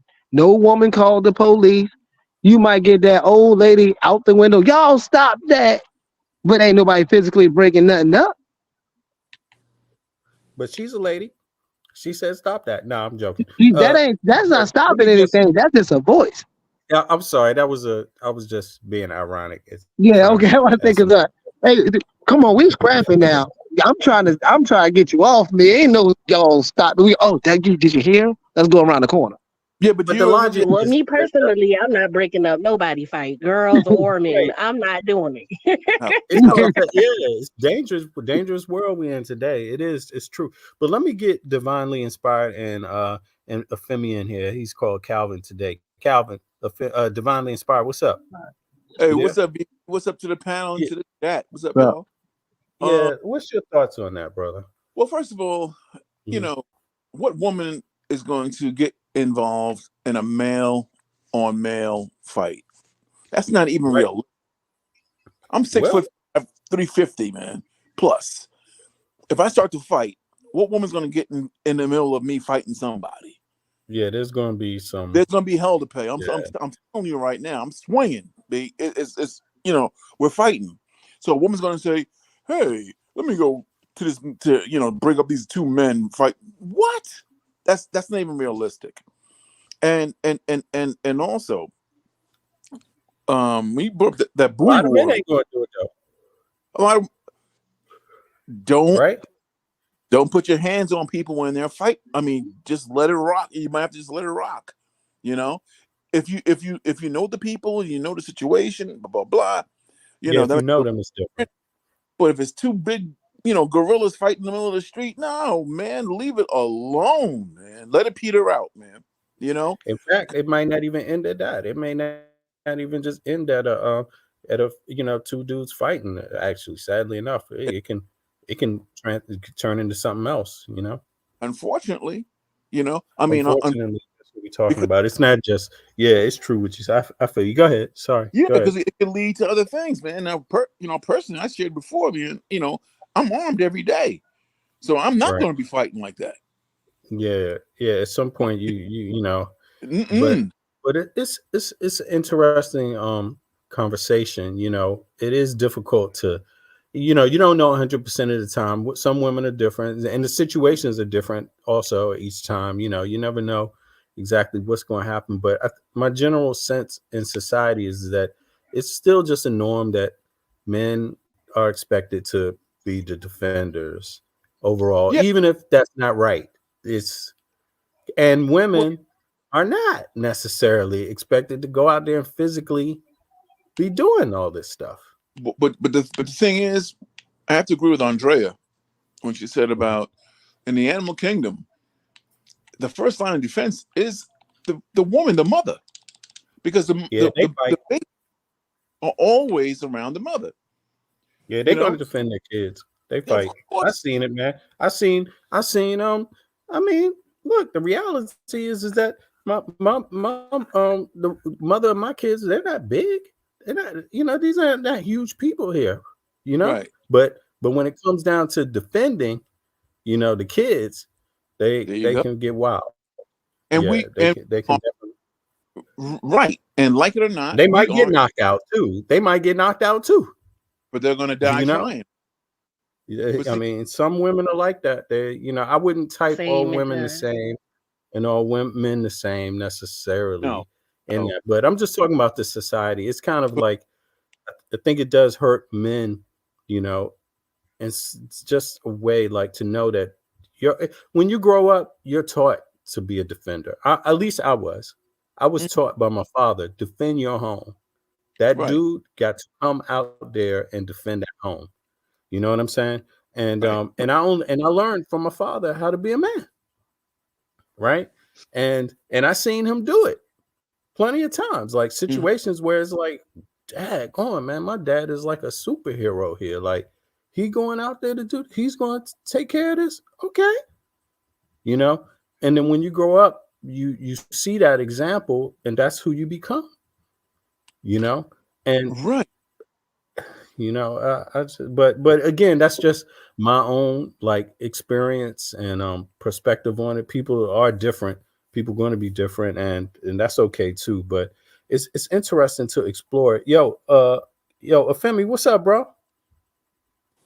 You there? Uh, I don't Long know time. if you're talking to me. My name is Calvin Cal- Beauregard Wellington the third. Oops. I mean Calvin. Yeah, Calvin. Yes, that's right, sir. How you doing? How you doing? I'm all right. What's up, Calvin? What's going on, Divinely? What's going on, bro? You Wagwan. gonna defend your lady? What lady? Her honor? Oh, Andrea. Yeah. I'll I'll say going back a little bit, just that being a man being raped, sexually assaulted by another man, is and and a woman being raped by a man, sexually assaulted by a man. Neither is worse than the other. It's just that they're different because of just different dynamics that are in play in the hmm society with men and women, respectively. It's just like the earlier conversation about losing hair, like at the at that Oscars, you know, where you had a joke made about Jada. a haircut. Really, it was just a haircut that the guy was making fun of, but you had a lot of people, mostly women, that applauded Will Smith for getting up on stage and you know, assaulting Chris Rock over the joke because you know the way that they are, a lot of women are about their hair is different than how men are about their hair. I've always pointed out that earlier in that night on that same show, you had 3 female comedians on stage. One of them was the host. I can't remember the name of the girl. She's been in like those scary movies, but I can't remember her name. But it was three female comedians on stage, and they were making fun of LeBron James's alopecia. Just bald-faced making fun of the alopecia, not like Chris Rock, who was making fun of a hairstyle. Right. Just the alopecia. And no one said that somebody should have jumped on stage and assaulted those women. The jokes were had and people laughed and they went on about their day. Here's the video right here. She is praying that Will Smith wins. Like, please. Go ahead, Femi. Sorry about that. You can find the video I'm talking about on there too. I just can't remember the names of those women. You talking about Chris Rock smack? It's up here. No, I'm talking about the. Can you see it? Yeah, I see it, but I'm talking about the women who were making fun of LeBron James's hairstyle on that same show. Oh, really? Yeah. But you know, like, and the guy who got up and assaulted Chris Rock spent years on The Fresh Prince making fun of Uncle Phil's alopecia. Right. And if you grew up watching The Jeffersons, you saw the same thing on that show where they were making fun of George Jefferson's alopecia. So now people think that that's because men can take the joke better or something like that. Right. But you know, all I think really happened, because it really depends on what kind of man that you're dealing with, how they feel about their hair.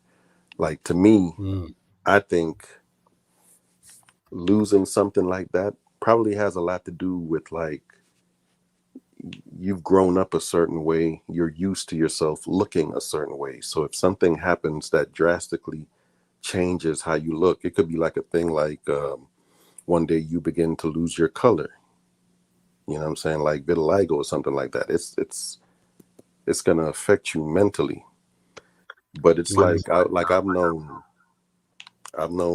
like some Hispanics who are they're not black, and they would go around using the N-word because they grew up around, you know, certain folks and whatnot. And you know, I'm coming from like the perspective of somebody down in like the Miami area, maybe over in California, LA or whatever. It'll probably be something like Mexicans, calling them essays or something. I don't know. But if you call them a Chico down in Miami, a lot of times they'll take offense. But they go around using the N-word. And when you point this out to them, they'll be like, but it's different though, because, you know, it's accepted with black folks and whatnot. And I'm like, how do you think that happened? How do you think it came to be that way?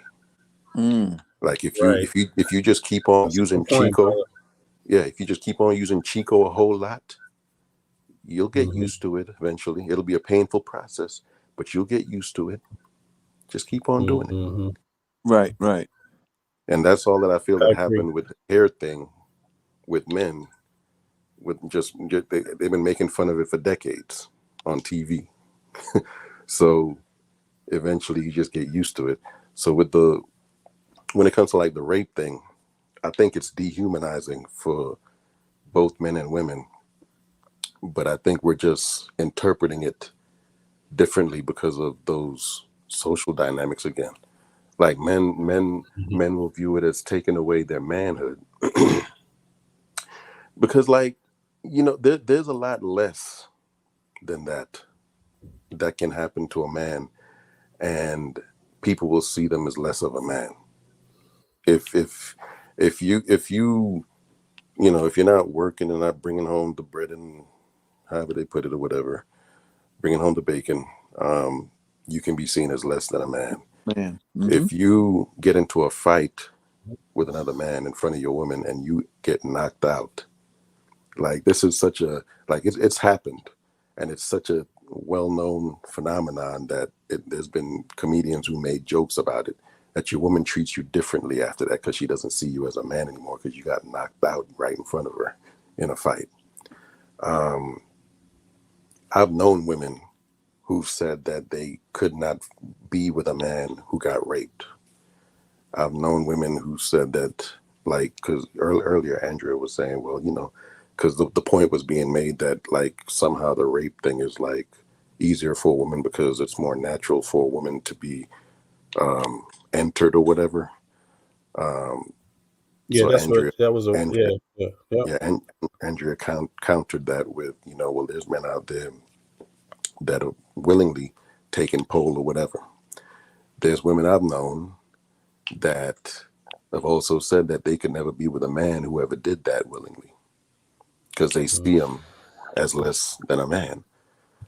So we interpret that as being less than a man if it happens to you or whatever. But it's really just that a terrible act happened to you, traumatized you, and you're interpreting it through the filter of just all these little, society, things in society and the culture and whatnot. Right.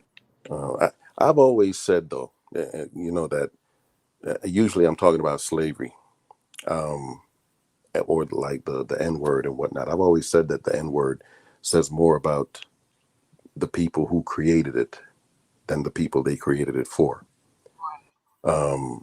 I've always maintained that, during slavery, they attempted to dehumanize Black people, but they successfully dehumanized themselves in attempting to do so.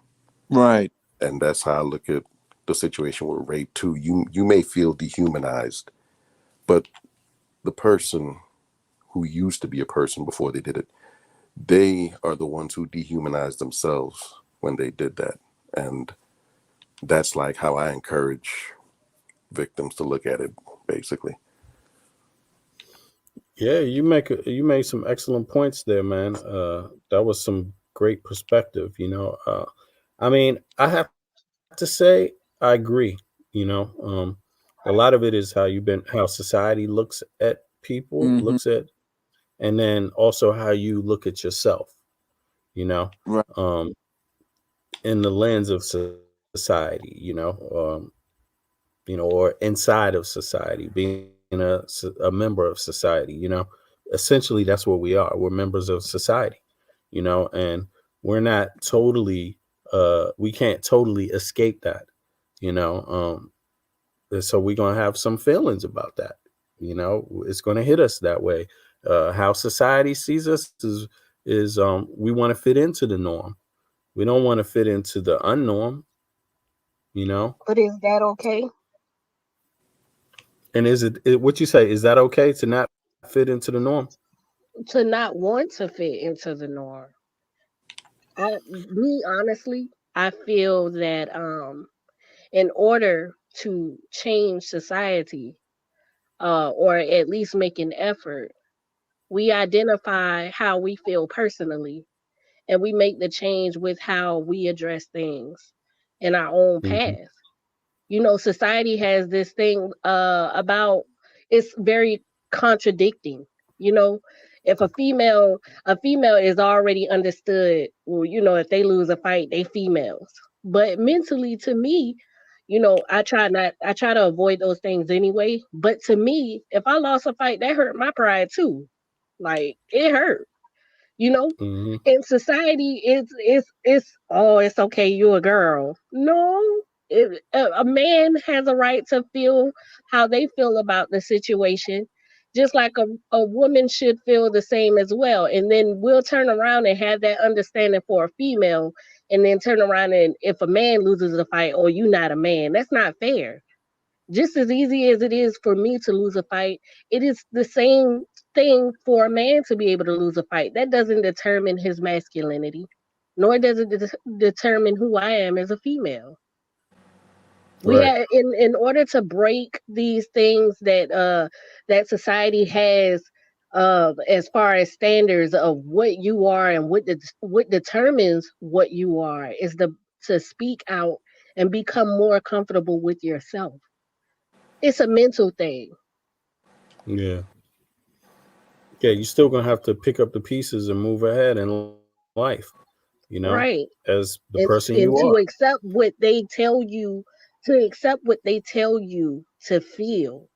It's hurtful, to continue to walk after that and say, well, society says this is what it means, so I have to accept that. That's a bad feeling to place yourself like that, because your inside is saying, I don't want to feel less of a man because I lost a fight.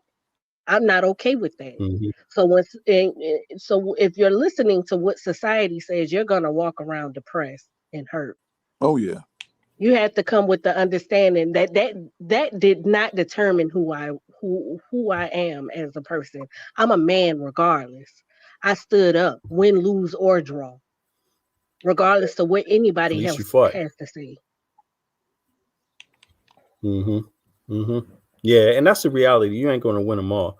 But this element of assault, sexual assault, um, losing a fight is gonna happen. You're gonna lose one out of some. It's just Right. gonna happen. And but you could probably walk away losing a fight. Um, I don't know. I don't know. I'm just guessing. I'm just imagining that the other thing for some men is very difficult, or just for men in general, it's going to be very difficult to just walk away from. I mean, just think about this. I mean, the allegation is that somebody like this.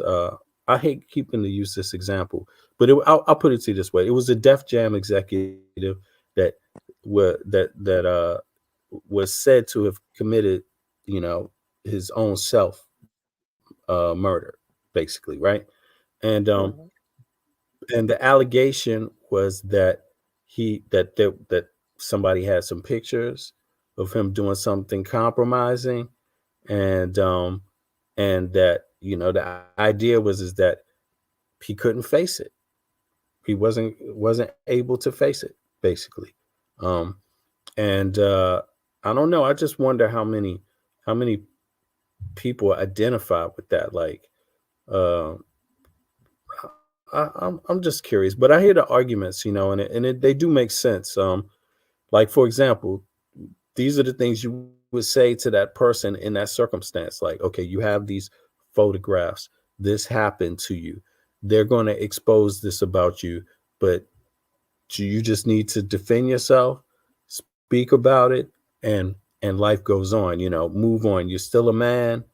Your wife is going to look at you the same way. Your kids are going to look at you the same way. What you think about that? Me personally, I feel this, and I'll keep going to this point. Mm-hmm.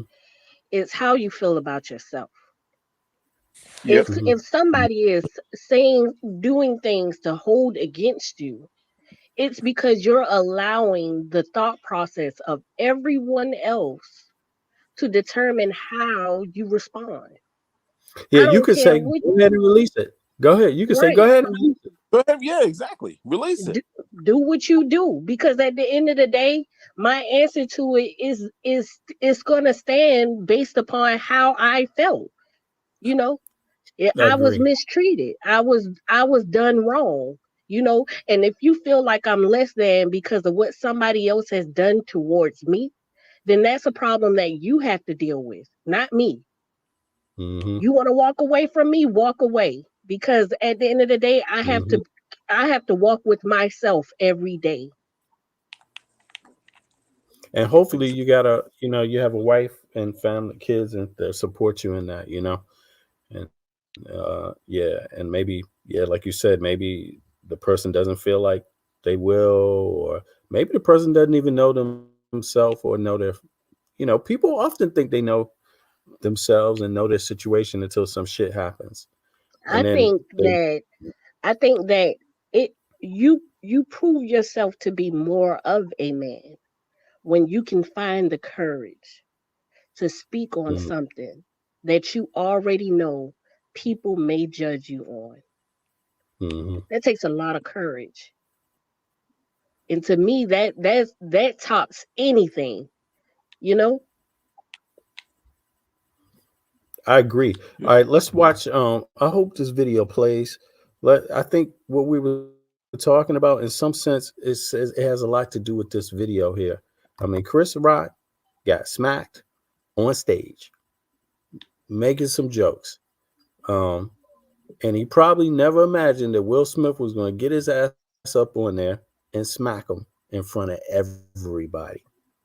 But somehow Chris Rock carried on. He carried on the show. And then he signed a contract for what, 50 million to do a Netflix special? And then Will Smith got banned from the Oscars, right? Right. And he's still struggling. If you ask me, he's damn near struggling to figure out how to be a man after that. And he smacked Chris Rock. Well, Will Smith's been struggling with that for a long time, bro. Mm-hmm. Yeah. Okay, let's peep this. I thought I'm gonna go back to well, let me ask y'all, after we play this, what do y'all want to see? What do y'all want to talk about? What do y'all think? Because there's so many things that's been going on. I mean, it's so much that's been going on. We can't cover it all, but let's play this and then y'all let me know what we should get into.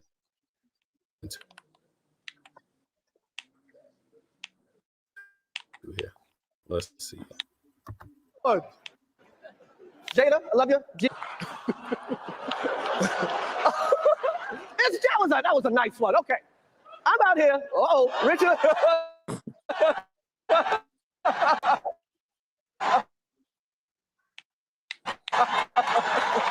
Oh, wow. Wow. Out your fucking mouth. Wow, dude. Yes. It was a G.I. Jane joke. Keep my wife's name out your fucking mouth. I'm going to, okay? Okay.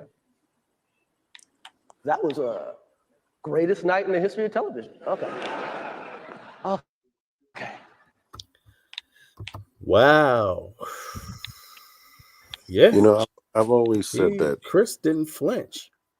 I've always said that Will Smith is very lucky in how Chris Rock, for whatever reason, handled that situation. Because if he had done anything other than what he did, it would have been a much worse situation for Will Smith.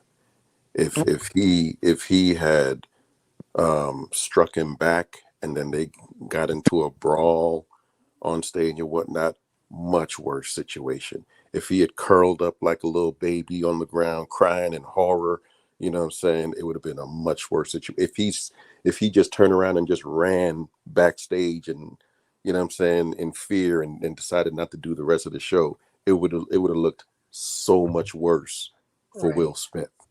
Yep. So just the fact that he handled it that way, decided to just take it on the chin and keep on going. Will Smith don't know how lucky he is. It could have turned into,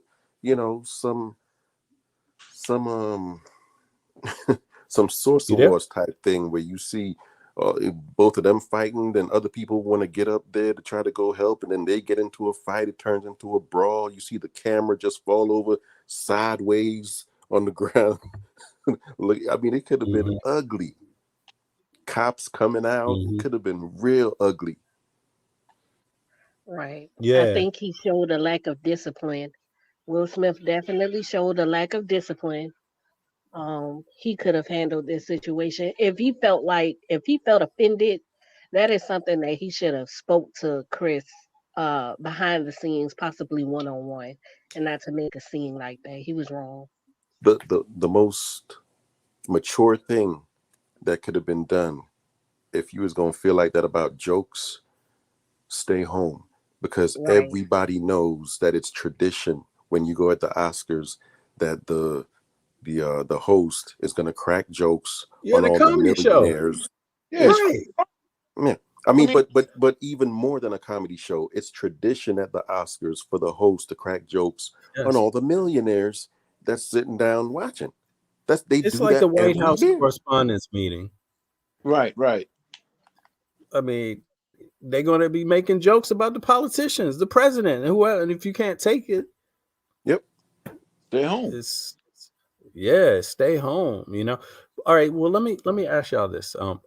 Y'all want to see some more of this Kat Wiliams? I mean, he's speaking kind of to, I don't know, it's not the same thing, but Will Smith and Jada, they have fallen into that Hollywood element, you know, after this. And Kat Wiliams is talking about that Hollywood element, the fakeness, just how people are measured up. Also, the sister, what's the sister's name? I can't believe it. Tahaj. What's the sister that played in Taraji?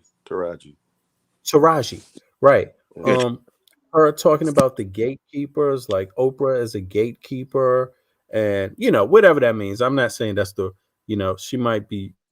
Other people have said that about Oprah. Taraji didn't say that, but she said, she felt like she got paid like she just started, like she just started acting basically, and Oprah being basically she's a billionaire, right? I mean, this is the second time around for Color Purple. I mean, I would almost think everyone who's a main cast member on there would be pretty much getting a decent check, because who wouldn't want to see the second Color Purple, right? Right. I don't want to see it. Yeah, me neither. Yeah, I mean, but the rest of them, once was Hollywood enough. want to see it, right? That's true. Once was enough, but I mean, I mean, what do y'all think about that? Doesn't she have the money to just make any film she wanted? To make any film that she wants to pay people? Couldn't she just pay people this anyway and still come out very well? As a billionaire, yeah. I mean, it's her film. She doesn't have to make money. It's her legacy, pretty much. But you know what's so funny?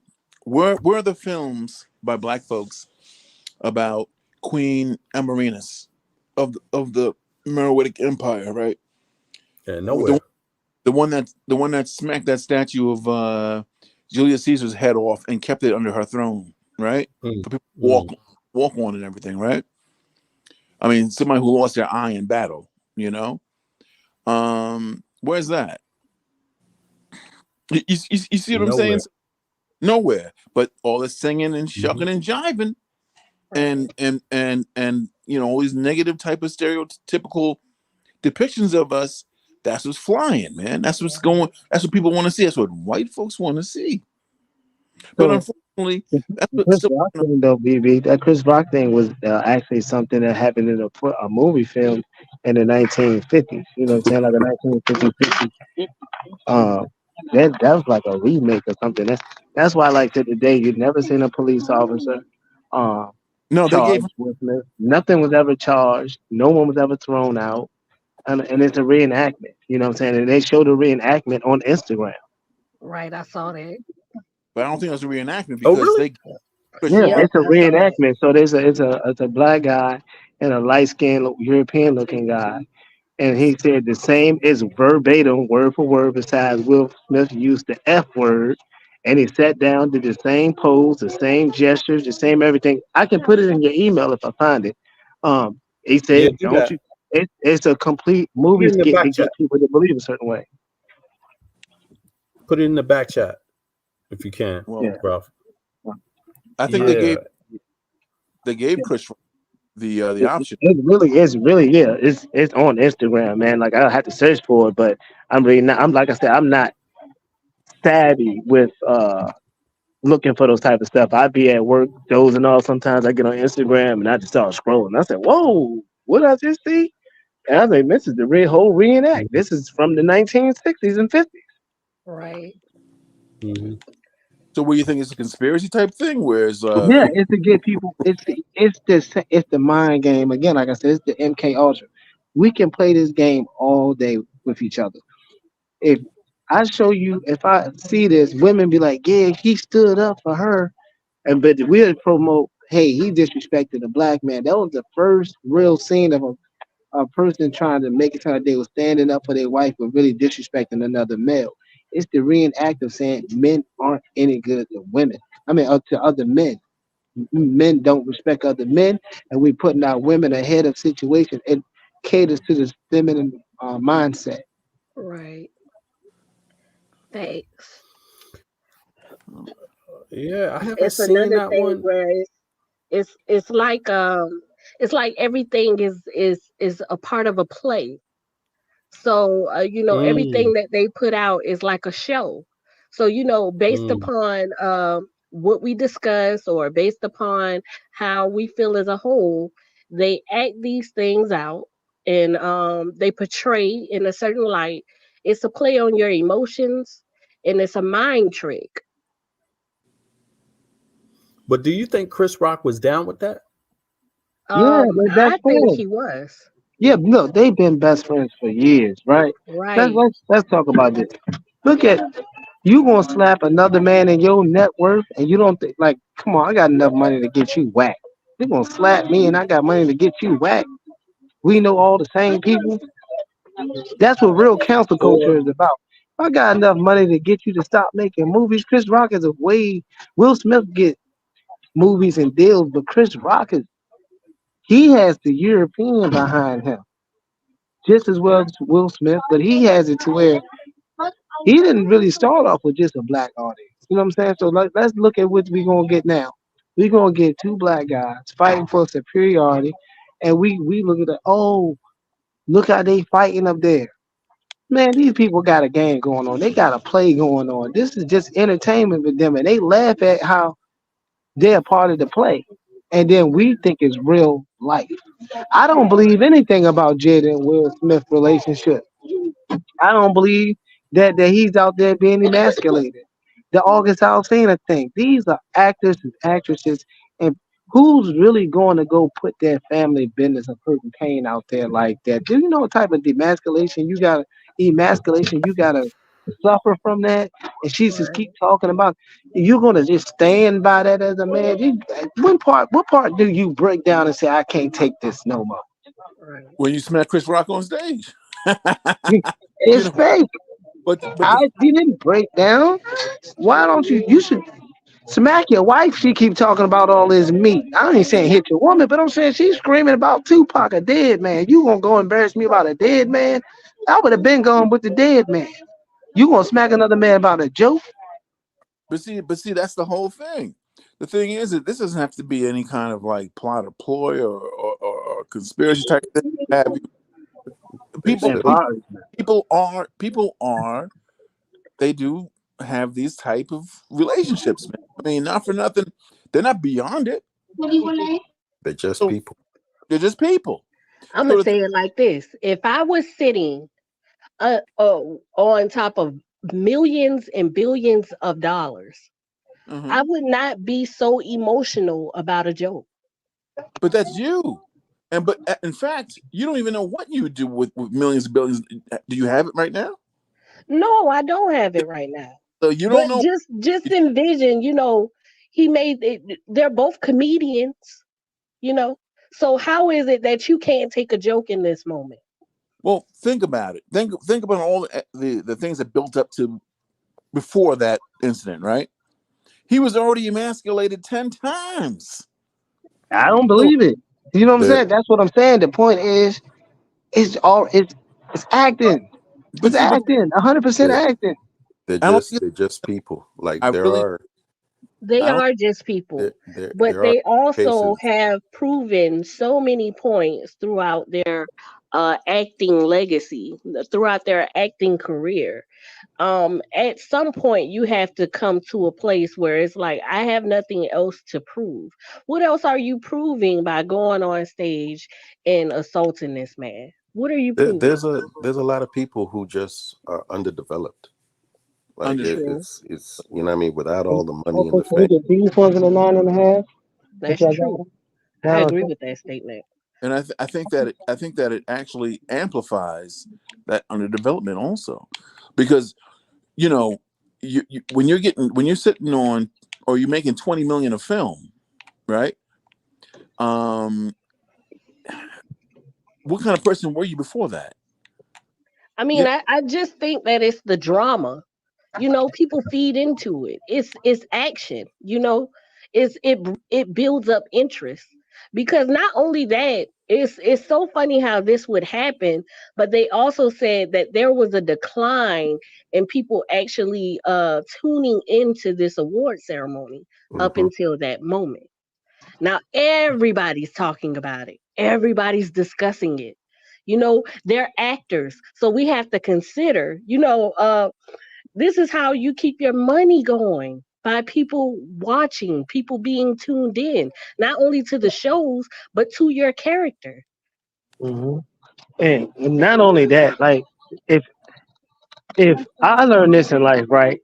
Two black men can't fight nowhere in the world if police around and both of them don't get locked up.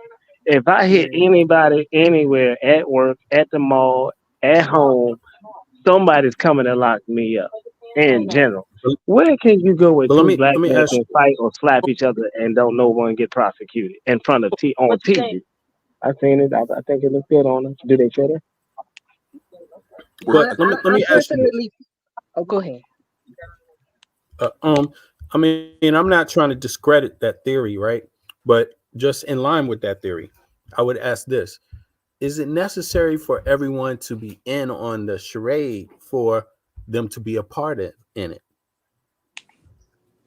If you understand my meaning, like, is it necessary for everyone to be in on the charade No, to play a part in it anyway, no. unbeknownst to them? You can be an unwilling, unknowing participant, actor. You could be. Right. And I'm just saying, in line with that theory, I'm not saying I believe it, but Yeah. I'm just curious about what y'all think about that. Just like us, let's take this for instance. Just like us as normal people, and then you have the actors and these characters that they portray on TV. In order for us to feel like they actually exist or that they are real, they come out into society. You might see them at the mall, or depending on where you are. If you live in Atlanta, if you live in New York or California, anywhere that these people may be located, every now and again you might see one or two pop up at the beach or in some type of, you might come across a celebrity and be like, oh, I see this person. Or you might take a picture with them and say, oh, so it's a play on emotions where they make you feel like it's real. You are a part of a play and you have no idea. Mm. Mm. Yeah, because I mean, don't get me wrong. I just curious if it can't be two things at once. You know what I mean? Like, and Right. if it is the fact that everybody's isn't aware, but is there. Like, for example, maybe let's say let's say Will Smith said, "Hey, man, I know how to lighten, how to make these ratings go up on this Oscar. I know how to, and there's some scam going in. Maybe Chris Rock doesn't know anything about it, but being as though he's the person getting smacked, he's got to go along with it too now. He's got to decide, what are you going to do? And they're both Hollywood dudes anyway. So is it in his best interest to call the police? Chris Rock's best interest I think that to he had prosecute? to know about it, because if he didn't know about it, then they would have to gamble how he responded to it. He could have hit back, or he could have pressed charges or anything like that. I think that he did have to know about it. Look, He had to break. I mean, you saying it like we saying it. You seen the video like we seen it. It's like if you said you seen that Instagram junk, it's very verbatim. It's very acting out, word from word, movement from word. The smack is the same smack in the same hand motion, same swing, same gesture, the same walking off the set down to the seat, same head movement. It was a complete repeat. So when we say that, no, I can't say that anybody will press charges. I've never seen it in life.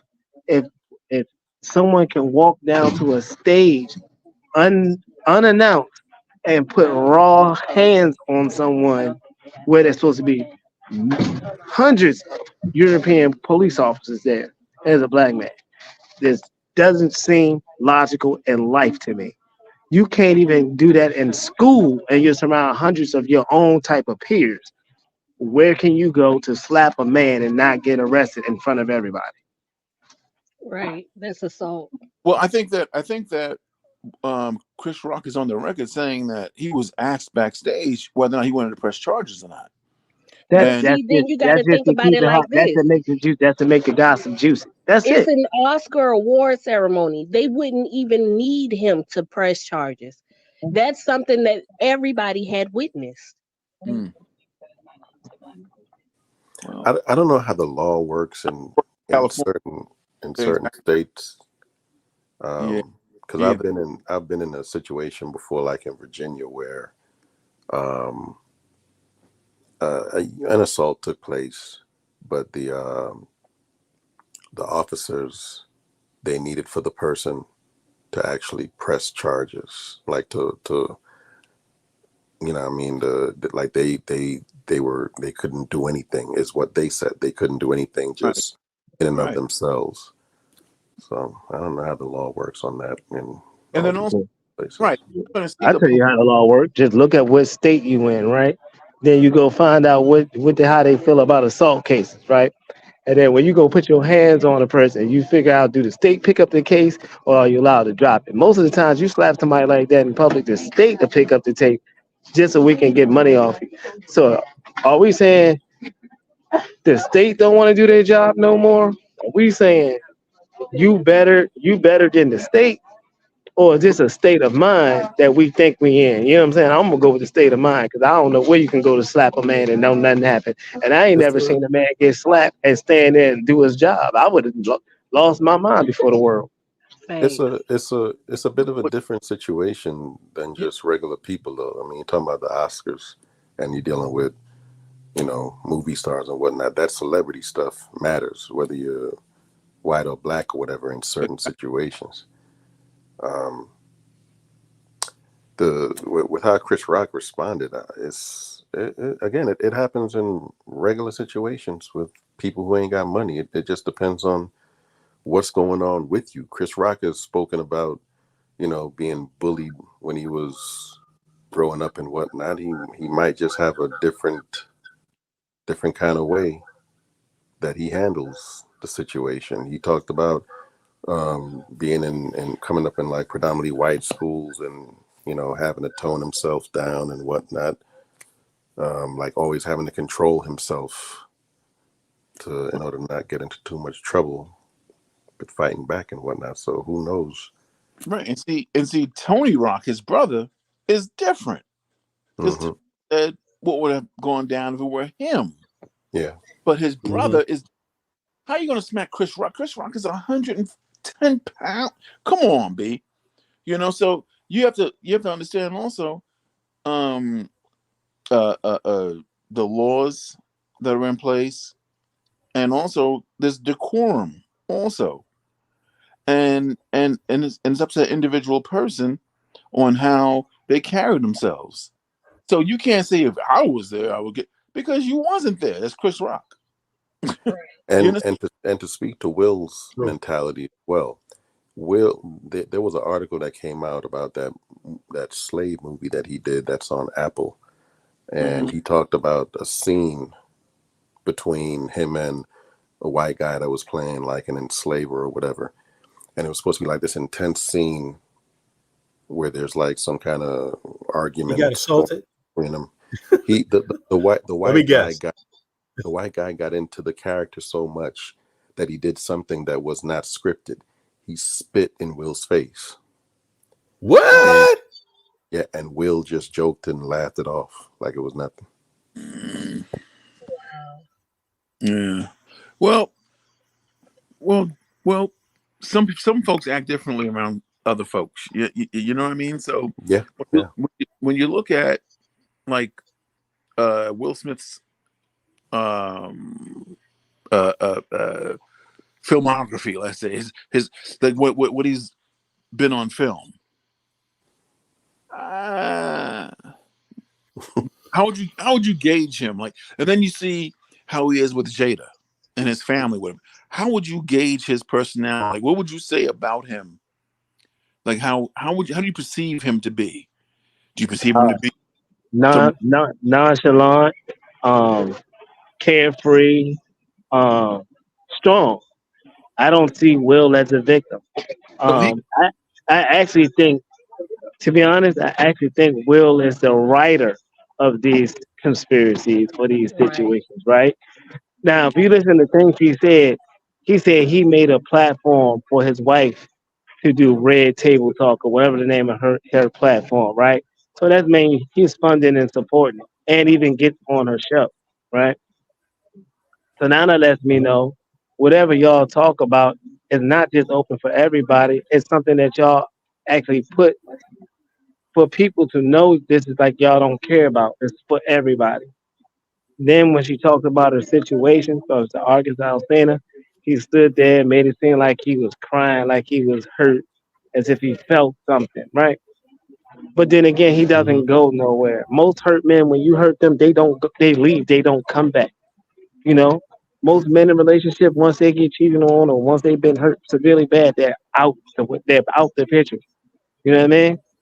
His guy takes that more verbal and emotional abuse in the media, and he's staying strong, like doesn't nothing bother him. I see what you mean now. I think I get where you're coming So at. now, not only do they do that, he's rewriting other situations where he can put the smack out there. Because now we already look at him as weak. So now, what's the perfect way to look at him different and still be weak and it's entertaining? Right. But the thing is that do you still think Chris Rock is a part of that somehow? Yeah, they best friends. They didn't known each other for years. But what I mean is, you drew some good lines between Will and Jada. Like, they're obviously business partners. If he paid for or helped support or help fund or just promote the table talk thing or did whatever in his capacity to help build that platform for Jada, that's a business partnership. They're both benefiting. They're bringing income back to their home, you could say, their wealth, right? Overall, they're building wealth still, right? But that's not Chris Rock's wealth. No, he gets a cut because who's feeding off of it? The women in the media. He gets a cut. Yeah, he gets a cut. They're friends. I'm not gonna get my friend a cut. This is business, B. So This is a business. This is a business deal and a friendship. So look, I get up there and I slap you and make you look crazy, right? When people see this, they like, dang, everybody's gonna keep watching it. They own the rights to the copy of them reenacting that. You know how many people going to go look and see those views? He's getting that check, getting that chicken. You heard? Hey, Ralph, okay. Oh, go ahead. Yep, go ahead. All right. So when Will told Jada, "Stop shooting me," because I get paid off my image, and you're not paying me. Now, what does that mean? What does that mean? That's an act as well. That's the cop out. If he cared about his image, he would have never put his hands on Chris Rock. That's no. That's different. He's saying basically, like, he's saying, hey, we don't want to. Hey, you pay for it. Hey, take this bill. Take my card. He's saying basically, like, if I'm going to be telling you, I don't get no money off of this. He's saying basically, my wife's getting all the money. Yeah, I did this to get my wife. My wife ain't had a movie deal forever. Ain't nobody checking for no Jada Pickett. Then she losing hair, losing weight, getting old. Her kids is doing all things. Nobody checking for my wife. And so yeah, I don't make no money off of this. My wife do. And I could be lying. I do make the money off of it, but I don't want it. I'm Will Smith. I don't need her little petty change. That's how you doing a real. That's how most real relationships be anyway. Man, I don't need my wife money on my own, man. I don't make nothing from that. With, Right, without right. without the Okay. whole Oh, go ahead. idea of Will being like the the architect of all of this stuff behind the scenes, writing it up and directing it and whatnot. I had already concluded that Will Smith might actually be some sort of masochist because just the if a woman is doing what Jada was doing, she's married and she's having sex with her children's friend. At the very least, if a man is going to stay in a situation like that, he would not want for the whole world to know about it. At the very least. Good yourself. So the fact He the did a fact bad that he job at stayed the fact that he stayed in it and he's perfectly fine with her advertising it to the whole entire world. Yeah, there's something else going on. I'm not saying I'm not saying I agree with the conspiracy thing, but there's definitely something else going on with it. It's not a when it we comes to the can't get into conspiracy their thing, marriage. It's too different. the conspiracy thing would only enhance it for me because I've already concluded that this guy might enjoy humiliation. He might enjoy the beating. Exactly. Yeah, He might enjoy it. exactly. Yeah, Yeah. but And look, I think Tony it's Tony Rock is semi comedian too, right? You think these people, they live in a world of emotions, right? So these people can make a picture of how they feel. We got to take in what we think is entertainment. We can't just take in what they show us. You know what I mean? We're taking it as face value. We can't take it as face value.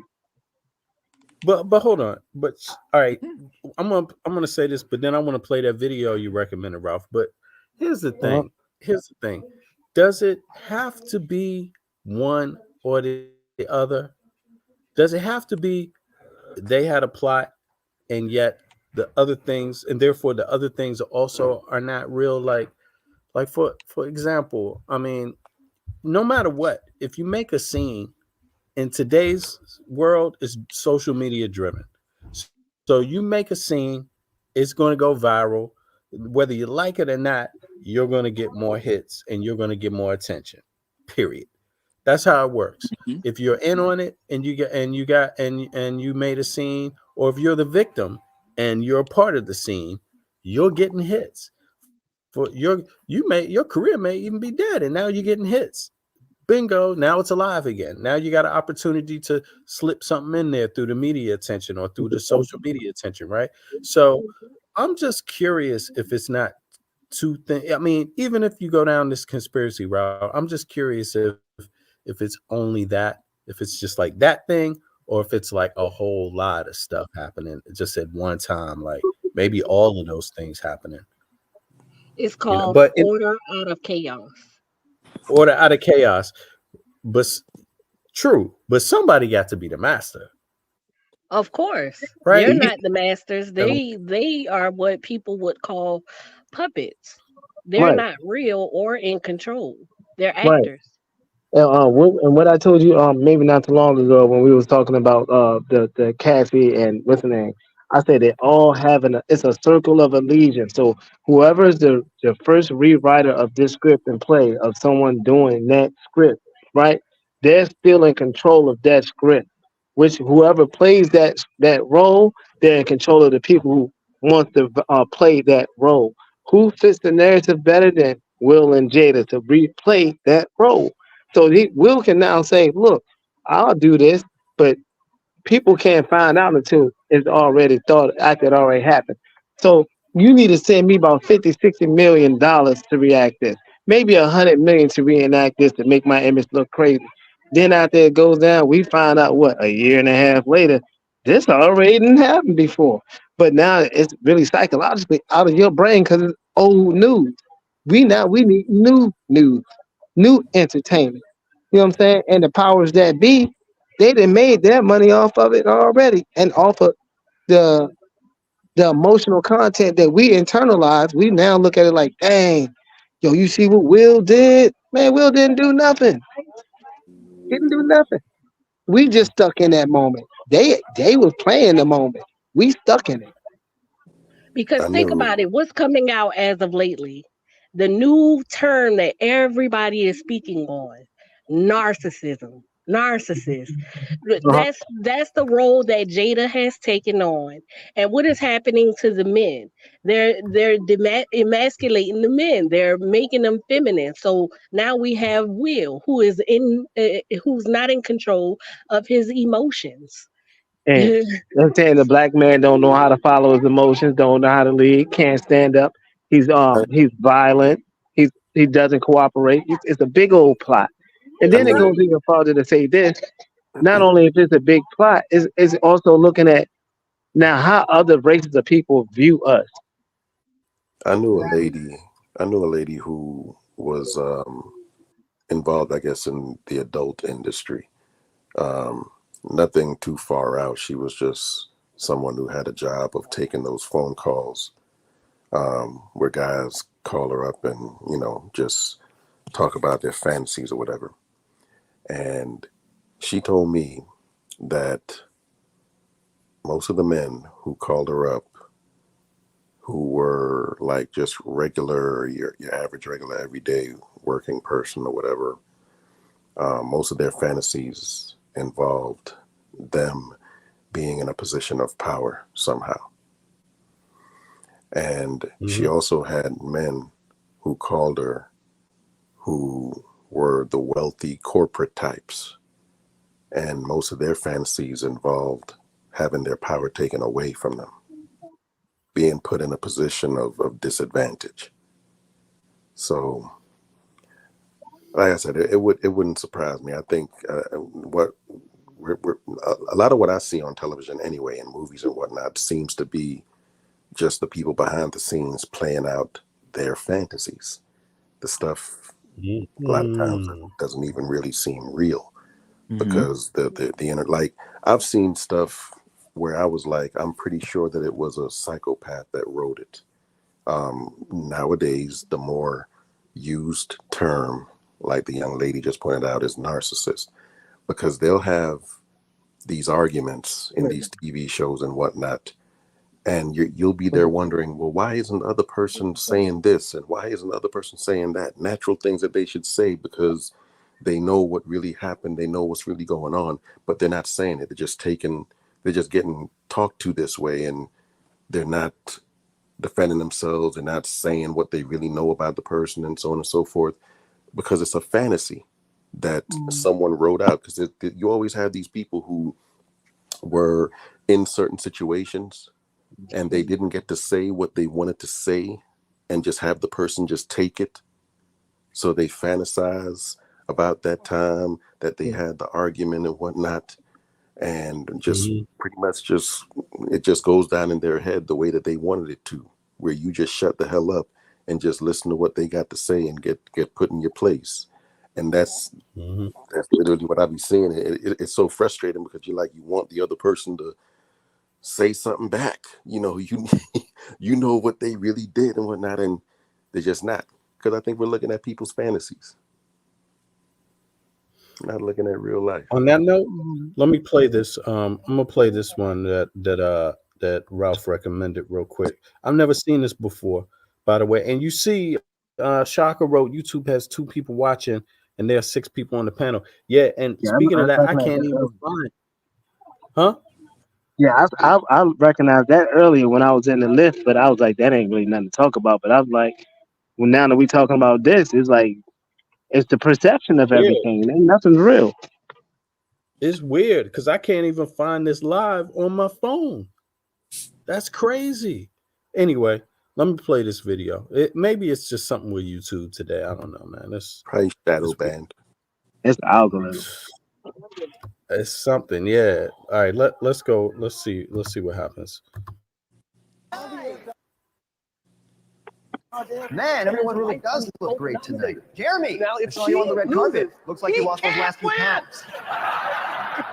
That doesn't look real. Angela, looks like you picked up that bit of weight Jeremy dropped. Lord. Could have been a carrot in that dress, but I guess you brought pumpkins back in season tonight. Good thing there's no fairy godmother around to be carting Cinderella off to the ball. That was a nice one. Okay. Oh, what's this? How about him? Elijah taking the stage. Oh, wow. Wow. Wow. Wait a second. Will Smith is Yeah, I remember seeing that. Yeah, me too. And I never thought that Do was that real. again.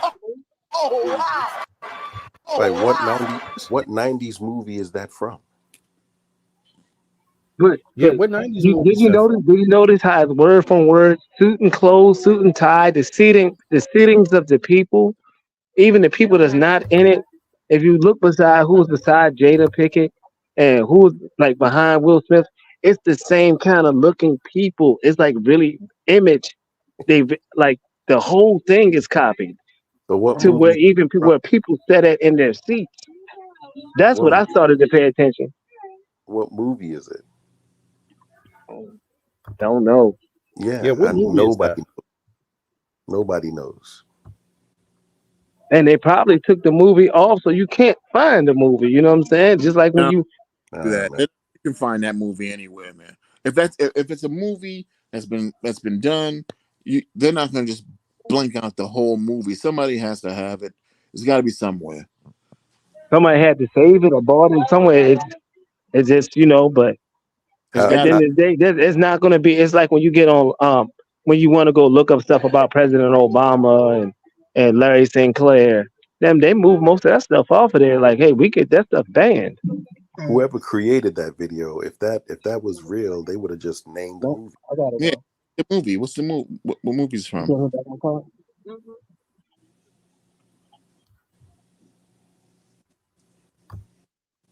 Let me I hope it doesn't affect the bit rate real quick and see it again. I'm gonna bring it back. I hope y'all can see this because this internet is not doing well today.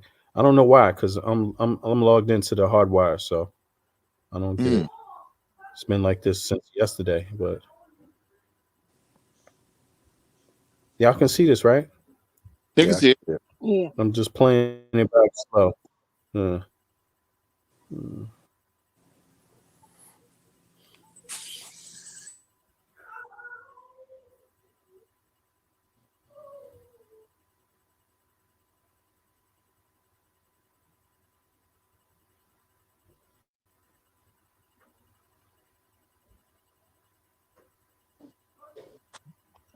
So if the movie isn't found, will we say that maybe they planned for this to be of a conspiracy?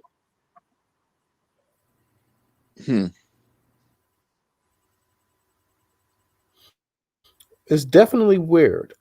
It's weird. It is weird.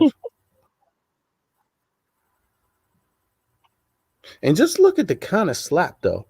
That's what's interesting. Look at how he slapped them. It's like, who slaps people like this? Like that placement, Matt. Right, it was a I thought WWF it was match. Nicky Nup. Oh, it's just weird that it seems to be the same exact smack. Right. Like, what the hell is that? Yo, TV, I'm trying to tell you, it's deeper than that, man. If you look at the placement of where everybody was sitting, if you go look at the original placement and you see who was sitting beside who, the same colored people, like the complexions of people's skin complexion are the same as that's in this movie. Everything is directly the same. Besides, Will Smith might have used one extra curse word. And look, he holds his jacket. He kind of see that suit, tie, and everything is the like, same. Look how he grabbed his jacket too. And why did they? Why is that blocking that? Oh, that's part of. I get it. That's somebody else's recording that did that. Okay. All right, I see. They blocking it. It's not me. It's like something. This is. You know what? Let me see if they got another video of this. Sorry about that. Just while we here, that is, this is kind of peculiar right here. I never saw that. I never saw that. Hold on, Chris Rock smacks okay. Reenactment. Damn, that's already there. Oh, I spelled it wrong. Well, excuse me. Let's see here. Okay, this one might be better. So here we go, y'all. Let's see this. I'm gonna put it up. Put the volume back up. Let's see. And everyone having a good nice. I just muted it just so we can watch. Y'all can see this? So the name Darman? Look up Darman.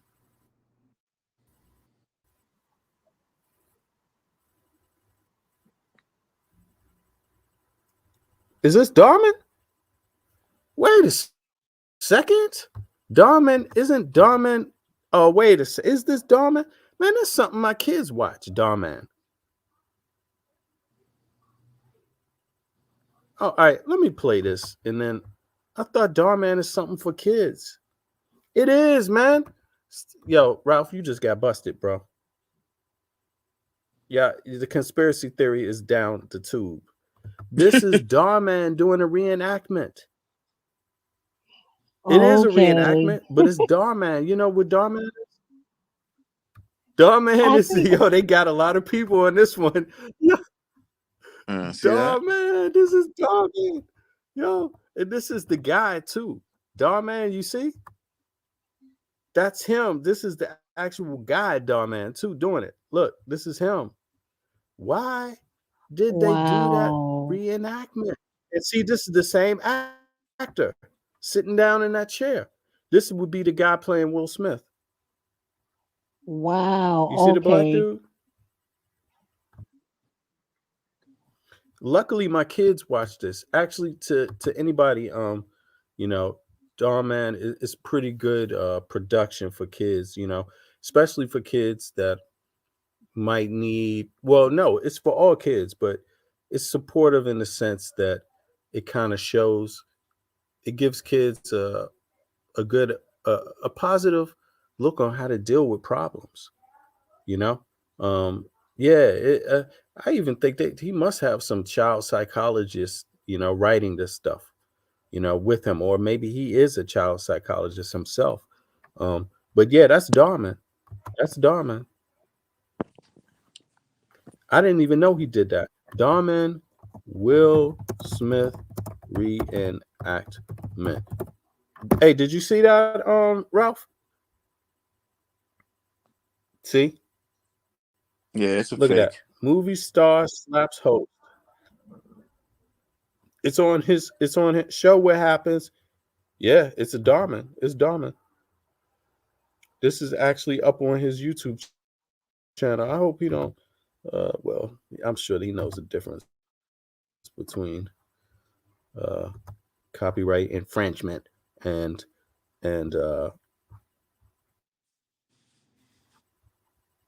public fair use.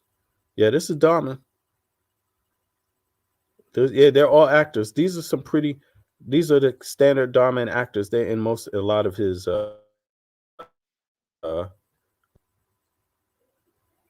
yeah, that was interesting though. Ralph, you there? Oh, where Ralph? Yeah. Ralph, you running?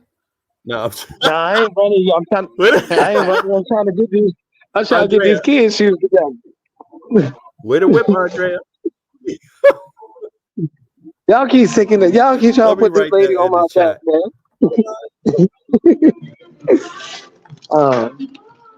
Nigga, you like these? Is the whip. There we go. Boom. Yeah. That was it. So he about to get up. He about to get up and slap. This door is loud. This door is loud. When I get out this door, I'm hopping. I'm gonna put this phone to my ear so I can hear what you're saying. See, and this is why I don't watch TikTok. Yo. I mean, really, TikTok does this. They be doing that, man. They slip it in, and somebody be like, "Did you know this from the 1990s?" Man, this is from 2022. What year is this from? This is from. Oh, did I miss it? Yeah, this is from. What year is this? This is a year ago. It's 2023. There you go. Well, when the conspiracies go wrong. Yes, that's So you hold on. So y'all saying that this joint that just been remade is not remade. You're saying this is somebody making it seem like it's an old It's school remade. It's a remake, man. Right. It's It's not cool.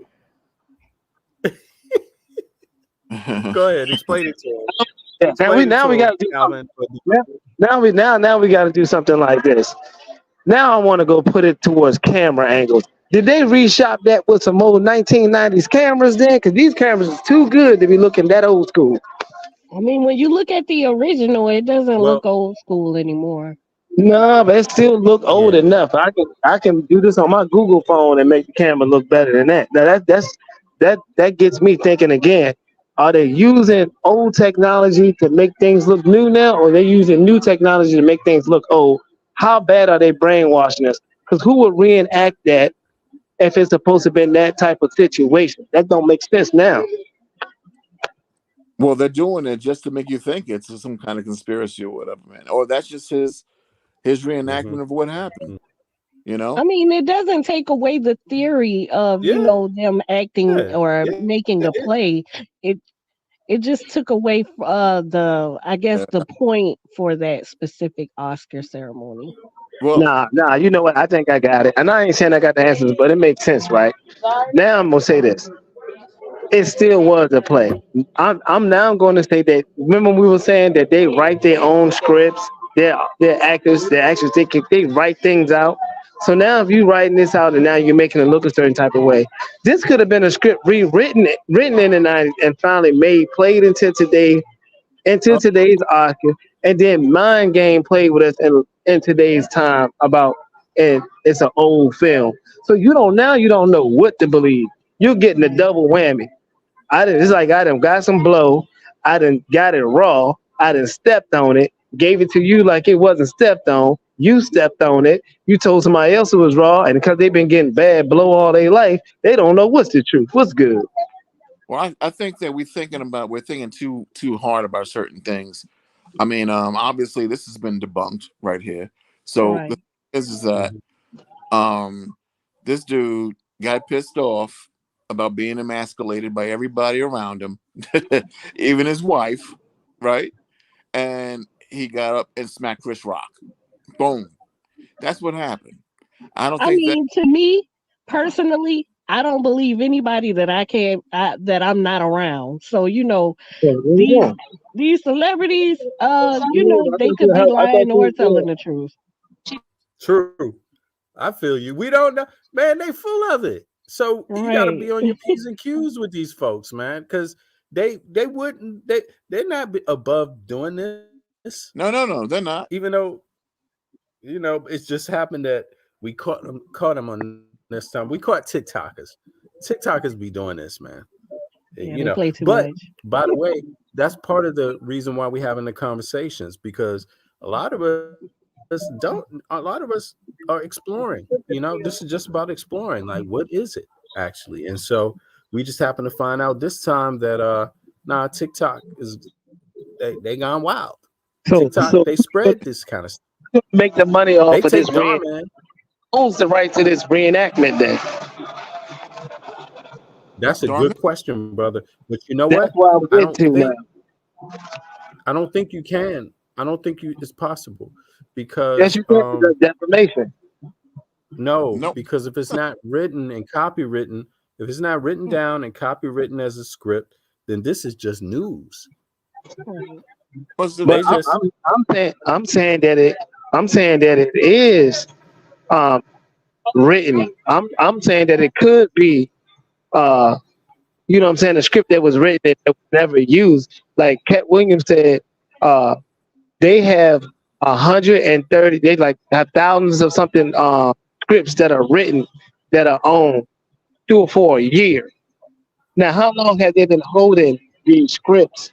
See what I'm saying? So we don't know because people own the rights and publishing to these scripts and artists. So it's whenever they decide to let it out. So it's okay that I can show my work. I can show you the work like in math. I can show and prove the work, but I get graded later, and then I get people get to see my grades after my work. So this is something that could have been done ahead of time just to be shown a different way later. I'm trying to tell you, people are ahead of the game. Mind games are played in advance. Wait a minute, brother. You're saying that this Dar Man joint right here was done 20 years ago? It could have been. You don't know because, like I said, you get the Matrix was the lady that wrote the Matrix. She wrote the Matrix as a book years before it was a movie, right? Didn't no she didn't. No, she didn't. She lost that lawsuit, homie. No, Oh, she she didn't. did. No, she didn't. But all right, but I don't know that. But I'm just saying that's what I'm saying. Like people do hold movies long, and you get other actors and actresses that this movie was supposed to came back then, but it came out 2 years later, 3 years later. Those are things that really do happen, though. But we already know. Well, the thing is that how could Dar Man right here, who did this last year, influence something that happened 2 years ago? But we know when this was done. We know that Dar Man is a recent actor or whatever, or this was done recently. So we gotta let it go, bro. We gotta let it go. Right. Can't use that no more. I don't know, man. Like I said, I'm not one of them people that like. I think they look good on her feet. I mean, But I look guess here, I guess it's safe to say that we can still stand on the fact that it could have been something that they planned because no charges, he wasn't arrested. You know, if you want to have that stance, but as far as the Darman skit, I mean, a loss is a loss. We gotta cut it. Yeah, B. So, but the thing is that Yo, you hear that? Let me put this back up so Ralph can see it. Go ahead, y'all. like Chris. Here we go. Doing back or what Go have ahead. you? You know, that's up on Chris. Now, I'm not saying that funky shit don't happen. Of course it does. Anything can be, you can turn anything into a conspiracy. Sometimes it is. Sometimes it's really real. You know, I mean, you're right. At the end of the day, who really knows what happened? It could have been scripted. Who knows? It feel like when you buy a predated video game, Call of Duty the new Call of Duty don't come out, right? But when you get the streamers, they get to play and test the game out beforehand. So you be like, man, you didn't seen this before. Yeah, you seen it before because you seen them get it predated, and now you gotta wait till it's fully when it comes out. So they let out things ahead of time all the time, and you thinking you with the program, you not. Well, that I don't think that's a good analogy when it comes down to this because, I mean, that's a beta test you're talking about. So yeah, I played that beta test too when Call of Duty, actually. But the fact of the matter is that but this somebody just jumping up and smacking somebody on stage or whatever. What's the beta test for that? Yeah. It just I don't. That's a good question. There's no way I can believe this. I'm just gonna be one of those guys who's stuck in conspiracy land on this one. There's no way in heck I can believe a black man can be smacked in front of thousands of people and seen smacked in front of millions of people, and not one police officer does that. I understand completely about this conspiracy. I just think that the part of the Darman skit is just debunked, and that's okay. But understanding that they probably still planned it, they probably knew all about it. That still stands to me. Yeah. Somebody would have prove. To me, once you go into that conspiracy land type thing, it's a hard way to fight out of that same land.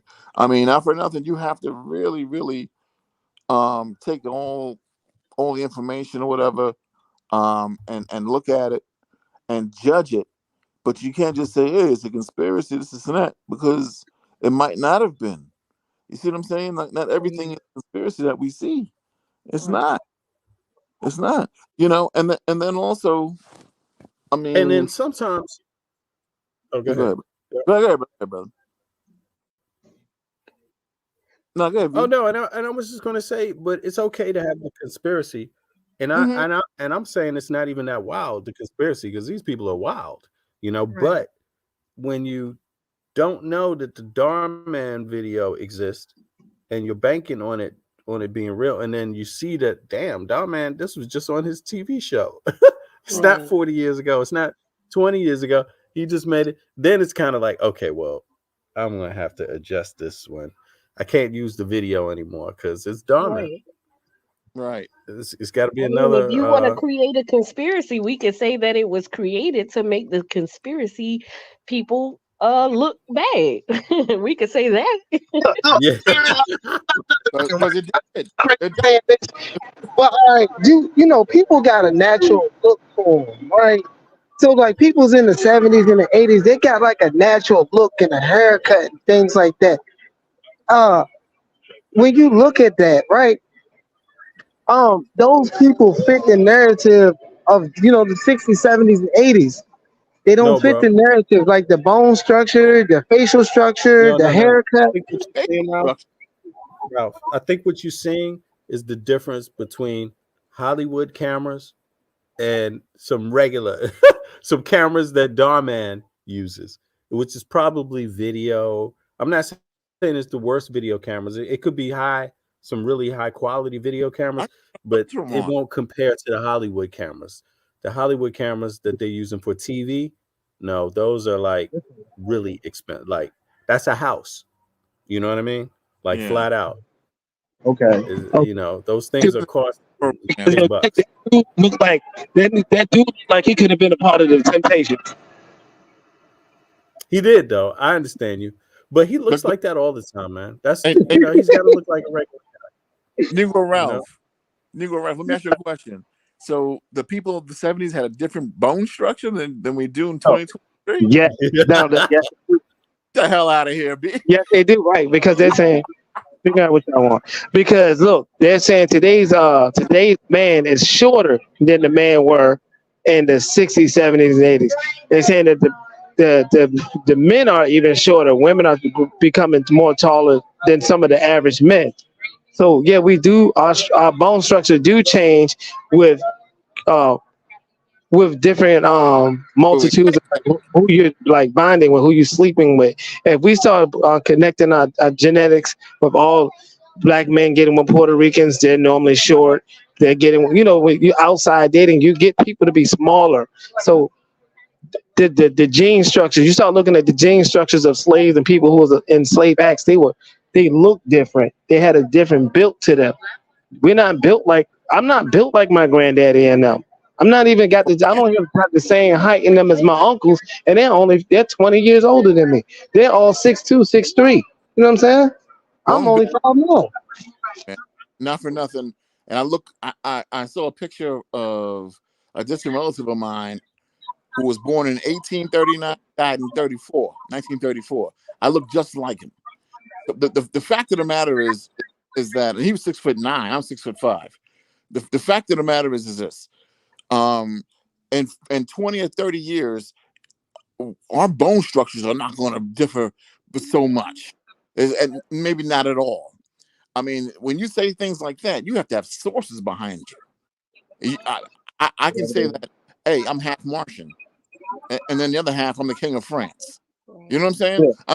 I get with you.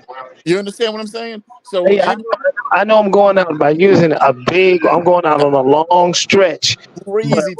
You can look at certain people like, yo, this is where you came from. You can look at certain people and be like, this is your origin of region.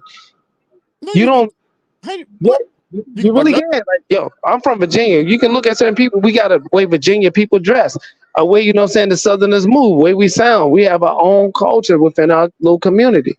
Yeah, but you're not gonna look any different from somebody from the Bronx. You understand?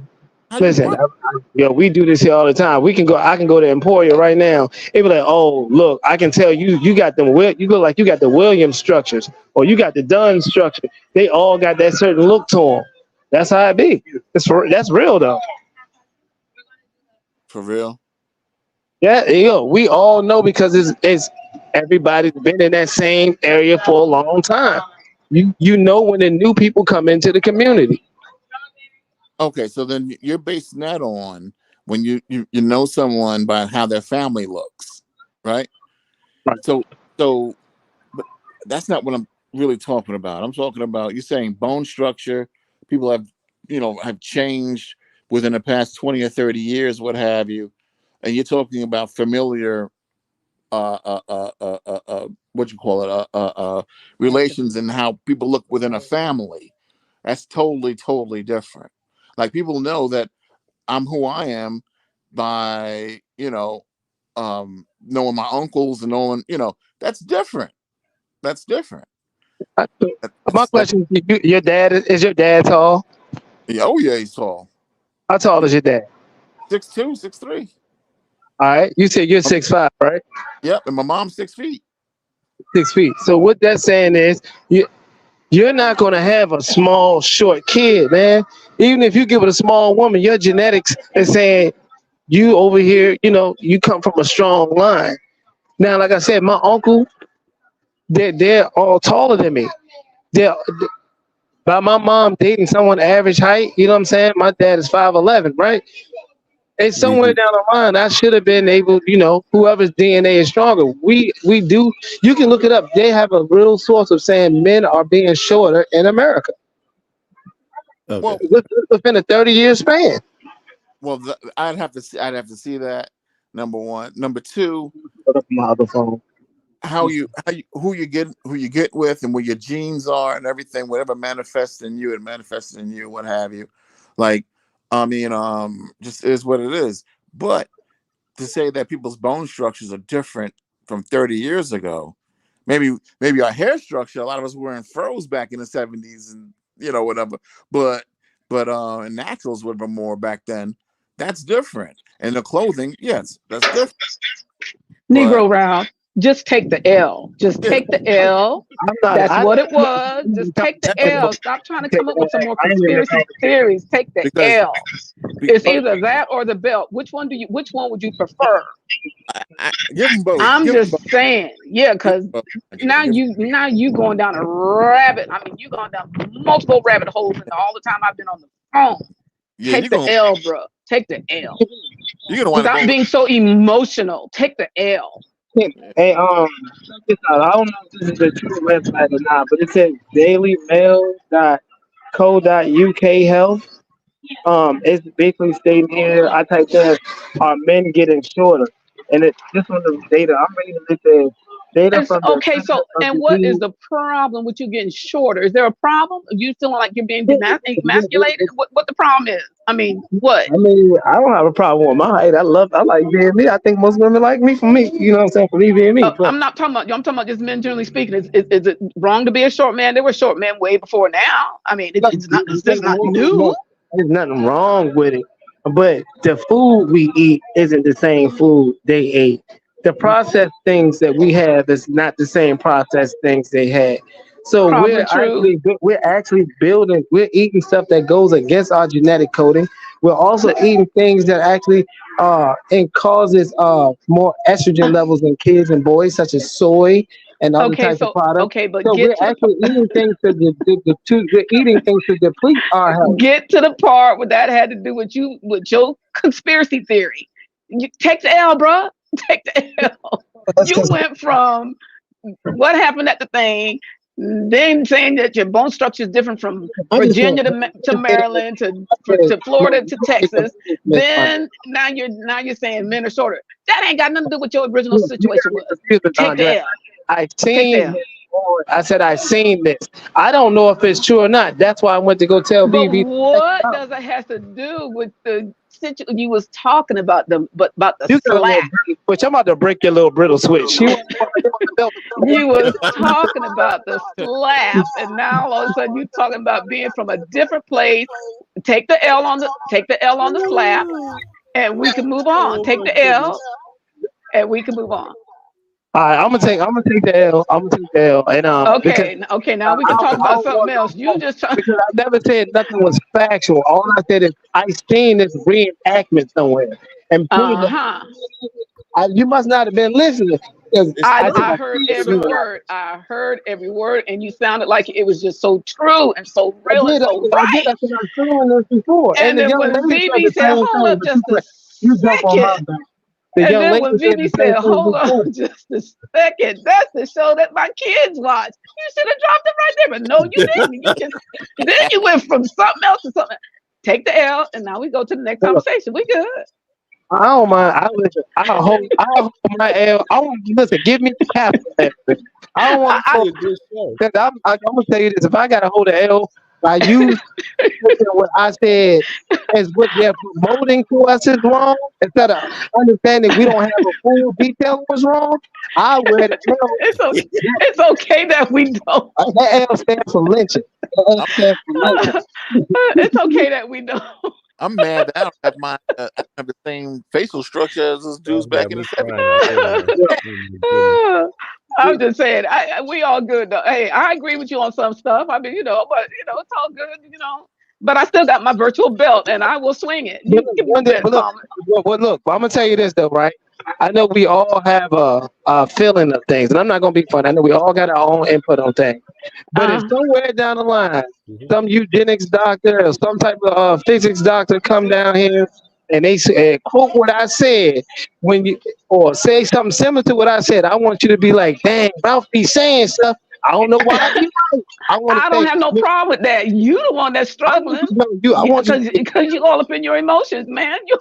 I don't have no emotions to it. I don't understand it. Not that I don't think. Listen, okay, BB. When I'm talking and expressing myself, I'm emotional. But when he's talking, he ain't got none. Man, go sit down. You got the same feelings I got, bro. Same feelings. You got the same hormones. You just got more testosterone than I do. You got emotions, dog. It's okay. It's You getting okay. angry, Ralph. Embrace it. It's okay. Yeah, she's still emotional. No, I feel calm talking to her. I never raised my voice. You don't have to raise your voice. It ain't about raising your voice. It's the words that's coming out your mouth. That shows emotional EQ. When you don't have to yell your point, when you can listen and you don't have to get, very straight. What does yelling have to do with anything? That just might be the way that some people express themselves. They gotta mean that they're emotional. Yeah, that does mean that when you have to. No, it doesn't. Look, you know why my voice gets raised. Sometimes I come from a big family, man. If you wanted to be heard, you had to speak up. So sometimes you got to speak up loud enough for you to hear, because sometimes you wasn't listening because you wanted to prove your point. When we started talking about the animals, all you talked about was the lions. When I was trying to tell you, it wasn't just the lions. You came up with some damn grasshopper and stuff. Everybody care about dogs. When dogs have puppies, where the daddy dogs at? Where the daddy dogs at? Daddy dogs ain't nowhere around to raise no puppies. That's the mama doing all that. We have a whole plethora of animals where the daddies ain't around, and you keep making all these. Stop. Where the daddy dog at? You must ain't been around a bunch of group of dogs. You must have been around. I have been around. I see puppies go to their mamas for food. If the daddy dog remains around, yeah. But most time they just go get humping, they get to stepping. All these puppies ain't out here because they've been breeded, because they're being bred right. All these dogs ain't out here for that. Are y'all not going to check her because she a woman, or y'all going to let her just say? How you going to check me for what? Check me for what? I had dogs growing up. Okay, and all I know is dogs would fight when they knew a female dog was in heat, and the one who won did her, and then they left. They didn't come back to help her raise no puppies. She did that on her own. Okay, ding, ding, ding, ding, ding, ding. Round 2 over. Okay. Yeah, it was a Go knockout. back to your corners. Yeah, get some water. I'm good. I just came back in the fight. He needs to go take a breather because he's been talking. I'm shopping. So if I'm half wrong, half right, if I don't like, I ain't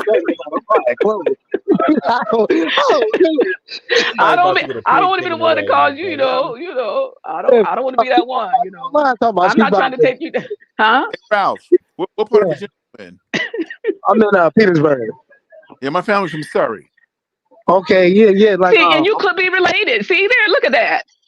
That's what I'm saying. You got to look. You don't know the bloodline of people. You really don't know. People have a certain look. So I'm trying to tell you, we out here in the South. We know what people are family because everyone looks alike. Because you sound the same too. You sound country as hell. Oh yeah. B. Bennett, I'm good. I'm just messing with Ralph because he just, I got. It's these younger ones that. Huh? I'm a controversial person. I say things and strike things. And that's why I like you, Miss Andre. I want you to know that I have no ill will with you. I know you don't. I know you don't. Because if I did, and I'll find out when you live, and I'll put the real belt on you. I'm not. I'm okay. I'm about to start hiding your belt, breaking your switches. Look, I come from a big family. I got 5 younger brothers, bro. I ain't scared. I got 5 younger brothers. I'm not scared. 2 sons, a husband, 3 grandsons. Ain't scared. I'm good. I don't want no fear. I don't say nothing. Let's see what this guy got to say. BB, you're the bomb, BB. You're the bomb. You're the bomb. BB, I gotta go. Oh, thank you. Is Calvin leaving? Who's leaving? Divinely. I'm leaving. Okay. All right, Di. Yeah, I'm gonna try to come back up on. Okay. All right, y'all. Okay, bro. It's been fun. All right, let's check out Ralph. But I just want to say this one thing you before you get too lost far. Hey, Calvin, You lost I that asked mouth. where you were, and I'm so glad you showed up. I asked Vivi where you was. I'm glad you showed up. Yeah, because when it's like for some reason YouTube doesn't send these invitations out to people. I don't know what's going on with YouTube today. Didn't I send was out up in anything here to when you nobody. asked. I was already in here when you asked. Mm. I just be chilling. Yeah, but I didn't see you in the chat though. I'm here. I mean, okay, Right, so y'all. you I can gotta be shut down. okay. So you can be viewing You and gonna just have not to as come long out? if you don't Okay. pop in the chat, we don't know. That's what All that is. I don't know. I don't know about the rules. Oh, But well, I'm that's glad you was I need to here look then. at it. Yeah, good. I'm glad. I think I sent him a message. But let's check this out. Let's see what else Kat Wiliams got to say, because Kat Wiliams, he's really taking over at this moment. A lot of people are feeling Kat Wiliams right now. I've always liked Kat Wiliams. He does some very unique comedy. I like what Ralph said about him. It's similar to Dave Chappelle. It's maybe it resonates with a slightly different audience, or I don't know, wavelength, but at the same time, he's often very political in another kind of way, in a slick way, and Dave Chappelle is very political, but a lot of people get that about him. They understand, they respect that about him. But Kat Wiliams isn't really known for being political, but my view is he's doing it in a slightly different way, like coming from another angle, but it still has some kind of relevance in society. He did a joke about a mall outside of DC, just right across the DC line, and he called this the raggediest mall he's ever been in. I forget, Tyson's Corner. Is that what he's talking about? One of these, I forget what it is. It's right over the DC line. And he described the mall, and he said from the outside, the mall looks so big. And then he went inside. He was like, wow, they got there go Foot Locker. And then he kept going around. He kept going more. And he was like, wow, they got 2 Foot Lockers. And then he kept going, and he was like, wait, they got 3 Foot Lockers. And then he realized he was just going in a circle.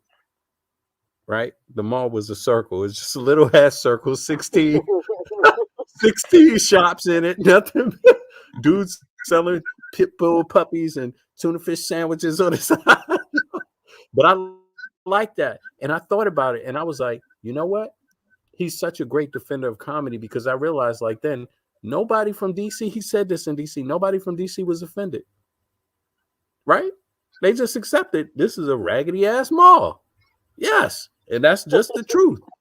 And, if you didn't get somebody like Kat Wiliams to go to that mall when he came to town, that kind of gives you an idea of what type of dude he is, So I got a lot of respect for Kat Wiliams. But let's see what he said here about, this is Kevin Hart responds to Kat Wiliams. Yeah, this is going to be a whopper. I've not been funded.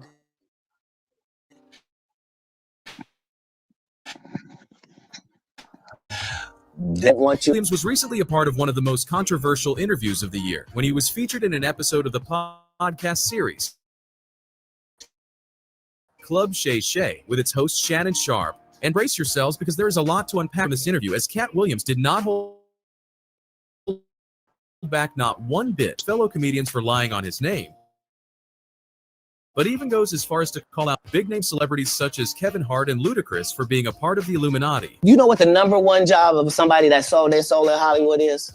Is to act like it didn't happen. Chris Tucker even caught a stray during the interview when Kat Wiliams said that he was no longer the same Chris Tucker we all knew, but rather the Epstein version of himself. The Chris Tucker that we got now is Epstein Island. These aren't the only things he said. So keep watching as we'll be breaking this all down for you. Well, why would he lie? I don't know why lie. New feature that just blew my mind. You can take a link No, from a you can't. YouTube video. Can't take that link. Here we go. Liars lie, but I can tell you this. One of that of Ricky Smiley as he exposed him as a liar and even said that he couldn't act. Ricky Smiley can't act because Ricky Smiley can't act. He was throwing shade at him because he had an issue with the fact that Smiley claimed he was a role in the Friday After Next movie. Kat Wiliams shut down Smiley's claims of him originally being Money Mike and dismissed them as being nothing more than a flat-out lie. You stole Friday After Next, the one I was in. In the film, Kat Wiliams played Money Mike, who had an encounter with recently released criminal Damon, who was played by Terry Crews. Kat Wiliams states his beef with Smiley, who was the robbing Santa Claus in the film, came after he stood up for his character not being for comedy. The truth of the matter is, the Money Mike in the original script got in the bathroom, and that's what Ricky Smiley was okay with. Wait a second. Now we talked about this earlier, and there was a mention. Kat Wiliams was talking about why did they put this scene in there, this so-called R scene, right? And but if I remember right, I'm not sure if I'm remembering this right, but look at this scene right here. Hold on. Look, is this it? Did this dude have some like overtly like sexual stuff going on too in this Friday movie? Yeah. But it's like I said, Ice Cube did a video just the other day where he said that there was never going to be a rape scene. Yeah, you had this scene in the bathroom where, Terry Crews is playing this guy that's fresh out of jail and he acting like he want to do something to Kat, but it was no actual rape scene. According to Cube, it was no actual rape scene that took place, and then Kevin and then Kat, decided to change it and whatnot. Cube's like that's not his style. He's never had no rape scene in his movies, and he just maintained that that's just not him. It's not anything that's funny to him. Well, I'm not sure what this is, but I believe, if I remember right, there was a scene about this guy and some kind of mention of like him getting down with somebody forcefully or something. I don't want to say that. Let me look into that. But he wanted to. He wanted to do something to Kat in that scene. Right. I'm not imagining that. Right. Now, I thought that's pretty. What do y'all think about that? Does that make Kat's point? I mean, if it was a scene where dude was supposed to jump on Kat and actually rape him and whatnot, that's a rape scene. But if the scene was always just this thing where he wanted to get down, but what ended up happening was Kat had the pliers or something like that he that he used on old boy and like crippled him in the scene. That's not a rape scene. You can call it an attempted rape. I guess you can call it that. Okay. No rape. Yeah, something like that. I mean, what do y'all think about that kind of thing just being like, do you think this is like a normal occurrence, like in life? This is what, or in the Black part of life, Black culture, if you want to call that Black American culture. Do you think that this is like a normal occurrence, like, or just to mention somehow? Like, I don't normally hear about grown men or grown women getting raped by each other in the free world, I guess you could say.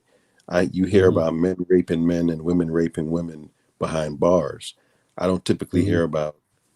I guess it happens. I don't typically hear about a man getting raped by another man outside of jail, outside of prison. I don't typically hear about women getting raped by other women outside of prison. I'm wondering if they mention that in this clip with the recently. All right, let me let it play.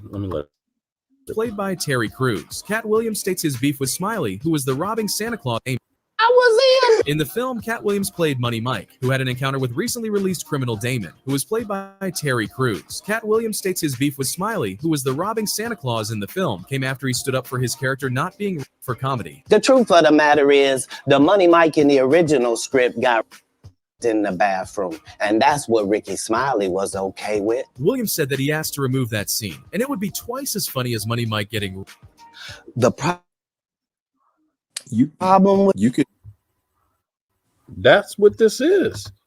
I mean, it looked like that's the scene. You could find it. It is a scene, but what it is a scene, but what Cube said was that the way that it went down was always the way it was written to go down. It was never going to be that homeboy actually got raped in the bathroom. That's what he's saying. The Ice Cube video. It's going to be that he's defending himself from that. And he said that's just not his style. And I can't recall ever seeing no rape scenes in any Ice Cube's movies like that. Right. Comedies, at least. Yeah. I'm just like, I mean, don't get me wrong. We all change. Life goes on. You grow. And this movie was how many? 20 years ago? Maybe 15 years ago. This last one, right?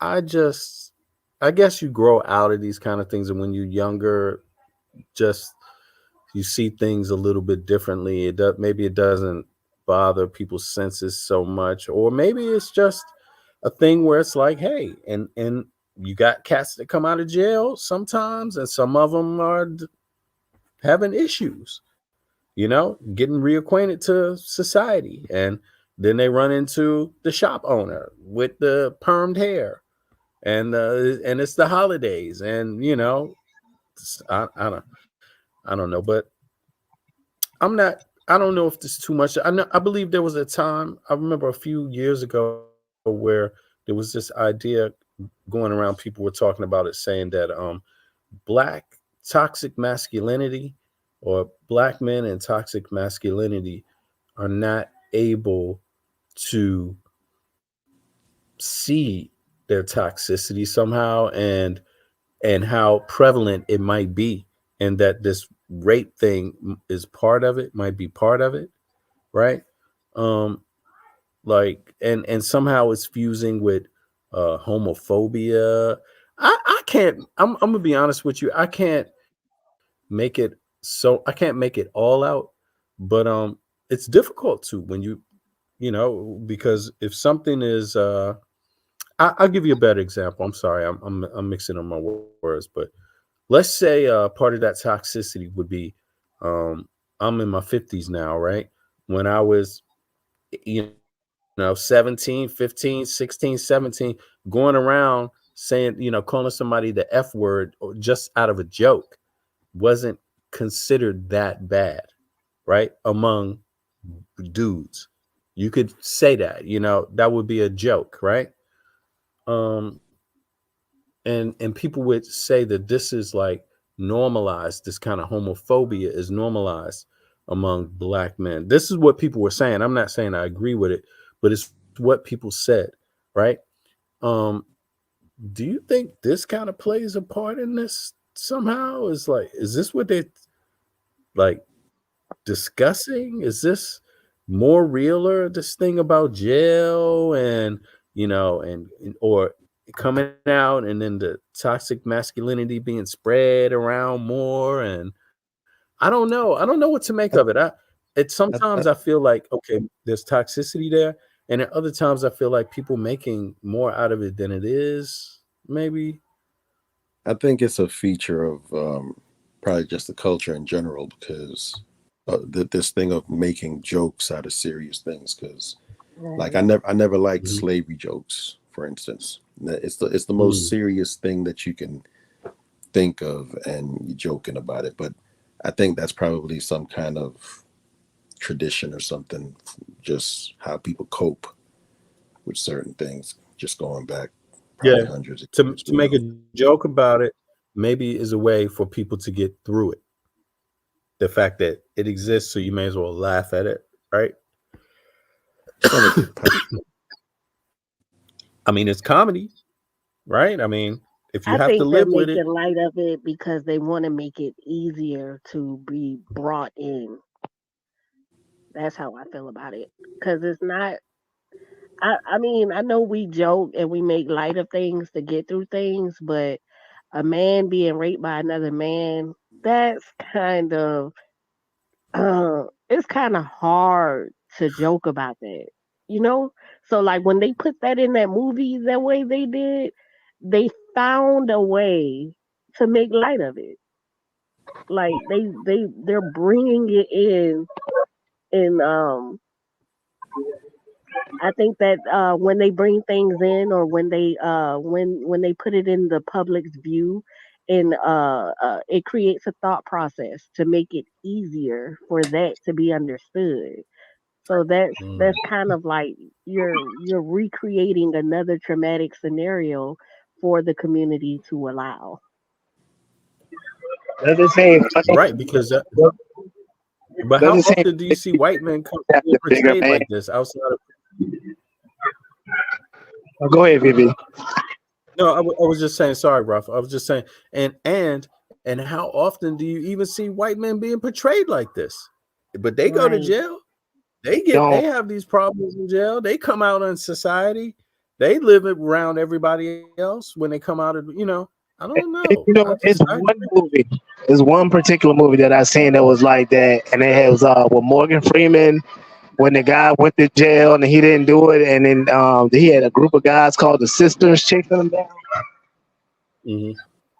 What's it called? What was it called? The guy name was Andy Dufresne in the movie, and he went to jail, and Morgan Freeman was his protector for a while, but then again, those guys that was assaulting him ended up becoming friends with him, and they stopped the assault.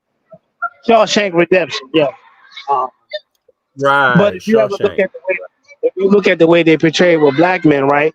It's the same scenario. Like I was saying before, it's always the bigger, stronger man trying to make the smaller man look seduced. Like Terry Crews was sitting on the couch talking about Tupac, old Tupac. Like he had it they got a thing for the smaller, thuggish looking guy, and that's what the women find funny. That's what guys look at and be like, "What the world?" But it's what it is. What it is. And I don't know how to portray it, but if you see all our movies, it's the smaller guy by the big, strong, weightlifting, cocky guy. Right. Yeah, it's it wasn't actually a rape scene though. No, the dude scene? wanted to do that to him, but Kat Williams' character, Big Mike or whatever, was empowered in that scene. He defended himself and got out of that situation. Right. Yeah. But okay. Yeah, maybe there's. I'm curious about that, but I'm just surprised that there was even an attempt, because when I heard, I'm not trying to say anybody isn't. I'm not saying Kat Williams is not being real about it, or Ice Cube. I'm not saying that at all. It's just from what I heard, what I took it was when he said that scene was removed, right? I thought that meant all removal, but in this case, there was an attempt. Am I on some kind of delay? Are y'all seeing me on a delay or hearing me on a delay, or what? I hear you. I hear you just fine. Okay, because I'm getting a delay on my side. Maybe it's my internet, but in any case, I'm just talking about the visual part. But yeah, but now that I just seen that, it just reminded me, like, yeah, there's a scene like that, and I think the sister's right here. I mean, I agree, and I agree with Angie, like on this one. Like, it is kind of whack, just over and over to see this kind of be reminded, that hey, man, there's people out there doing this, and then to even joke about it, it takes it to another level. Like, keep in mind, it's a comedy, Right. and it's supposed to be funny.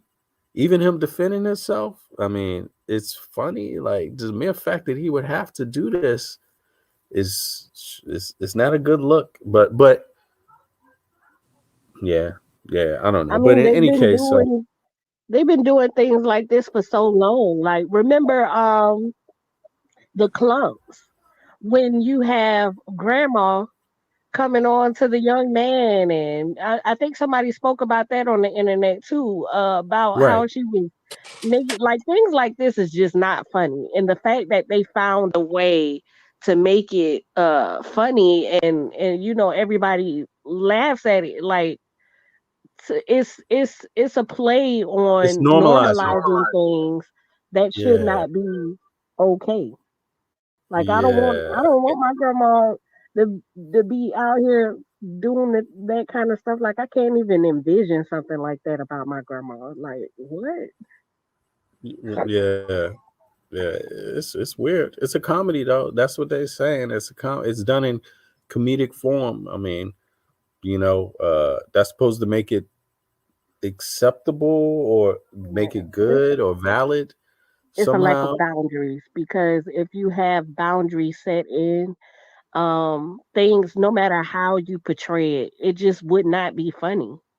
Like, to me, Right. that scene was not funny. And I love the Friday movies, but Mhm. that is not funny. It was weird. It was like, what you putting in somebody being raped because he out of prison, and he just has this obsession with feminine looking men. Like, I know, what are you trying to get at right now? Because, like, Mhm.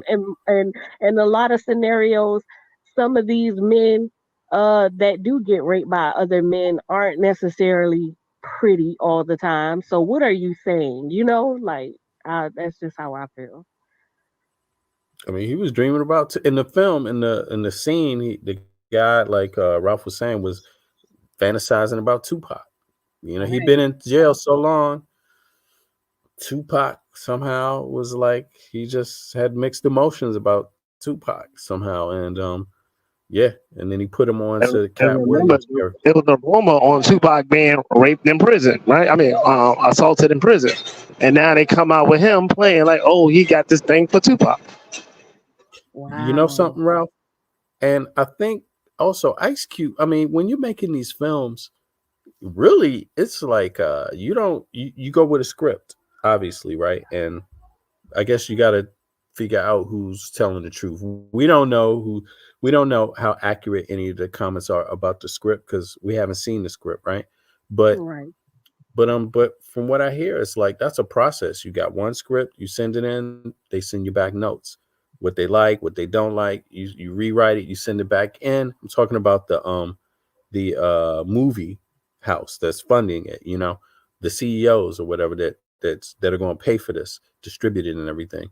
Then you send after the second time, then you rewrite it again, then you send it back again.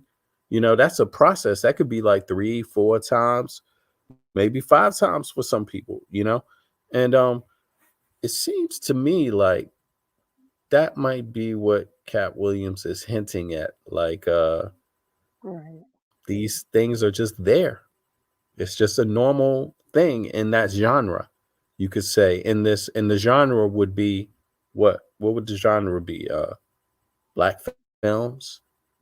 Yes. Wh- Is, is that I what that mean, is? because Like, if he's going against Ricky Smiley, with these statements, to be honest with you, it's kind of believable that Ricky would probably be okay with the scene like that, because he lacks boundaries. He's one of the actors that has been cross dressing. So Oh, really? When you think about it like that, sure, I can see him being okay with something like this because he went beyond being raped. He turned into an entire old lady. Hmm. So Yeah, I see what you mean for this, and kind of like for the sake of comedy, people just want to play that game, play like that. I don't know, but it's not funny, obviously, especially no. when you put it into this R thing. But let's hear, because pretty soon Kevin Hart is going to say something. Let me see here. Is it up? There we go. We're trying to make a classic comedy. And this comedy involves and is never funny, no matter who it happens to or what the circumstances are. If you would allow me to allow us to do this movie without a black man getting raped in it, I promise you that it will be twice as funny as it would be with him getting raped. In an episode of his own show, Smiley responded to Kat Wiliams the following day. He doubled down on his claims about the role. He also provided the clarification that the pimp element of the character wasn't added in until Williams was given the role. At the end of his response, he made it clear that he had no hard feelings towards Kat Wiliams. We want to wish Kat Wiliams the best. It ain't nothing but love over here, Smiley said. We want to wish Kat Wiliams the best or whatever. It ain't nothing but love over here just because we don't agree. He was so egregious, I put in my contract that I won't work with Ricky Smiley again unless he's in a dress. Now, what was Ricky Smiley's next movie? Was it First Sunday?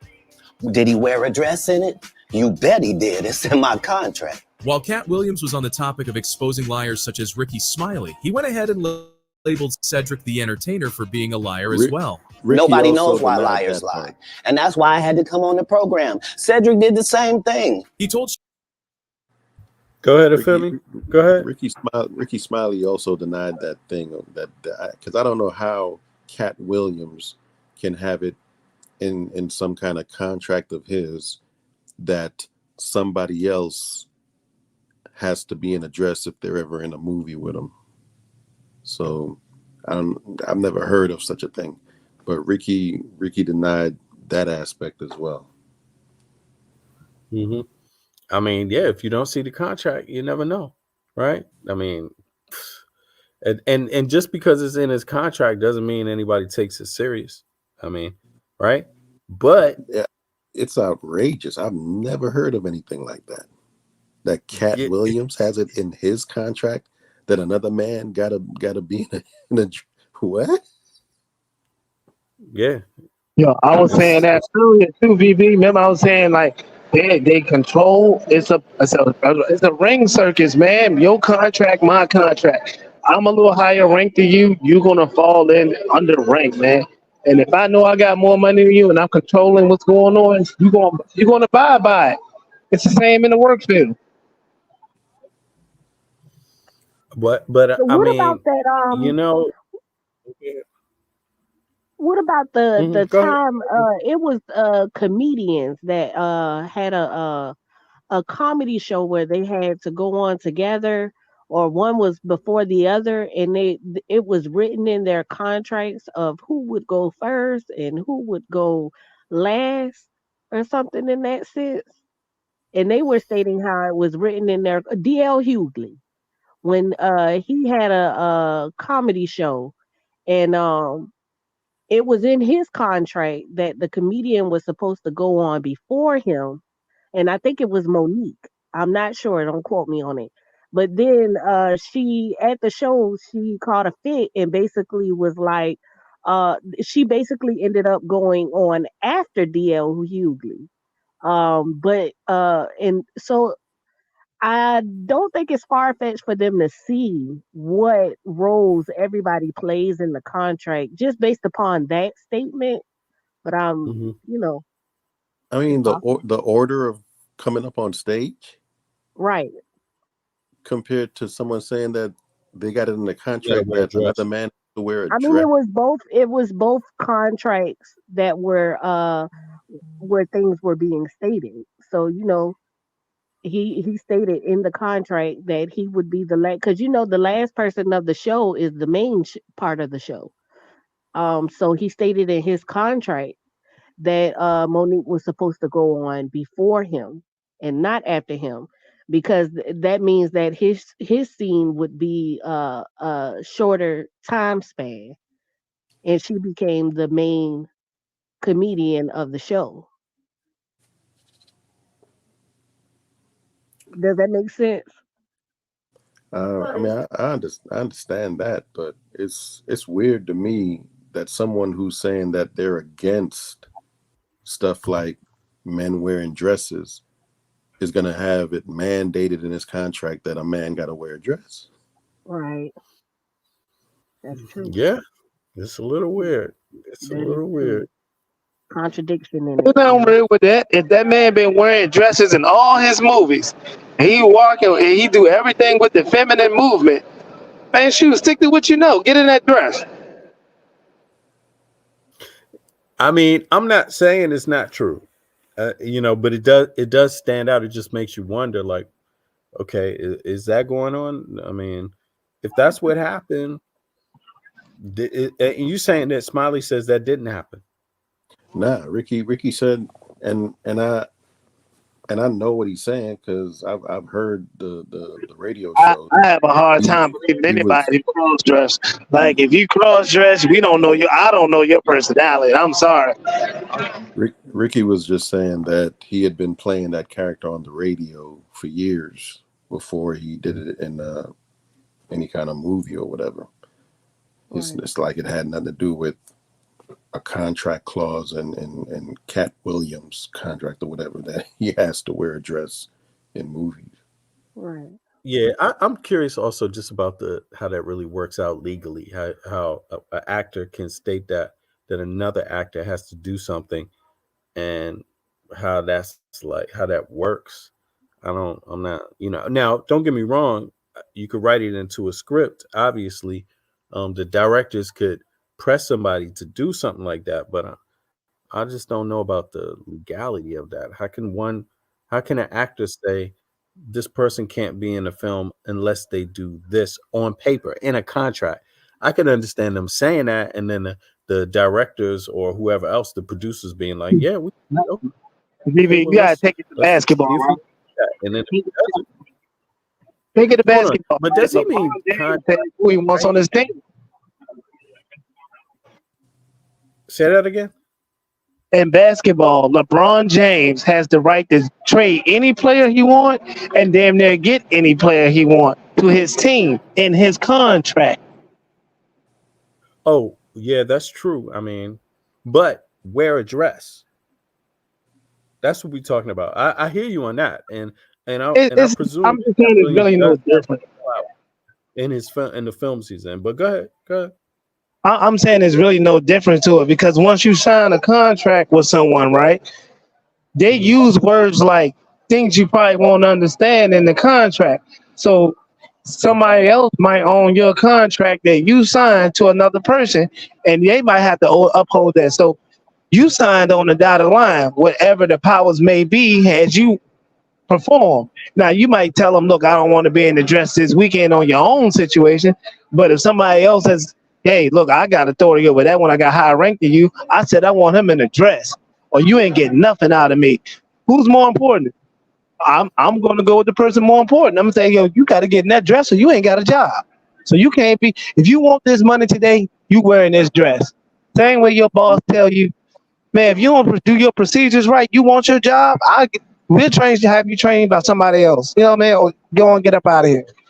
But you know what? I would be the last person to say that it's not even true. And I'm saying that just based on how wild Hollywood is any damn way. I mean, all the stuff you're hearing about, there have to be a lot of pressuring going on the regular and a lot of bullying on the regular. And I mean, apparently there is. This is what these people are talking about. Even Kat Wiliams is talking about it.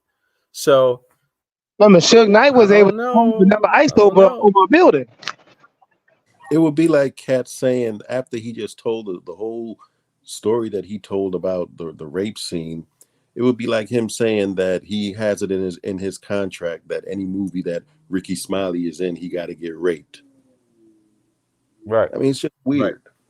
You know what? Now, if Ricky Smiley get in another movie and he got a dress on, and if Cat Williams is in it, story over. Yeah. I mean, yeah, it's hard. It's hard for me to call, but I'm gonna keep my I don't have much to say about that one because I generally just believe Hollywood is wild. I wouldn't put it past. I'm not saying it's true, but it's obvious some crazy stuff is going on in Hollywood. You know, it's just, to me it Yeah. is. So I mean, who knows? Did the producer say okay and sign a contract? I mean, it could be in a contract. That doesn't mean it's known about. You know, I mean, because Cat Williams' contract is not Smiley's contract, right? Right.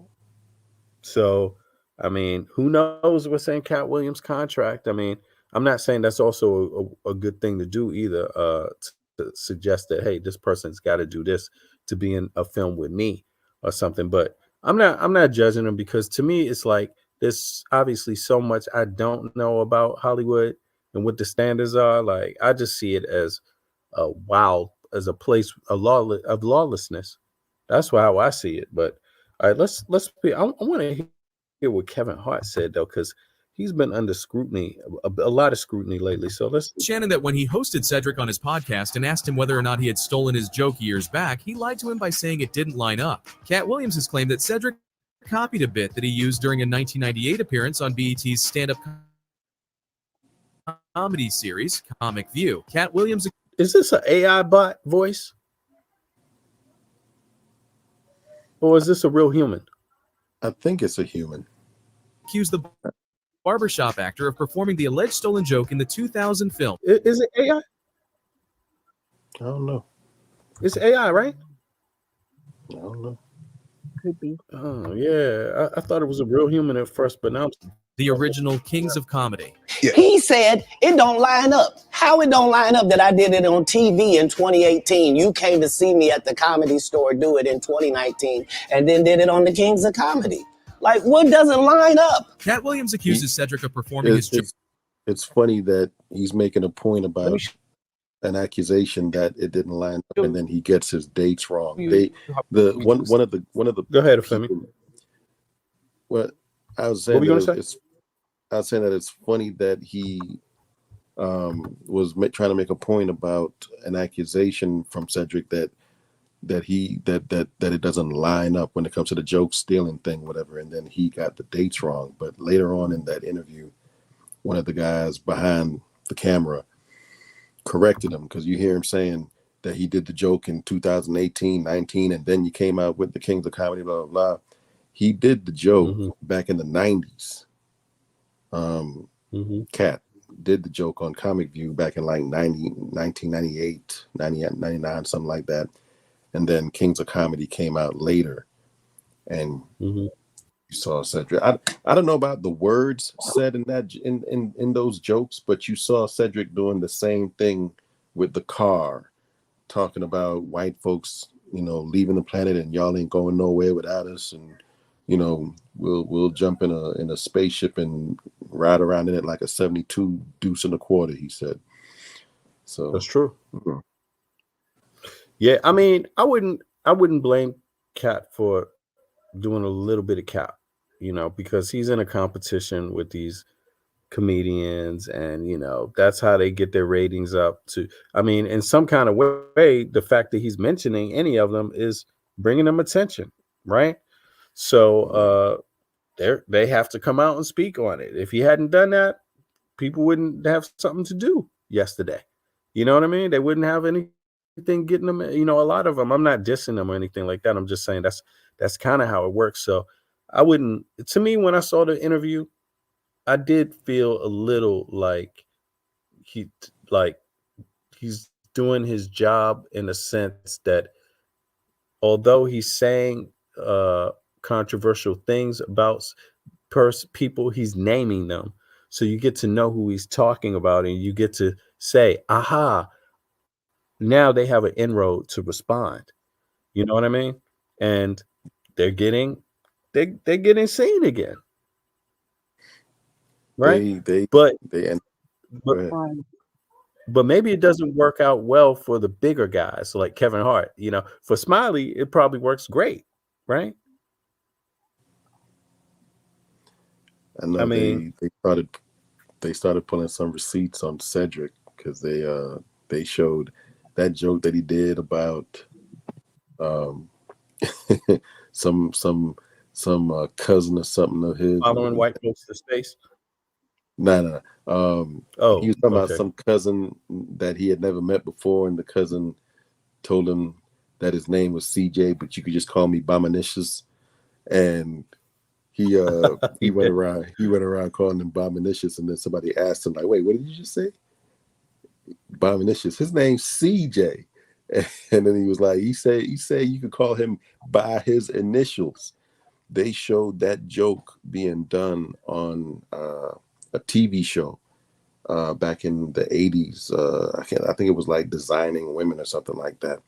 But there was a black guy on that show, and he told that joke on that show back in like 86, 87.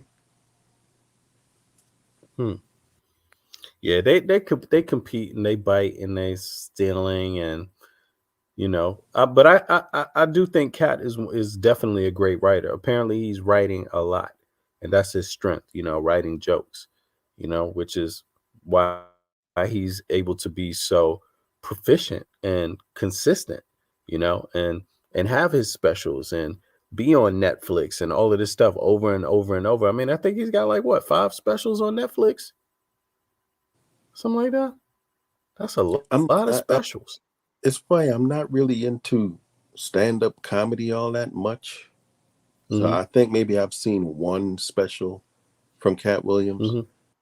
All that I could say is that I've seen more of his interviews than I've seen of his specials. And he's a naturally funny person. Like I've seen maybe one thing of Kevin Hart's as well, but I've seen a couple of interviews, and on his interviews, he's always just like in self-help guru mode. He's not really a funny guy to me in his interviews, but Kat is just a naturally funny person. And sometimes with naturally funny people, you're unable to tell when they're actually joking or being serious. Yeah, I agree with that. It's true.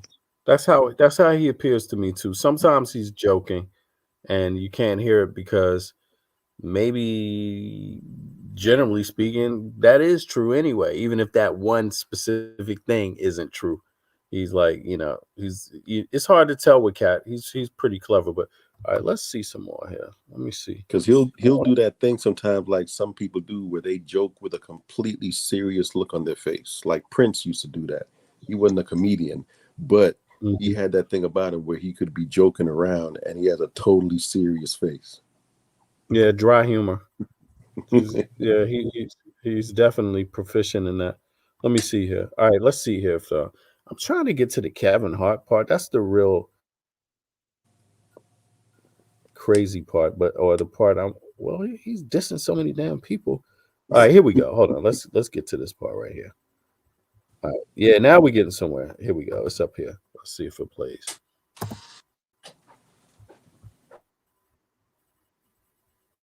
Come on now. Is it playing?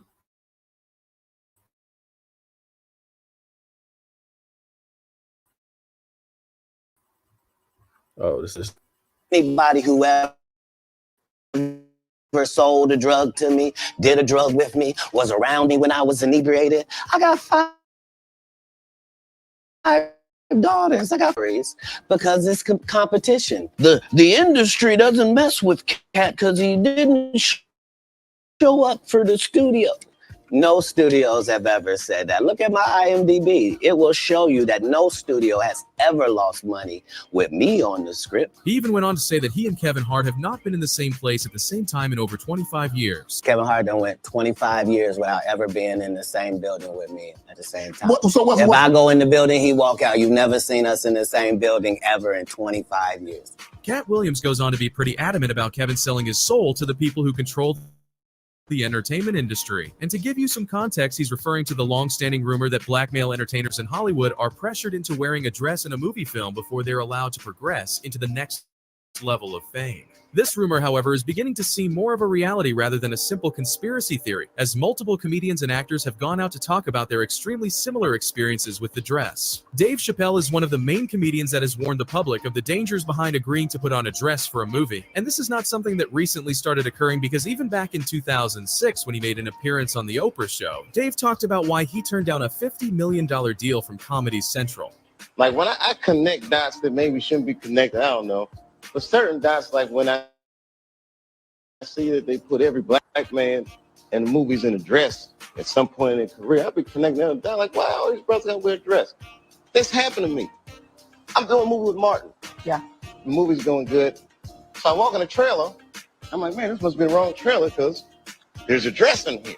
Dave goes on to explain that the reason as to why he turned down the deal was because he knew that the kind of money he was being offered would come with certain conditions that Dave explained he was not comfortable with. Kevin Hart appeared in an interview where he was asked about the dress situation, and although he didn't explicitly state that he would never put on a dress, he did make it clear that he wouldn't step over his own personal boundaries. Dave Chappelle, another great comedian, said that, in the industry, they tried to make him wear a dress. Have you ever ran into that with scripts and is that something that you wouldn't do? I definitely haven't ran into to put on the dress. I mean, you have to have boundaries. You have to have limits that you refuse to cross. For me, I know what they are. They've yet to be challenged, so I don't have to speak on them. I was asked to dribble a basketball on the talk show this morning. I said no to that. But just a year later, Kevin Hart appeared in an SNL skit where he was wearing a dress. For obvious reasons, you can see how fans would begin to accuse him of being a sellout. You can also begin to see that maybe everything Dave Chappelle and Kat Wiliams talked about isn't just a conspiracy theory, but rather the truth about the reality behind becoming a superstar in Hollywood. Kat Wiliams' interview with Shannon seems to unravel the hidden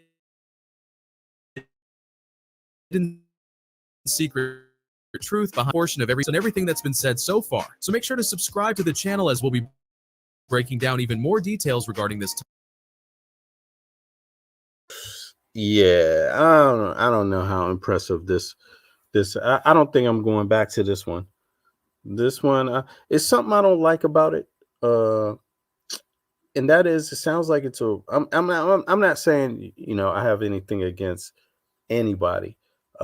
Any race or anything like that, but it just sounds weird about this dude sounds like a white guy that he just called or just said Kevin Hart might be a sellout, and I'm like, man, how can you be calling somebody a sellout?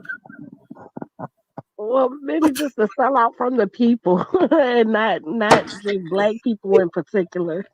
Okay. I'm like, dude, man, come on. Yeah, we know. Right. Man. Like, what side you on? You know what I'm saying? No, duh. Didn't he say? Didn't that guy say that black people are? He said that black people are calling Kevin Hart a sellout. That's what I heard. Right. And he's kind of like trying to talk about how black people feel here. I think that was just so weird. I don't know. And that's what I mean. He probably had somebody he knew, some friends or something he knew that probably told him that he was a sellout. But you know what? I'm just going to say this. I just happened to be listening and I heard you talk about the Illuminati. I don't believe in the Illuminati. What I think is happening now, weird things, pedophilia have been going on in Hollywood for years.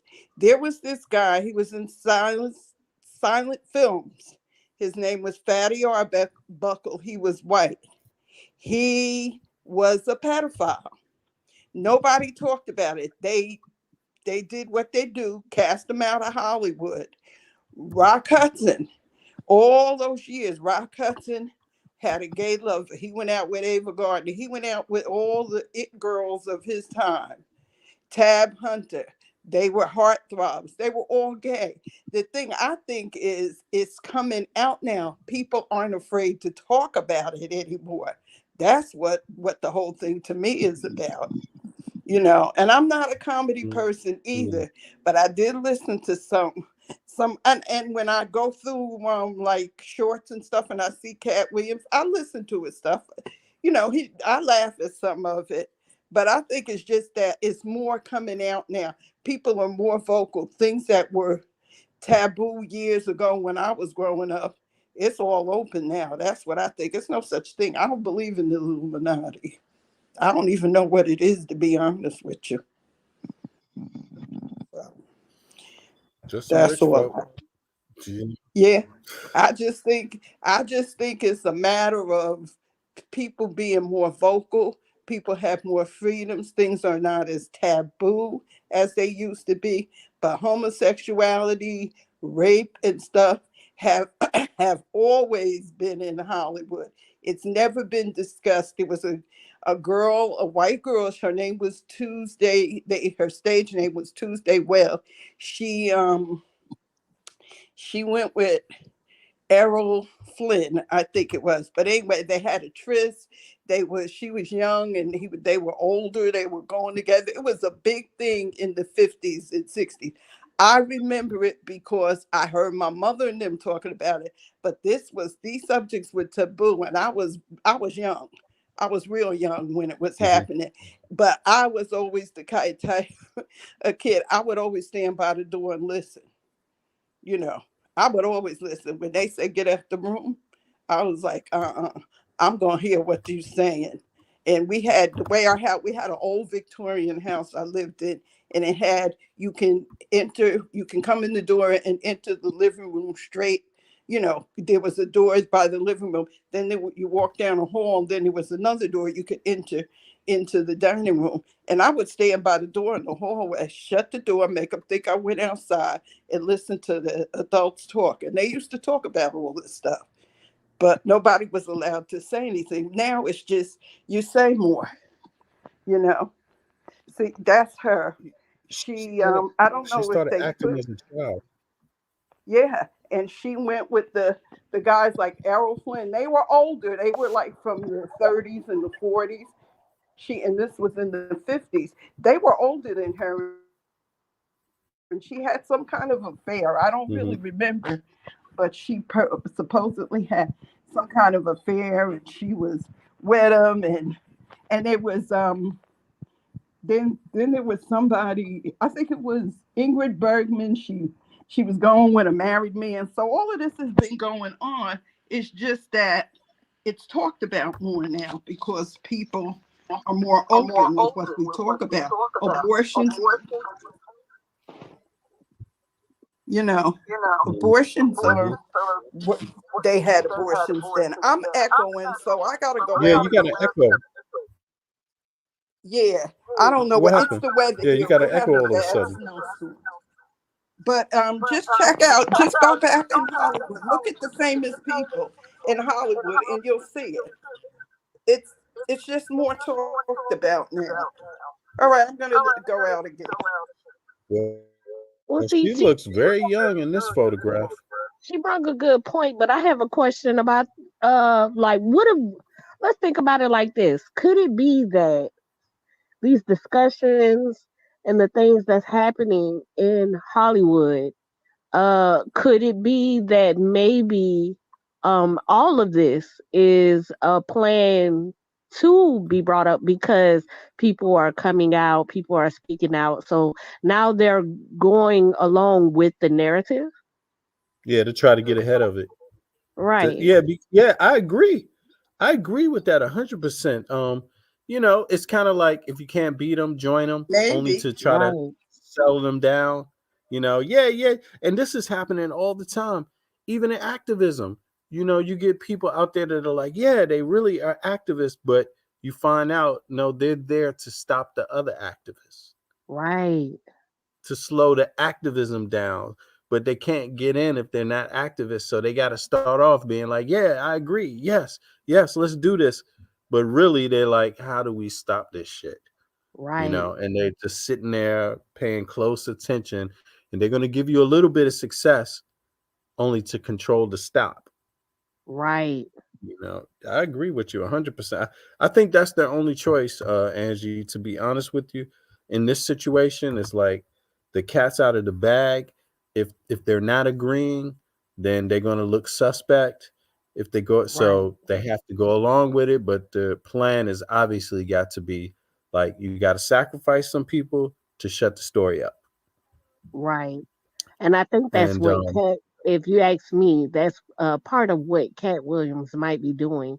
Because if you're admitting that you saw the role of another character in your contract and you feel as though it's not okay for you to wear a dress, why would you want to sign where you see another man in a dress? mm, Why would you want to do I that? agree. That's kind of backwards. It's like going against what you feel is. It's You wouldn't revenge. suggest I something mean, you're you don't accepting it agree with. by not accepting it. I'm like that's confusing. Right. It's Yeah. revenge. It's revenge. That's all. Mm. I'll pay you back for what you did to me. That's all it is. Yeah. I don't That know. well, he's got the money to do it that way. For me, I'm like, I don't. If I don't like something, I'm not even going to do it to my enemy. You know what I mean? Right. Right. And like, I'm not even going to play those games. Uh, Yeah. but I'm not judging because obviously they living in another world. They doing things that I can't afford to do, and they're around people I don't even want to be around. I'd rather just have a normal, average life, have a roof over my head, have my little bit of pension, be able to retire. I don't need to be rich, and I don't need to be being around a bunch of people that you don't really know who they are, you Right. know? I mean, or what they up to, or what they want, or it's too complicated for me, But if that's the world they live in, that's if he feels like he has to do it that way. I don't like that world though myself. No, I I don't. don't either. Yeah, I think it's just it's negative I overall. don't Right. like it either. Right. If I have a code for myself, I'm gonna have it for everyone else. If I don't Mm, agree with myself doing something, if I was a man and I disagreed with wearing a dress or dressing in trans, I would disagree for someone else to play that role as well. I don't think I would participate in any movies that had something that I disagreed for myself. You know, mm, um, and if they were to basically not use me in any movies or anything like that, so be it. I'll yeah, create my own alley. exactly, exactly. Well, I think that's we're gonna find out what comes of all of this stuff, and there's going to be more things coming out, obviously, and I'm all for the things coming out. But I agree with you. Like, to what is the goal? What's the purpose? Like, what's to what extent are things going to be resolved? And for me, it's like Hollywood. If they don't get some clear or directives, union stuff going on that protects actors, so they don't have to put up with this shit. I mean, there in no way, shape, or form should be any of this kind of uh, bullying and this kind of assaults going on just in music and acting. Something as simple as that. This is art we talking about, and it's very important.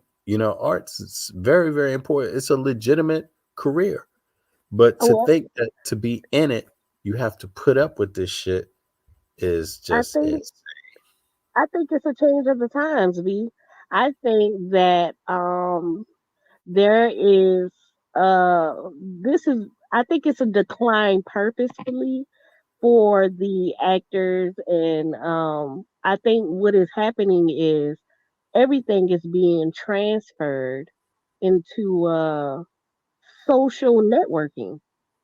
So the the false reality of television is being transversed into social networking. So we're gonna get a lot of characters in Facebook and Instagram and YouTube and things like that. If we haven't noticed the change, it's becoming something big. And what is happening is there is a fall down of Hollywood. Well, the Hollywood of television and movies, you know? And I think that that's on purpose.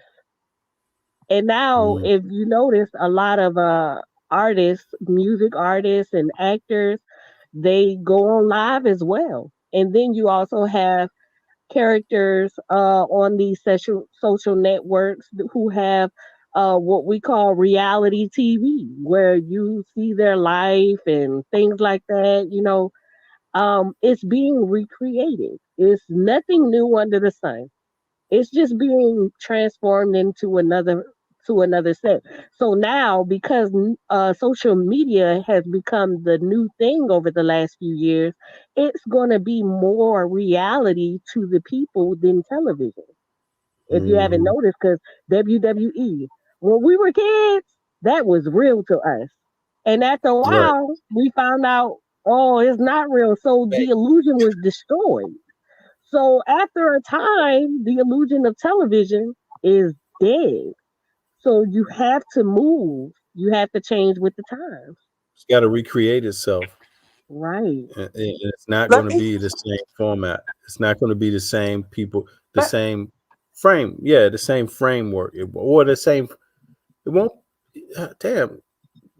It it won't be let me Hollywood. It's going to reform. Right. It's going to recreate itself. It's going to be social media. It's going to be YouTube. Right. but let me say this. Reality TV is scripted. It's Yes, it scripted. is. It's very scripted. Mhm. And now this is my opinion on the whole thing.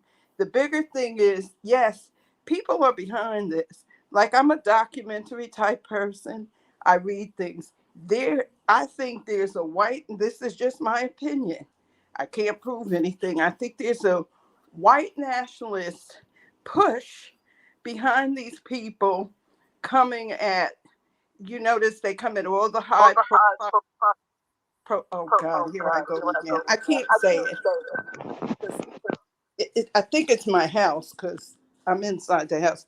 But anyway, I think it's just that there's a high profile black white nationalists are pushing because there was a documentary. There's a white elite billionaire, I think he is. His name is Ed Bloom. He's the one who had affirmative action taken down. Now he wants to close all HBCUs. So I think there is something behind it, and I can't say for sure, but I think this is what it is. I think these black people are being used by these white nationalists to destroy black people so they can keep their power. That's just my opinion on it. I don't know. I mean, I can agree with that because in the society that we have, um, a lot of for the majority, black people have not been in control. And that's why I know with the technology, you know what I'm saying? There, the show must go on as they put things out here because they spoon feed us. They put the phone out and then they put the computer out, the laptops, and they spoon feed us. So as things progress, they also transfer the perception that they want out for us to have into what has become the new thing. you know Mhm. is to keep us in tune to the conception. Mhm. And so we I feel you. continue to respond or based upon what the portrayed that they place out. They're still in control. That has never changed. It's just they're changing the way things are seen and done. They never cared about these actors in the first place, but it takes the actors themselves to go within their own journey to get to a point to realize that it was never about them, and it's not even about money. At some extent, we got to understand that this is a way of control. If I give you an idea of what reality is, I can keep you in control of what I want. You know what I'm saying? So Mhm. we Mhm. have it's a misconception for a mass deception.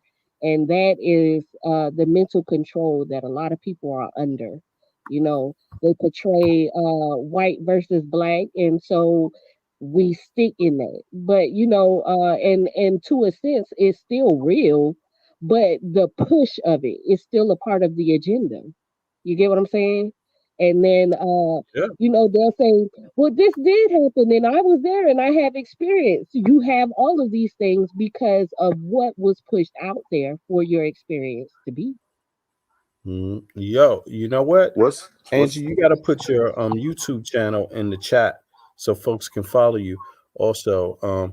But yo, you have some very profound thoughts, and Beverly, also you as well on that. I mean, I'm like just considering what you all are saying and just trying to process it a little bit, but I can't say I Look at the disagree. whole thing. Look I, at the whole I think picture. it's sinister. Something sinister, definitely. This industry is like engineering, social engineering, basically, and it affects us the most. Like it's really kicking our asses. You know. what's the name? What's the name of the person who wants to shut down all HBCUs? Ed Bloom. He's out of Texas. He's a conservative out of Texas. He's if you go to Roland Martin Unfiltered, Roland Martin talks with it and discusses it. Oh, I gotta go out again. I'm starting to echo. But look at the whole picture. Look at what they did to Bill. It's almost 7 hours Look now. what they did to Bill Cosby on a charge that was already dispossessed. They went and charged him anyway.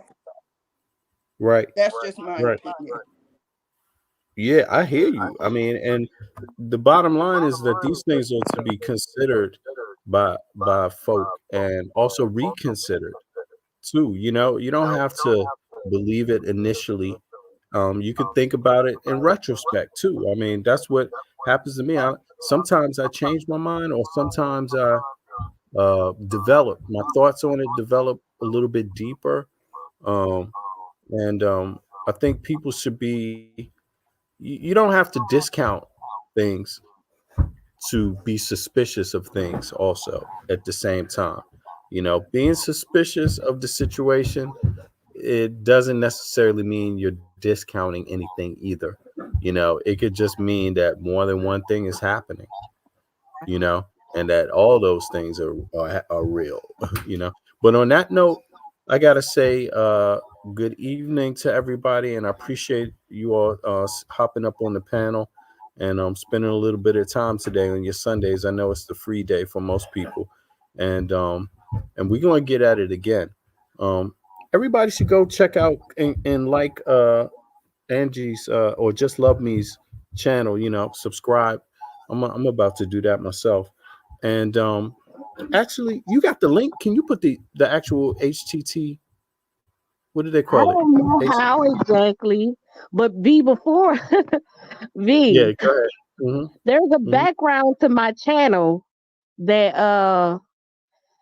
it's been a couple of months since you spoke on on a specific topic, but I just came light to a specific person, and so if you see my channel, you'll know exactly what I'm talking about.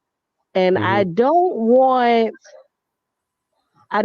you to feel like I'm bringing something of your situation, of what happened. It will basically be in your defense, but I did not know that the situation occurred with you until just recently.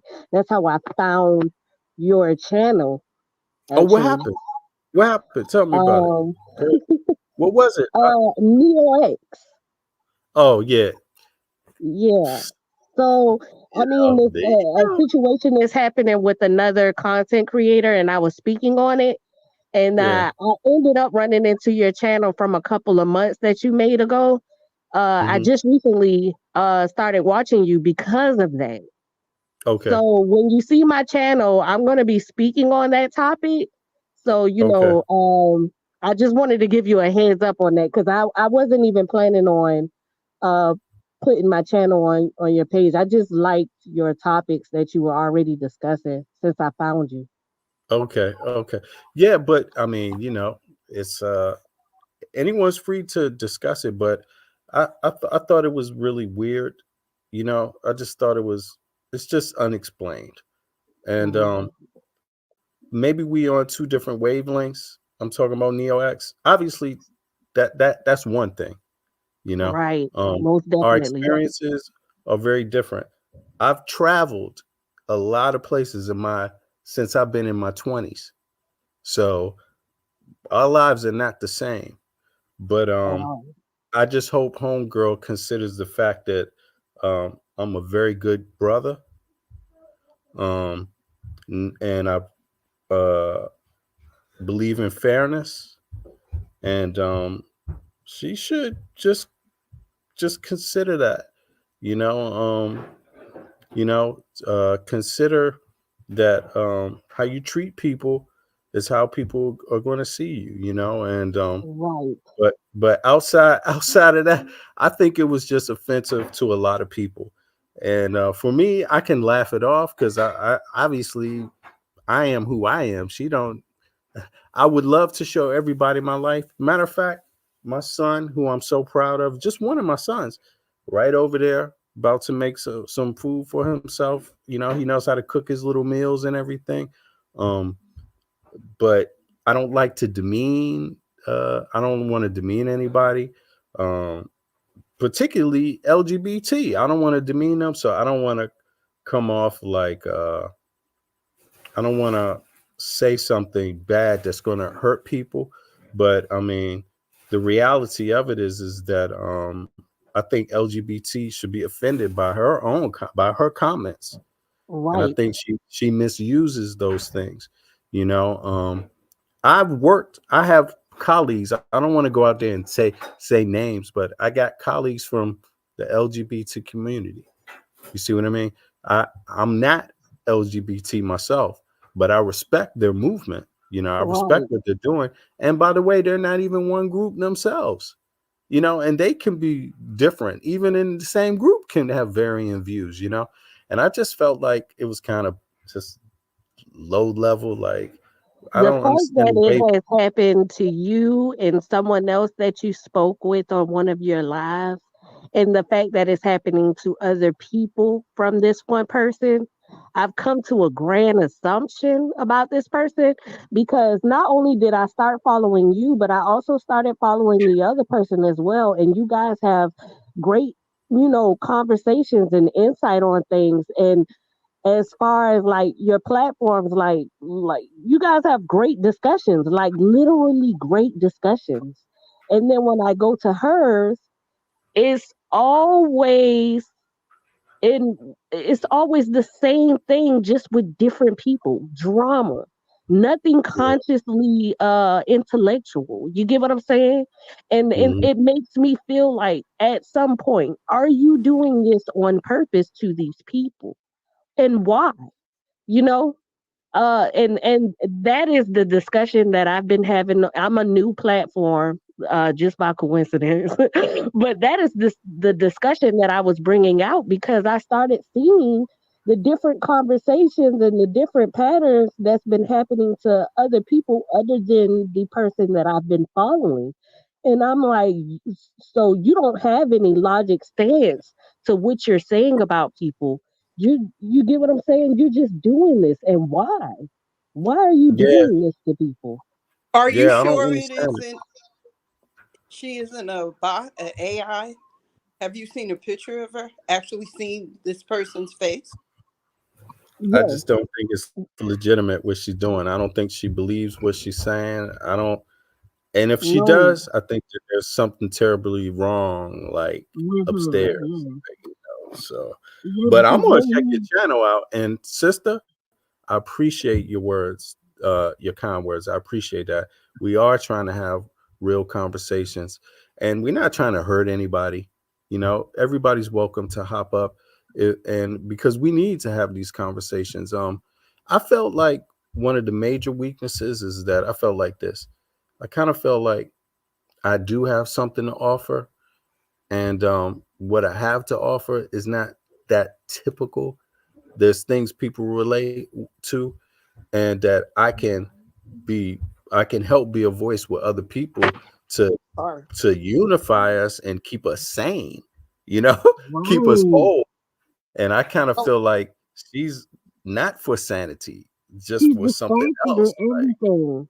Like that's Yeah. distracting to have these problematic situations that you're creating, and then you become the victim of. When people are actually having a purpose for their platforms to ask questions, build up critical analysis, comprehensive skills, having these topics that that are necessary. I started following your channel off of that. I was like, this man, he be having some real discussions, and I joined for the same reason, because right.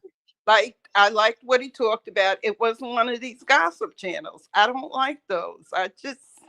I'm not into it. I like documentaries. I read, and I'm seeing a lot of stuff that is sorted that Black people, in my opinion, should be alarmed about, as far as what's going on in the country. And we also need to talk about the pedophiles in our community. But I don't mean be nasty with it and defile people just to get the clicks and stuff, and say the things, but really get to it.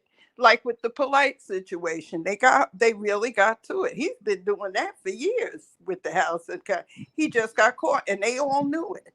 So that's what kind of brought me to him. But what is your channel? I don't know your name, but because I came late. But what is your channel? I'd like to subscribe to it.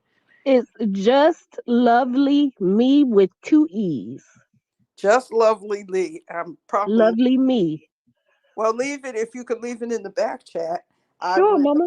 be sure to I subscribe. just wanted to let V know that after he asked for the channel, that's what I'm doing. And I don't want anybody to be like, oh goodness, what's going on?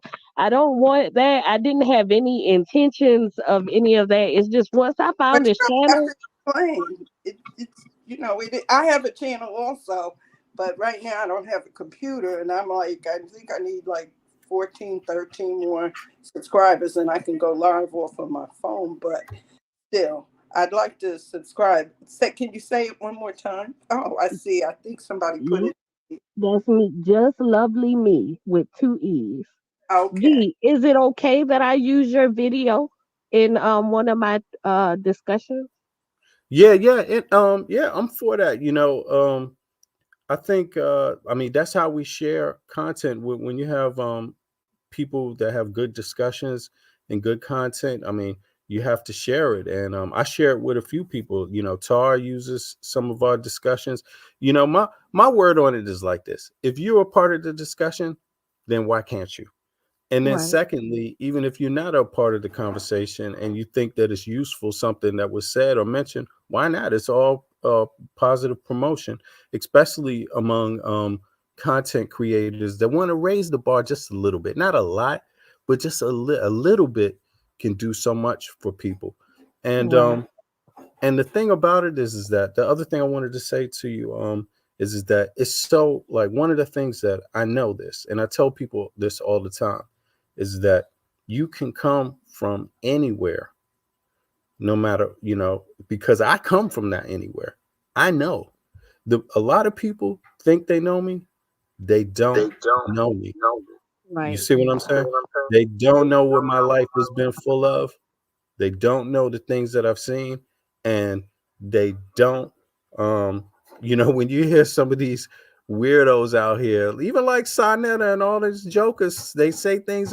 It's not even that; those are the dudes that say that stuff. And then when you have others, I mean, saying all kinds of weirdo things, I'm just like, I don't even understand it, because if you know me, you know my homeboys and my family and my friends, and what my life has entailed, even as an adult. There's no, you would understand. I'm a nice guy. I'm an intelligent guy. I like to laugh, but I'm also a serious dude. I'm serious, and there's nobody around me that don't take me serious. You see what I mean? So when I see somebody just that obviously doesn't see that, I just hope to let people know that, nah, man, you can escape any type of harsh situations as long as you apply your mind. Right. As long as you're willing to apply your mind. And a lot of this, like you said, that's why I liked some of your commentary, because you focused on that, how our minds play a role in this. And I just want a lot of the young kids also from my city where I'm from, Washington, D.C., to understand that, sometimes you just got to get the hell out of Dodge. You don't have to know what's on the other side. Just get your passport and go check it out for Right. yourself. Don't wait, because a lot of times, I've seen it in my city so many times. I mean, this is the story of my life. I've seen people in my city waiting, and waiting, and they don't realize, man, this waiting shit is abnormal. Don't wait. Do something. Take a chance. Take a risk. Go see something that will change your perspective, that will strengthen your perspective. And so you can maybe go back and contribute. And if you Exactly. can't go back, you can contribute online. You see what I mean? And Right. that's what I try to do. I don't want my people settling for nothing. And I don't want young kids feeling like they have to settle. And so that's why I do this. You know what I mean? And so, You do a having great said job. that, I appreciate it. I've You know. been binge watching your videos. You do a great job. You really do. I appreciate it. And you know what? I had a lot of help. I had a lot of help from good people too. Yes. And that's another thing. If you keep your eye out, there are good people out there, and they're looking for the right opportunity to assist and help somebody else get strong, just so that you can go along later with that strength and help assist another good person get strong. That's how we change things. So I Right. appreciate everybody. We got some beautiful people that come here, and we you could tell a lot of us are the same, similar, but even some of the differences, we still respect each other. Right. That's the whole point. Like we don't have to have a major agreement on something, and then that makes us not get along. Like we can respect each other's perspective, and we can understand where each other is coming from. And I'm not argumentative. I love to see everybody's perspective, and if it is valid, it should be respected. And even if I see well, I don't agree that the water is necessarily blue, but this is this and this and this and that. That should be honored, that someone is taking in consideration even the topic. Facts. And look at I want Ralph. If we don't have different perspective, we don't have conversation. We don't get to the bottom of it. And I think a lot of times people that aren't just up for the conversation, it shows they don't really believe their argument. right, They look for ways to get out of the debate by cursing somebody out, disrespecting somebody. And ultimately, I think that's what Neo X was up to. Like, avoid the conversation by saying this. right. I don't want to talk about all this other stuff. What I want to do is talk about this, which gets nobody anywhere. I think the purpose of what she was doing to you and to others uh was, and I wanted Miss Beverly's channel. I hope that she comes back, because I was asking her about her channel. But I think that the purpose behind that is to basically uh m- minimize your character, and yours and other people's character. You get what I'm saying? And then so people, just like a business, if I place a bad review under your business, some people are going to either say, well, let me see, and then you're going to have others who's going to say, no, I'm just going to leave it alone. You get what I'm saying? And it's an unfairness. And when you were speaking about NeoX, you stated how she was warned about a situation, but she did it anyway. That shows to me that what you are doing is playing in a form of manipulation. You're creating a situation to show that you are valid about somebody else and you're not. You're wrong. And so that's how I feel about that. And she definitely was wrong about you. I could tell about your character just by looking at your videos and everything like that. And I don't want to get his name wrong, but I think it's Matt, M-A-A-T. You're on mute. Yeah, that's my aunt forever. Actually, he just went live. You know, that's Shaka from my aunt forever. Yeah, and Yes. if you know anything about him, he's very respectful. That's one of the things he just doesn't really like, you know. But Yeah, I started looking at his videos as well, and I'm just like, something is wrong with this girl, because these people, they don't even give you the mindset of the drama that you're trying to place upon them. Like, they really have intellectual insight, and that's why I started following you guys, honestly. And I was just gonna try to, when you asked for my page, I was like, oh, let me tell them first. Warning. Yeah. Well, I just want to echo what you said as far as V. Bennett and Shaka is concerned. Angie, it's nice to meet you, by the way. I'm Andrea. I've been popping up here. Yeah, I've been popping up here. I love these conversations, especially when it's male and female conversations. I love I love popping up here. And Calvin, love you, bro. You bring a good insight to the conversation, to DI, everybody that pops up here. I mean, I think it's a good group of people that we know around the world. I mean, they're not here in America. He's, V. Bennett's in Denmark. You got Shaka, he's in France. They're not here. We got other people who, we got, I think, Wab Funk's down there in Australia. I mean, you got people all around the world that we can come on this platform, have a decent conversation. We're not here to call each other names or anything like that. We might disagree on some stuff, and I'm sure you heard that earlier with me and Ralph. Because but it's fun. I mean, we don't have to do all that. We just have our discussions, and V. Bennett leave us out there, and we could give him time to go do something in the background. And then we come back and we laugh about whatever. There's another guy that we love to have out here too. He calls himself Too Real. He's a lot of fun, and so we just have these conversations, and they have that platform to do that, to where we don't have to come out here and agree. Just disagree, just respectfully. You don't got to go calling names. You ain't gonna say, to make somebody sound, you ain't got to do all that. She takes it to heart, and then all of a sudden this person becomes just a bad person because you all of a sudden disagree. Like, no, why are we doing Put him up, Miss Andrea. Put him up. Hey, you see, no, I got the belt now. I ain't got to put nothing up. That wrap you up, bro. But anyway, we were just giving those excellent. Huh? You remember the cartoon what's the guy? They'd be like, put him up. Oh, I thought that was the Wizard of Oz. The something like that. I think the cartoon part. Yeah, put him up. But you know what I'm like though? I mean, overall, I actually, and this is the crazy part about it. After all those insults, all the defaming, I actually felt sorry for her. And here's the reason why: because anybody that looks at my resume is going to look at her like a fool. Right. Because the one thing anybody knows about me is I don't give up. I don't start things to just quit them.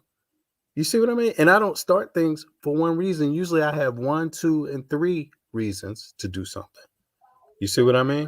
Right. And so it's just kind of like, wow, but here's the part about growing up. You always can learn when you can admit when you're wrong.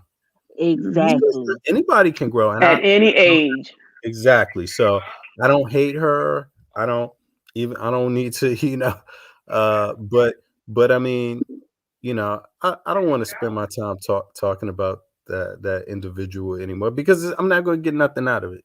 Yeah, no, I don't blame you. I don't blame you. And I didn't even want to bring it up, but I just didn't want you to go to my channel and it'd be like, oh my goodness, so I had to let you know beforehand. That's all. Thank you. See, Yeah, so you were getting pub somewhere you didn't even know. Look at that. Just saying. yo, but you gotta send me the HTTM because for some reason I can't find it. Every time I Okay. type your handle Let and me it doesn't, it's I not don't popping. know So how is it lovely with 2 E's me, or the me has 2 E's? the me has 2 E's. Okay, just lovely So me. Okay. just lovely me with 2 E's. Put the at Okay. sign before it, and I think it should pop up.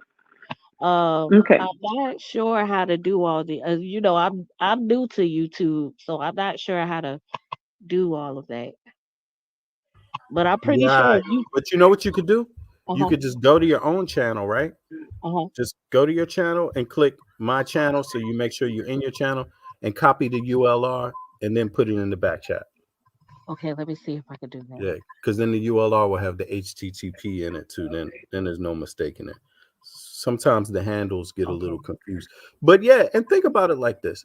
Aren't we supposed to want to communicate with our brothers and sisters wherever they are?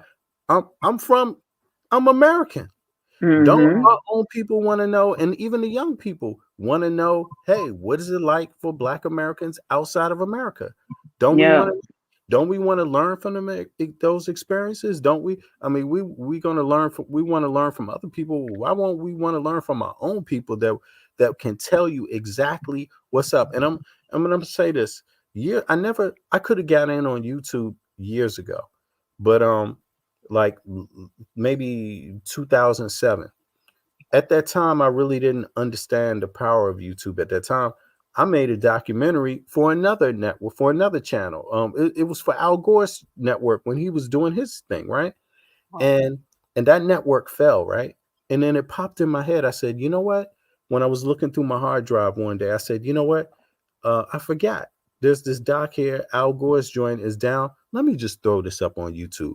And I did this I did this after. This is not even when I did the doc. I did this like 7 years ago. And that doc got like out of nowhere. I just happened to look at YouTube one day and it had like 40,000 views, all from Americans, because they want to know what the healthcare system was like over here. They want to just know, is it real? And the only way they're going to believe it is if they hear another American telling them. Yeah. They don't want to hear somebody else telling them. You see what I mean? They want to know, is this real? And that's the power of us communicating. I mean, that's what this internet is for. And then on top of that, you can learn things like, I've traveled to a lot of places by myself. By myself. You see what I mean? And I'm not just talking about here where I'm at now, a lot of places by myself. Our young people need to know you can do that. Yeah. You can do it. Don't think too long about it. Understand who you are in this world. No matter what you feel like you are inside of the United States of America, no matter how people make you feel, understand that is only right there. The moment you go somewhere else, somebody else may be even more happy to meet you, more happy to learn from you, more happy to work with you. You see what I mean? The things change, and our young people need to be told that, yeah. So I'm living And he's proof. got a good book too, by the way. What's your book? Okay, y'all got me plugging. I'm gonna plug you. Yeah. Let me see here. Let me throw the link up in there. Let me see. And this is another thing, and I was so happy to be a part of this. Founding an organization, co-founding an organization over here for our people. And it's a real organization. It's not a joke. It's not and it changed a lot of people's minds. And even a couple other organizations were started from this organization. And it's about Black folk in Denmark, and their human and civil rights. And you have to credit some of that to Washington, D.C., growing up in Washington, D.C., coming from the city that I come from, being proud to be Black and going somewhere else and saying, oh, no, some of this is not going to work. Something have to change about this, you see? And so for folks that want to check that out, that's on Amazon. It's called Afro Dane, A Successful Story. Although I'm not, I wasn't brought up. I came here now. I came here first in 2007, something like that. So I was here for 2 years before that, and then I was in the States 6 years, and then I came back here in 2007. So check the book out. It'll tell you about the plight of Black folk in this place. But having said that, you know, I've been a part of a lot of beautiful things and even more things. So I'm just trying to continue to try to do some good and have some meaning in life, you know. So I appreciate y'all so much, Andrea. Thank you. You're welcome. And, You're and welcome. thank you, Calvin, Negro, Ralph, and Angie. Thanks for joining us. You always welcome up, by the way, Angie, and your insight was great. It was great. Thank you. Thank you. I'm definitely coming back. So you Yeah. know. I like that we had a new female voice up here too. You know what I'm saying? And you know that's right, Negro Ralph. You know that. You know that. I like because the women gonna push back on me. I'm gonna talk from a certain standpoint. As we should. I don't mind. And look, I couldn't really hear that well in the mall, so I was just trying to be a part of it. You know what I'm saying? And I was speaking my mind. The next time I'm coming back with some cold hard facts. I'm gonna look some stuff. I'm gonna go put my hands. Do it all. Do it all. Coming at you. I'm come back at you. You heard me? And I'm always ready. I stay ready, so I don't have to get ready, bro. You bring it. I got it. I got it. Bring it. Like Floyd in the gym. Just be prepared. If you're slipping, you might get caught though. Yeah, like you did earlier today. That's right. Take the L, bro. Take the L. Yeah, but you notice that y'all gave me the L, and I said I don't know if it's real or fake, but I seen it while I was at work. And y'all gonna make me hold that. And I still said, I think and the young lady that just came up, she said the same thing as well. She said, yo, I know I seen that too. I said, I don't know if it's real or not. I just seen some old 50, 60 lookalike. Now I gotta hold an L for something I didn't even say it was 100%. I gotta take the L with you. Yeah, you know what I'm saying? Don't go. No, you didn't go down no rabbit hole with him. Yes, he did. Yes, he did. No, she didn't. You forced her down that rabbit hole. I heard. Oh my God, she don't got a mind of her own. Yeah, but it's all good. It's all good. Oh, look, I'm not willing. Look, you making fun for me. That's why I notice when we get enough of women or enough of group of people up here talking, the views go up longer. You know what I'm saying? More people start to attend more because it's exciting. We ain't got to just we can go on and off topic and it builds the show. Not saying that we are the show. VB is the show. It's his product, his thoughts, his concept. We just make it feel better and funner so other people have fun with us. You know what I'm saying? So come on and throw your shots at me because I don't take it to heart. I know you don't. Like I said, I was shopping. You know, I didn't know no better. I'm shopping. Yeah, you felt that belt over there. You felt that virtual belt. You know, that's okay. You can admit that. I understand. It's okay. Baby, we got to start getting belts. She's talking some domination stuff. So look, ain't no. I'm going ahead and get on me. I ain't got nothing to talk about this. Listen out of me, Benny, talking about some domination stuff. No, I'm a grandma, bro. I keep the belt. You got to keep the belt. You just have to. My name Bennett, and I ain't in it. Out there, for real, man. Y'all out there, man. What's up, Ralph? No, he does that. He does. Yeah, he goes out there on them rabbit holes, and you got to shoot him out. Yep, get up out of there. But anyway, B. Bennett, I'm gonna go ahead and drop, and it's always a pleasure. Always. Yeah, it's always a pleasure having you all here too. I appreciate it so much. It was and fun. Calvin and Angie and Negro Ralph, it's been great. Y'all have a great afternoon. Thank you. You guys are, if you all are still up, whoever's still available, hop over to Shaka's platform. He's doing some live Metal Netter lessons. Yeah, so I'm gonna check that out. I'm gonna make a little bit of soup with my son and then check out and see what Shaka's up to. But I appreciate y'all. Be good, everybody, and we will see you soon. And by the way, make sure if you're doing a live, post it on my wall. Come and somehow leave me a link or a message, if you can. Right? I think I dropped you off something in your email earlier today. I don't know if you got it or not. But, yeah, I saw it. And Angie, go look at the product page too. He's got a lot of good stuff out there too. Okay, I'm gonna check it out. I'm new, but I'm definitely not leaving. All right. I appreciate y'all so much for having me. Oh, you're welcome. You're welcome. And as a matter of fact, let me just drop that link too for the Azonto product. As a matter of fact, I don't know, Angie, you into reparations or what? You support reparations? Who, me? Yeah, You talking about me or Angie? Angie. I know you support reparations, Andrea. I'm into a lot of different perspectives. Okay, I got you. So I support reparations. So anybody that's and I'm not saying we're gonna get it. I'm just saying I support it. What the heck? I mean, what the, you know what I'm saying? Hey, why not? Shoot. If we gonna get it or not, that's another conversation. But I'm damn sure gonna tell people I support. You know what I'm saying? Right. Okay. If you do, then if you do, and anybody else out there that's listening, feel free to grab yourself a reparations hoodie and let people know you support it too. I found it so odd that, we don't often get this stuff. It's a movement. So Yes, if we want to be about it, let's let people know what we want. You see, first things first, and then of course there's a lot of other gear and things like that you might want to check out for anybody listening.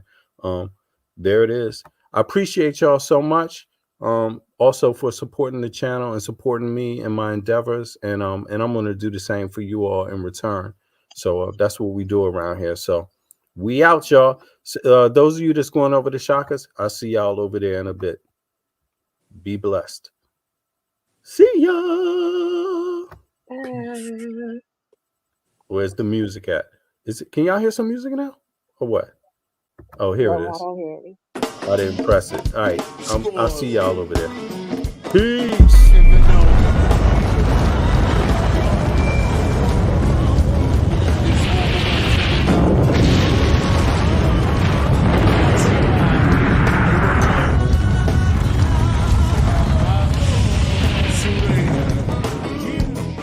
What's up, Sue? You flies, nigga. T-Rock. You say drink.